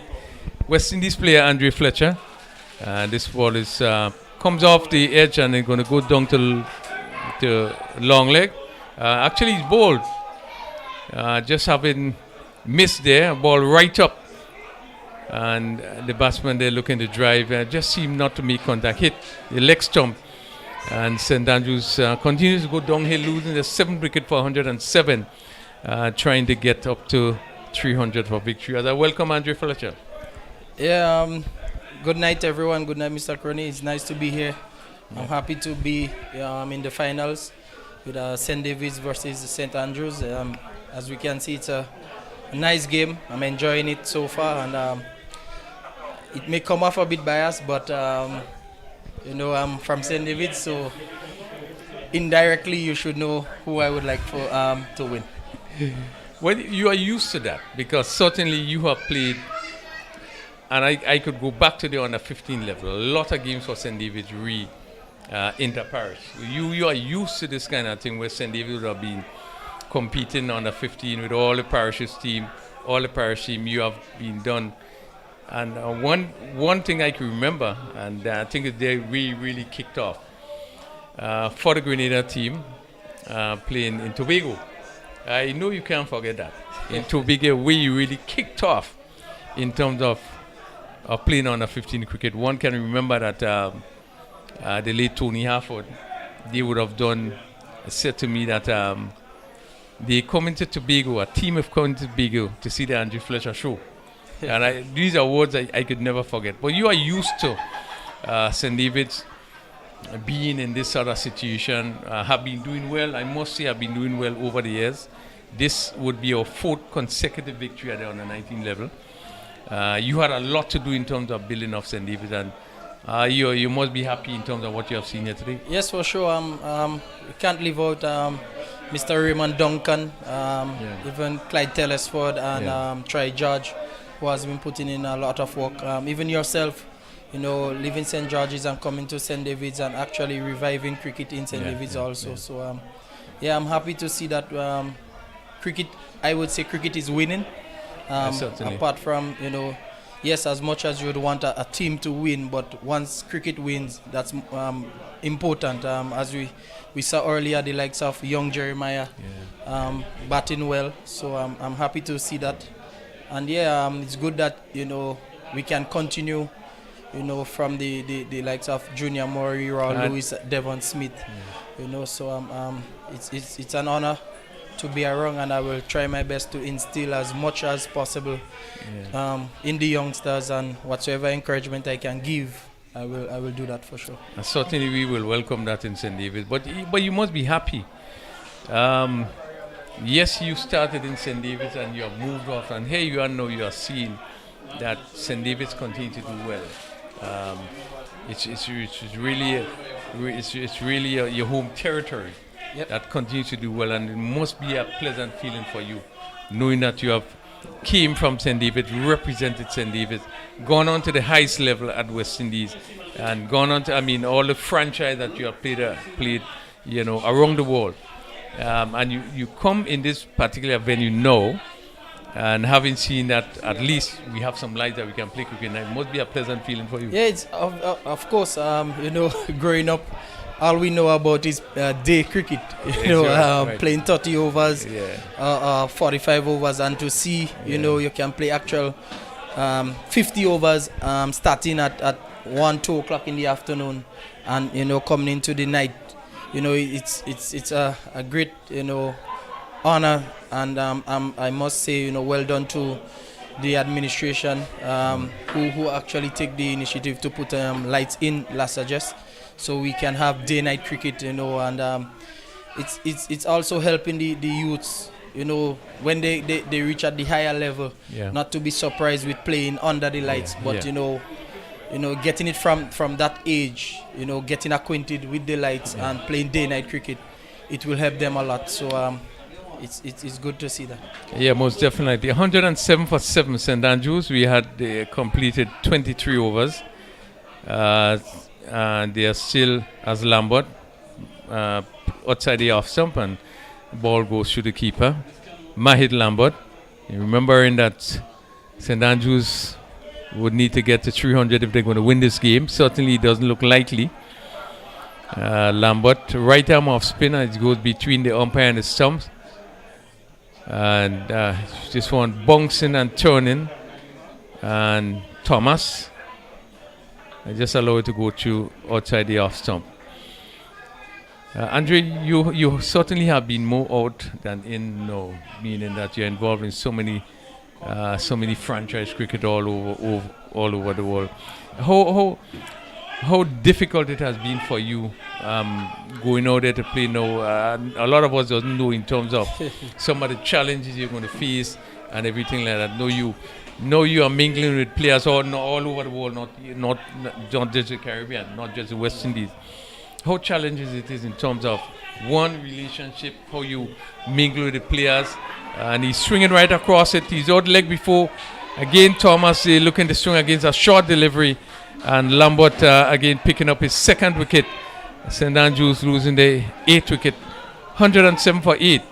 And really seem to be in dire street now as they just 2 wickets away from defeat. Coming back to the point, how challenging and difficult it is for you. For instance, you go on down to Pakistan to play with in a league that have players from all over the world, and how then you have to mingle with the team that you are playing for. But to be honest, I'm happy you made you brought up that point.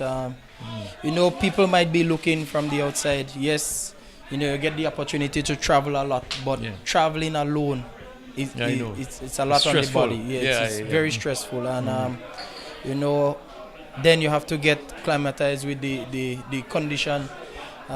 Time difference plays a big part, Right. and as you said, culture is different because you're gelling with players from Australia, Pakistan, South Africa, and elsewhere. So How difficult is that? So let's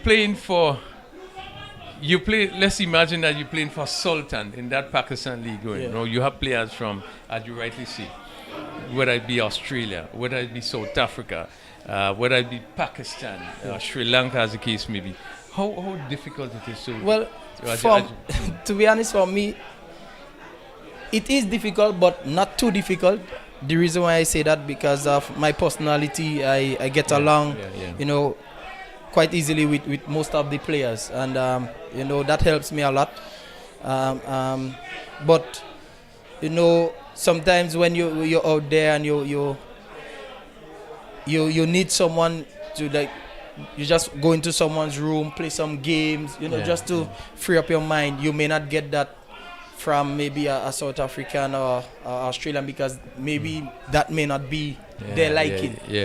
So it helps a lot when you have a West Indian player in the mix. That you can go into that room and just have a chat.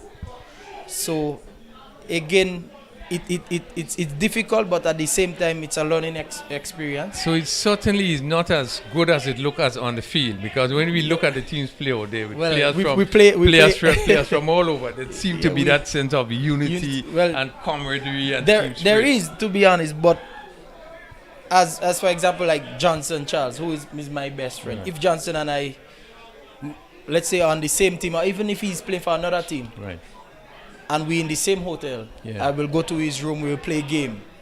But yes, I'm playing for a franchise, I have teammates, I have to gel with them. But that friendship that you will be looking for, I would be looking for from Johnson, I may not get it from another player.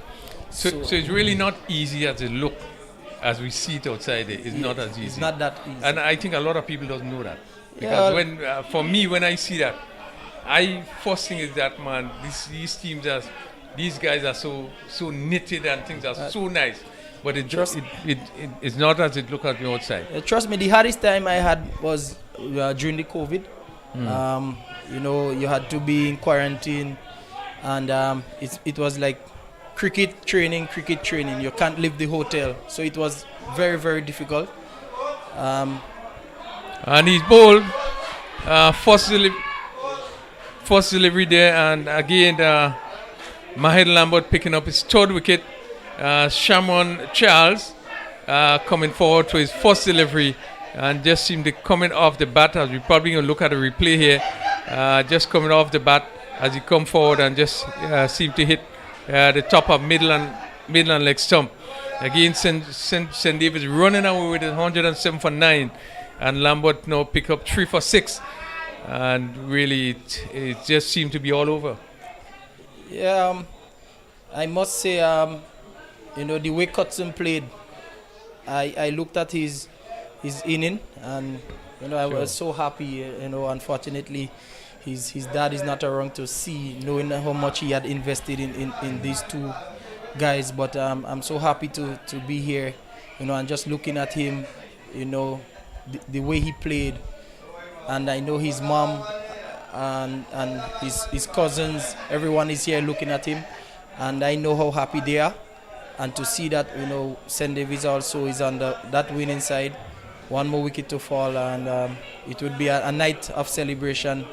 And indeed, as we all know, the hard work has been paying off. As I mentioned, the Clyde Telesford and the Troy George and Ray Duncan, they looking at their team performing now. I know how happy they are.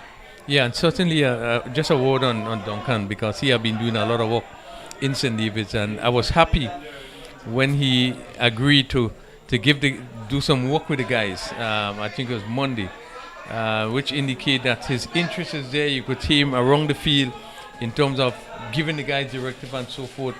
And we just seem to forget, as the 24th over is concluded, 107 for 9, St. Andrews, we just seem to forget in terms of the work that people on the outside is doing, and we seem not to pay much interest in terms of doing that. But in here, we are seeing the results in terms of the performance of the team, and really, you know, I want to support you. Yeah. Even in terms when I look at the Maurice in particular. Yep. And we think about the work that the father did, the support. Yep. It would have been very, very hard on these guys, and here they are turning around. You see the support of the mother, who is always there. It really have been tremendous, and you know, too much kudos is not too much for that family. And I think the guys are really playing in such a way that really would give some encouragement to Mr. the rest of the Crony, family. on that note, you know, it's just something I would like to share, because whenever I get the opportunity to talk to parents, you know, I always let them know, because, you know, I grew up in an era where our parents were, you know, very strict. Sometimes we do something wrong and they will punish us in ways, you know, that they know we like, and to kind of, you know, peg us back. But, you know, sometimes as parents, we tend to use the wrong punishment. And I say that to say, with a child loving a sport, whether it be cricket, basketball, athletics, you know, I would encourage parents, please try your best not to punish that child in that field, because you don't know the impact that punishment might have on that child. You understand? So, yes, you know, hit down too long on, catch shaking, and he's dropped it actually well. It looks so simple. And that catch was dropped at long on there. When it looked at it was all over. And certainly, let's see, as it went straight down to that fielder. Probably get his name in a while, but rather simple catch. Lambert, that's Mahid Lambert, and just was not able to hold on. So Kanai Lewis, who is now on one, outside the off stump, and that ball goes through the keeper. And that was Tyson, who was dropped down on the boundary. So Lewis has faced his first delivery. Yeah, Mr. Green. So, you know, you don't want to use that as a way of punishing, you know, a child. And I would encourage every parent to push, whether it's a boy or a girl. If they love cricket, push them. I would encourage you right now, the way, you know, cricket is at the moment. Yes, there is a lot of money in cricket. Yeah. And I always say, if I tell someone no, you know, don't study cricket, I will be a hypocrite. Yeah. You understand? Yes, you may, some decisions will be made where you may not like it as a parent. Yeah. Where administration is concerned, but push that child, encourage that child to go out and give their best. Discipline is important, you know, and put in that hard work, because cricket it pays a lot, and I would like to be, whenever I give up that bat and gloves, you know, to be home and just seeing players from Grenada, you know, making us proud, just as how, you know, we, when the Junior Murray and the Royal Lewis had finished, you know, it was a smile and a joy for them, seeing the likes of, you know, myself and Pascal and, you know, now Ryan, John, and these guys coming up and doing well. Well, you're certainly right. And, you know, even as you mentioned that, it's the end of the 25th over, 108 for 9, St. Andrews, where Tyson on 1 and Cameron Lewis not yet out of the mark from 4 deliveries. Mahed Lambert, who has so far picked up 3 for 6, is going to come in to bowl another over, and he'll be bowling to Devon Tyson. And certainly when you look back and you see the players that has come forward from St. David's, again, it's encouraging, even for the youngsters. It's encouraging to see, listen, man, St. David's can make it, and you can come from St. David's and make it at the highest level. Yeah, for sure. This ball is pushed on the onside by Tyson. as he faces Lambert. Ball given some air, and he's driving down to long on.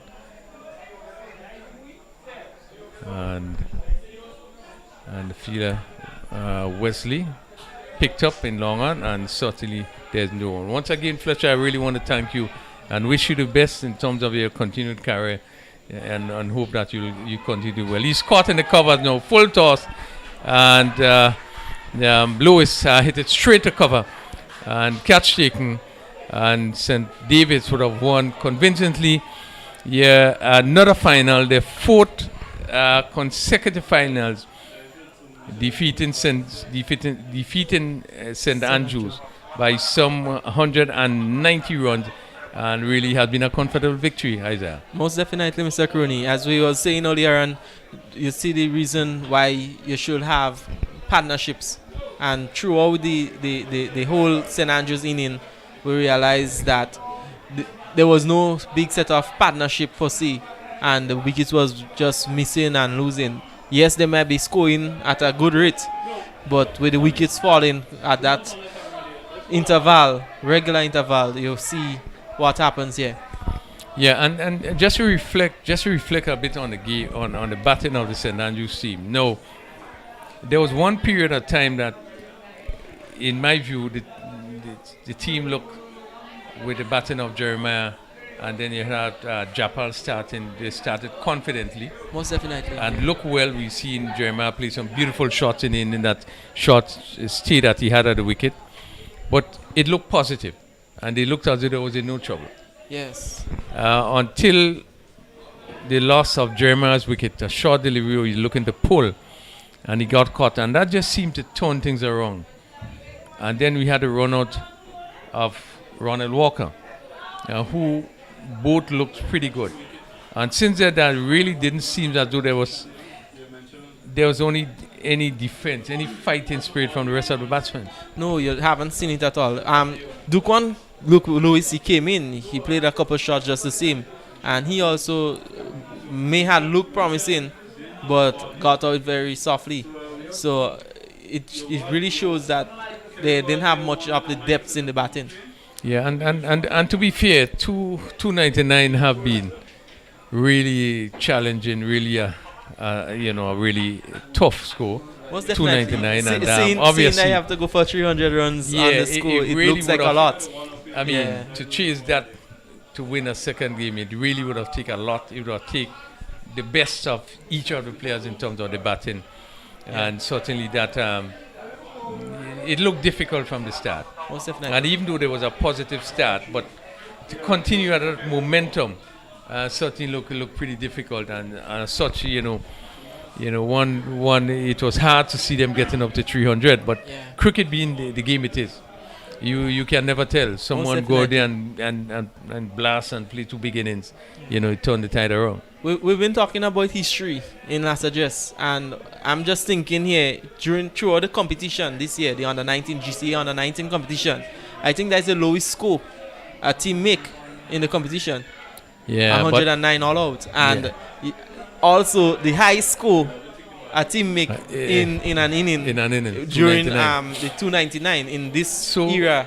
2023. So it's very fair to see that the St. Davis team need a lot of credit. Yes, most because definitely. Really, the games they win have been very convincing. Despite, I think Karaku's game was a little bit closer. And again, because one felt St. Davis would have won, some wickets fell. But outside of that, they defeated St. Mark's in the semi-finals, which was a big defeat. This really is a big defeat in the finals. Most definitely. And it's there's something good about the team in terms of the way they have been playing, both with bat and ball, even though they would have lost wicket up front. Remembering that St. David's 112 for 4. Yes. With one of the Morris out, and you would have think that the top half has gone. But from 112 for 4, they went on to 299 for 6, so they would have because lost of the partnerships. Only 2 wickets. Yeah. For some 187 runs, they would have lost the last 2 wickets, and that would have been in some 25 overs. So it tells you that despite that, there are some depths, and the players are mentally prepared to fight on and to go on. It's a matter of staying positive, and we see that play out throughout, because even while Jeremiah was there, the way they was attacking, they had a plan. You could see that they had a plan because since after, as I made mention when I was earlier on, you realize that they started to attack the wickets, and based on who the batsman is, you realize they changed the bowling to suit. And I see there's a form of strategy, and that is key. Yeah.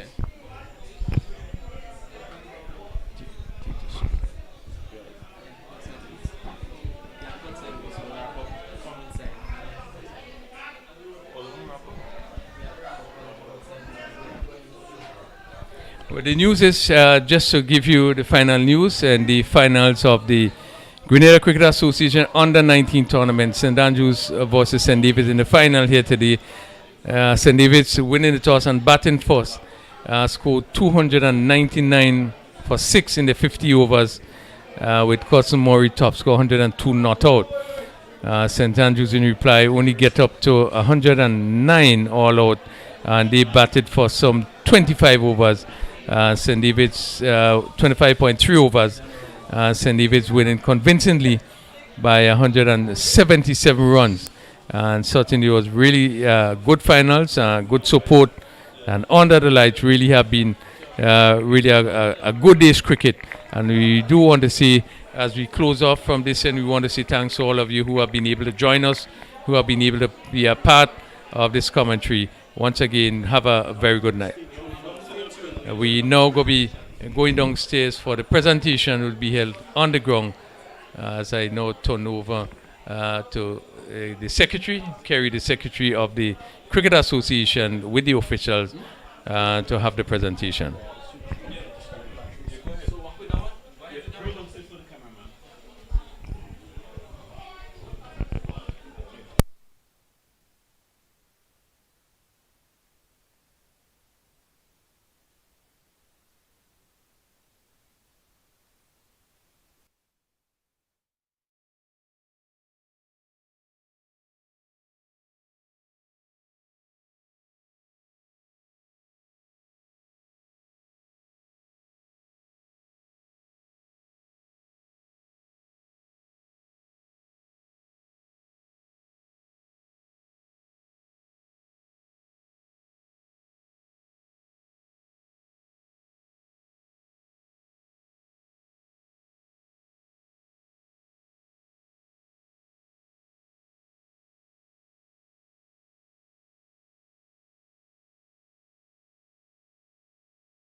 Welcome to the post-match presentation for the final of the GCA Under-19 Super 50 Cup.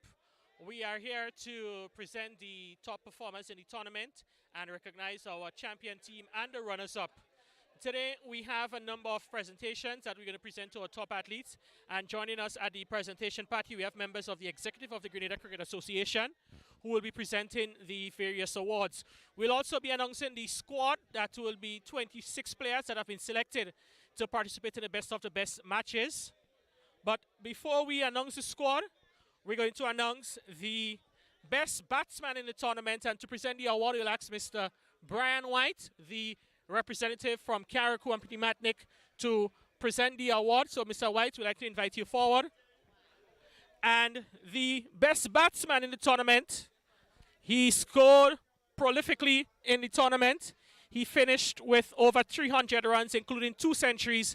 The best batsman in the tournament, Kurtzon Murray.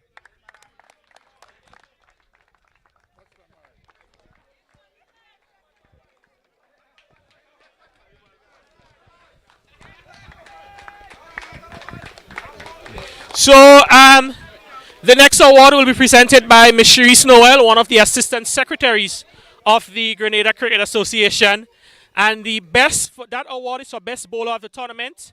He is not a player in the final, but we'll still like to recognize him. And we'd like to ask the chairman of selectors, Steve Mahon. Mr. Mahon, can you come forward to receive the prize on behalf of the best bowler in the tournament, Kervin Gangadine. So Kervin Gangadine from St. Mark, he's not here with us in the finals on finals day, but Mr. Mahon will receive the award on his behalf and will relay the prize to Kurtzon on an excellent and successful tournament for his team. We move on to the best wicketkeeper in the tournament, and adjudicated by the officials, the best wicketkeeper in the tournament. But before we do announce that, we'd like to ask Ms. Edgar to step forward and present the award to Jamal Murray of St. David's. Jamal Lambert, my apologies, of St. David's. The best wicketkeeper of the tournament. So we move on to the player of the final. It is no surprise that the player of the final, a knock of 102 to help his team score 299 in the final, Kurtzon Murray, player of the final.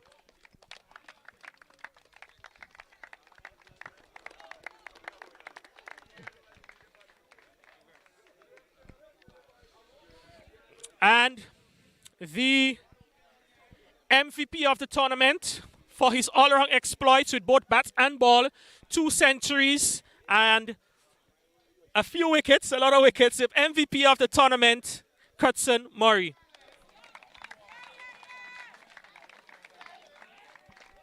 The award is presented by Mr. Randall Batiste, second vice president of the Grenada Cricket Association. So we now head into the final awards. We have left the runners-up medals and the championship winners medals and the championship trophy, which will be presented by the treasurer and the first vice president and president of the GCA. But before we do that, we'd like to announce the 26 players that have been selected to participate in the best of best matches. So we start with Team A. Rashid Alexander, Rikel Sylvester, Gerald Jeremiah, Kellis Andrew, Jaheem Braffett, Kurtzon Murray, the captain, Kervin Gangadine, Deshante Thomas, Dishon Andrew, Jamal Lambert, Enoch Toussaint, and Chad Abraham. That is Team A. Team B comprises Mahid Lambert, Rion Mitchell, Tyrell Japal, Ronell Walker, Justin John, Devoni Joseph, Kurt Murray, Dijon Jurakan, Marlon Phillip, Devin Tyson, Bijan Embleton, and Kelshon Andrew, Team B. And the captain for Team B would be led by Devoni Joseph. Let's give a round of applause to all 26 players who have been selected for the next round, best of best matches. We now move on to the runners-up. It's a team that played undefeated on the finals. They played undefeated until the finals, had successes in the earlier rounds against St. Patrick's and St. Mark, had a memorable victory in the semi-final against Carriacou. And let's give a hand to our runners-up for this year's tournament, St. Andrew. We would like to start with Gerald Jeremiah, the captain, Tyrell Japal, Ronell Walker, Keyshawn Abraham, Deshante Thomas, Cleavon Bartholomew, Dequan Lewis, Martin Baptiste, Shamroy Charles, Devin Tyson, Canny Lewis, Chad Abraham, Tion Charles, Taiwan Abraham, Jadel Dominic, and we'd like to recognize the coach and manager of the outfit, Fabian St. Louis, and Vernon Jr. Thomas.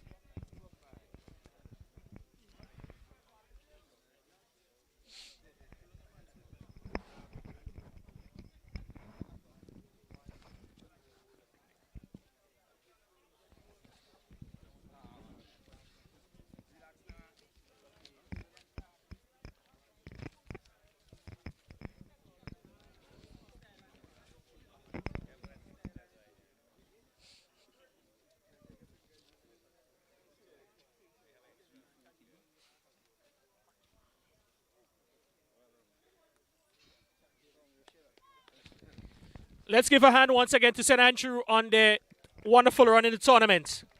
We now move on to present the medals to the championship team. We start with Kurt Murray. The medals will be presented by Johnson Richardson, the first vice president of the GCA.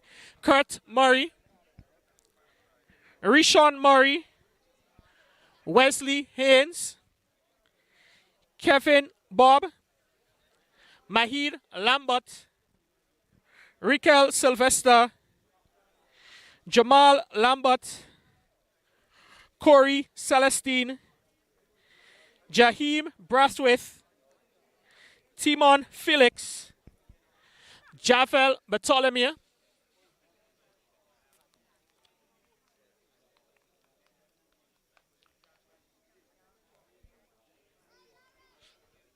the coach and manager, Clyde Telesford and Troy George.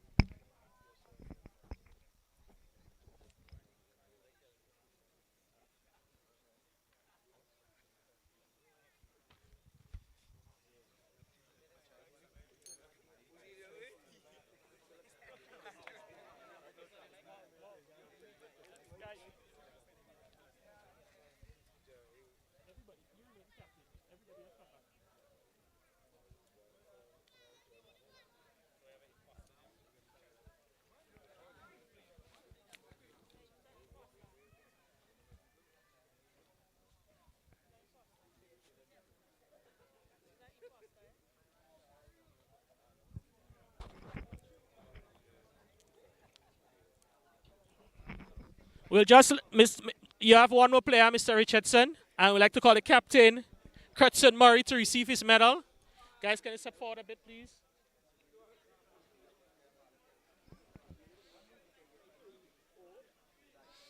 And now we'd like to call the president of the Grenada Cricket Association to present the championship trophy for another year to the victorious St. David's Under-19 cricket team, champions of the GCA Under-19 Super50 competition tournament. Congratulations to St. David's and victory, memorable victory, and to all the participating teams in the tournament. We say congratulations to you and we look forward to your continued exploits. And so guys, you can just stay there and have a picture with your trophy, and we're going to ask the members of the GCA to join you momentarily. So Captain, Coach, can you join the team? And for those of you who are joining us on the stream, we want to thank you for spending your time with us this evening, taking in the action from the La Sagesse playing field. We did enjoy your company virtually, and we look forward to your continued support of cricket in Grenada at the various levels. So from all of us at the GCA, we want to say thank you for joining us. Do have a good night, and we'll see you soon.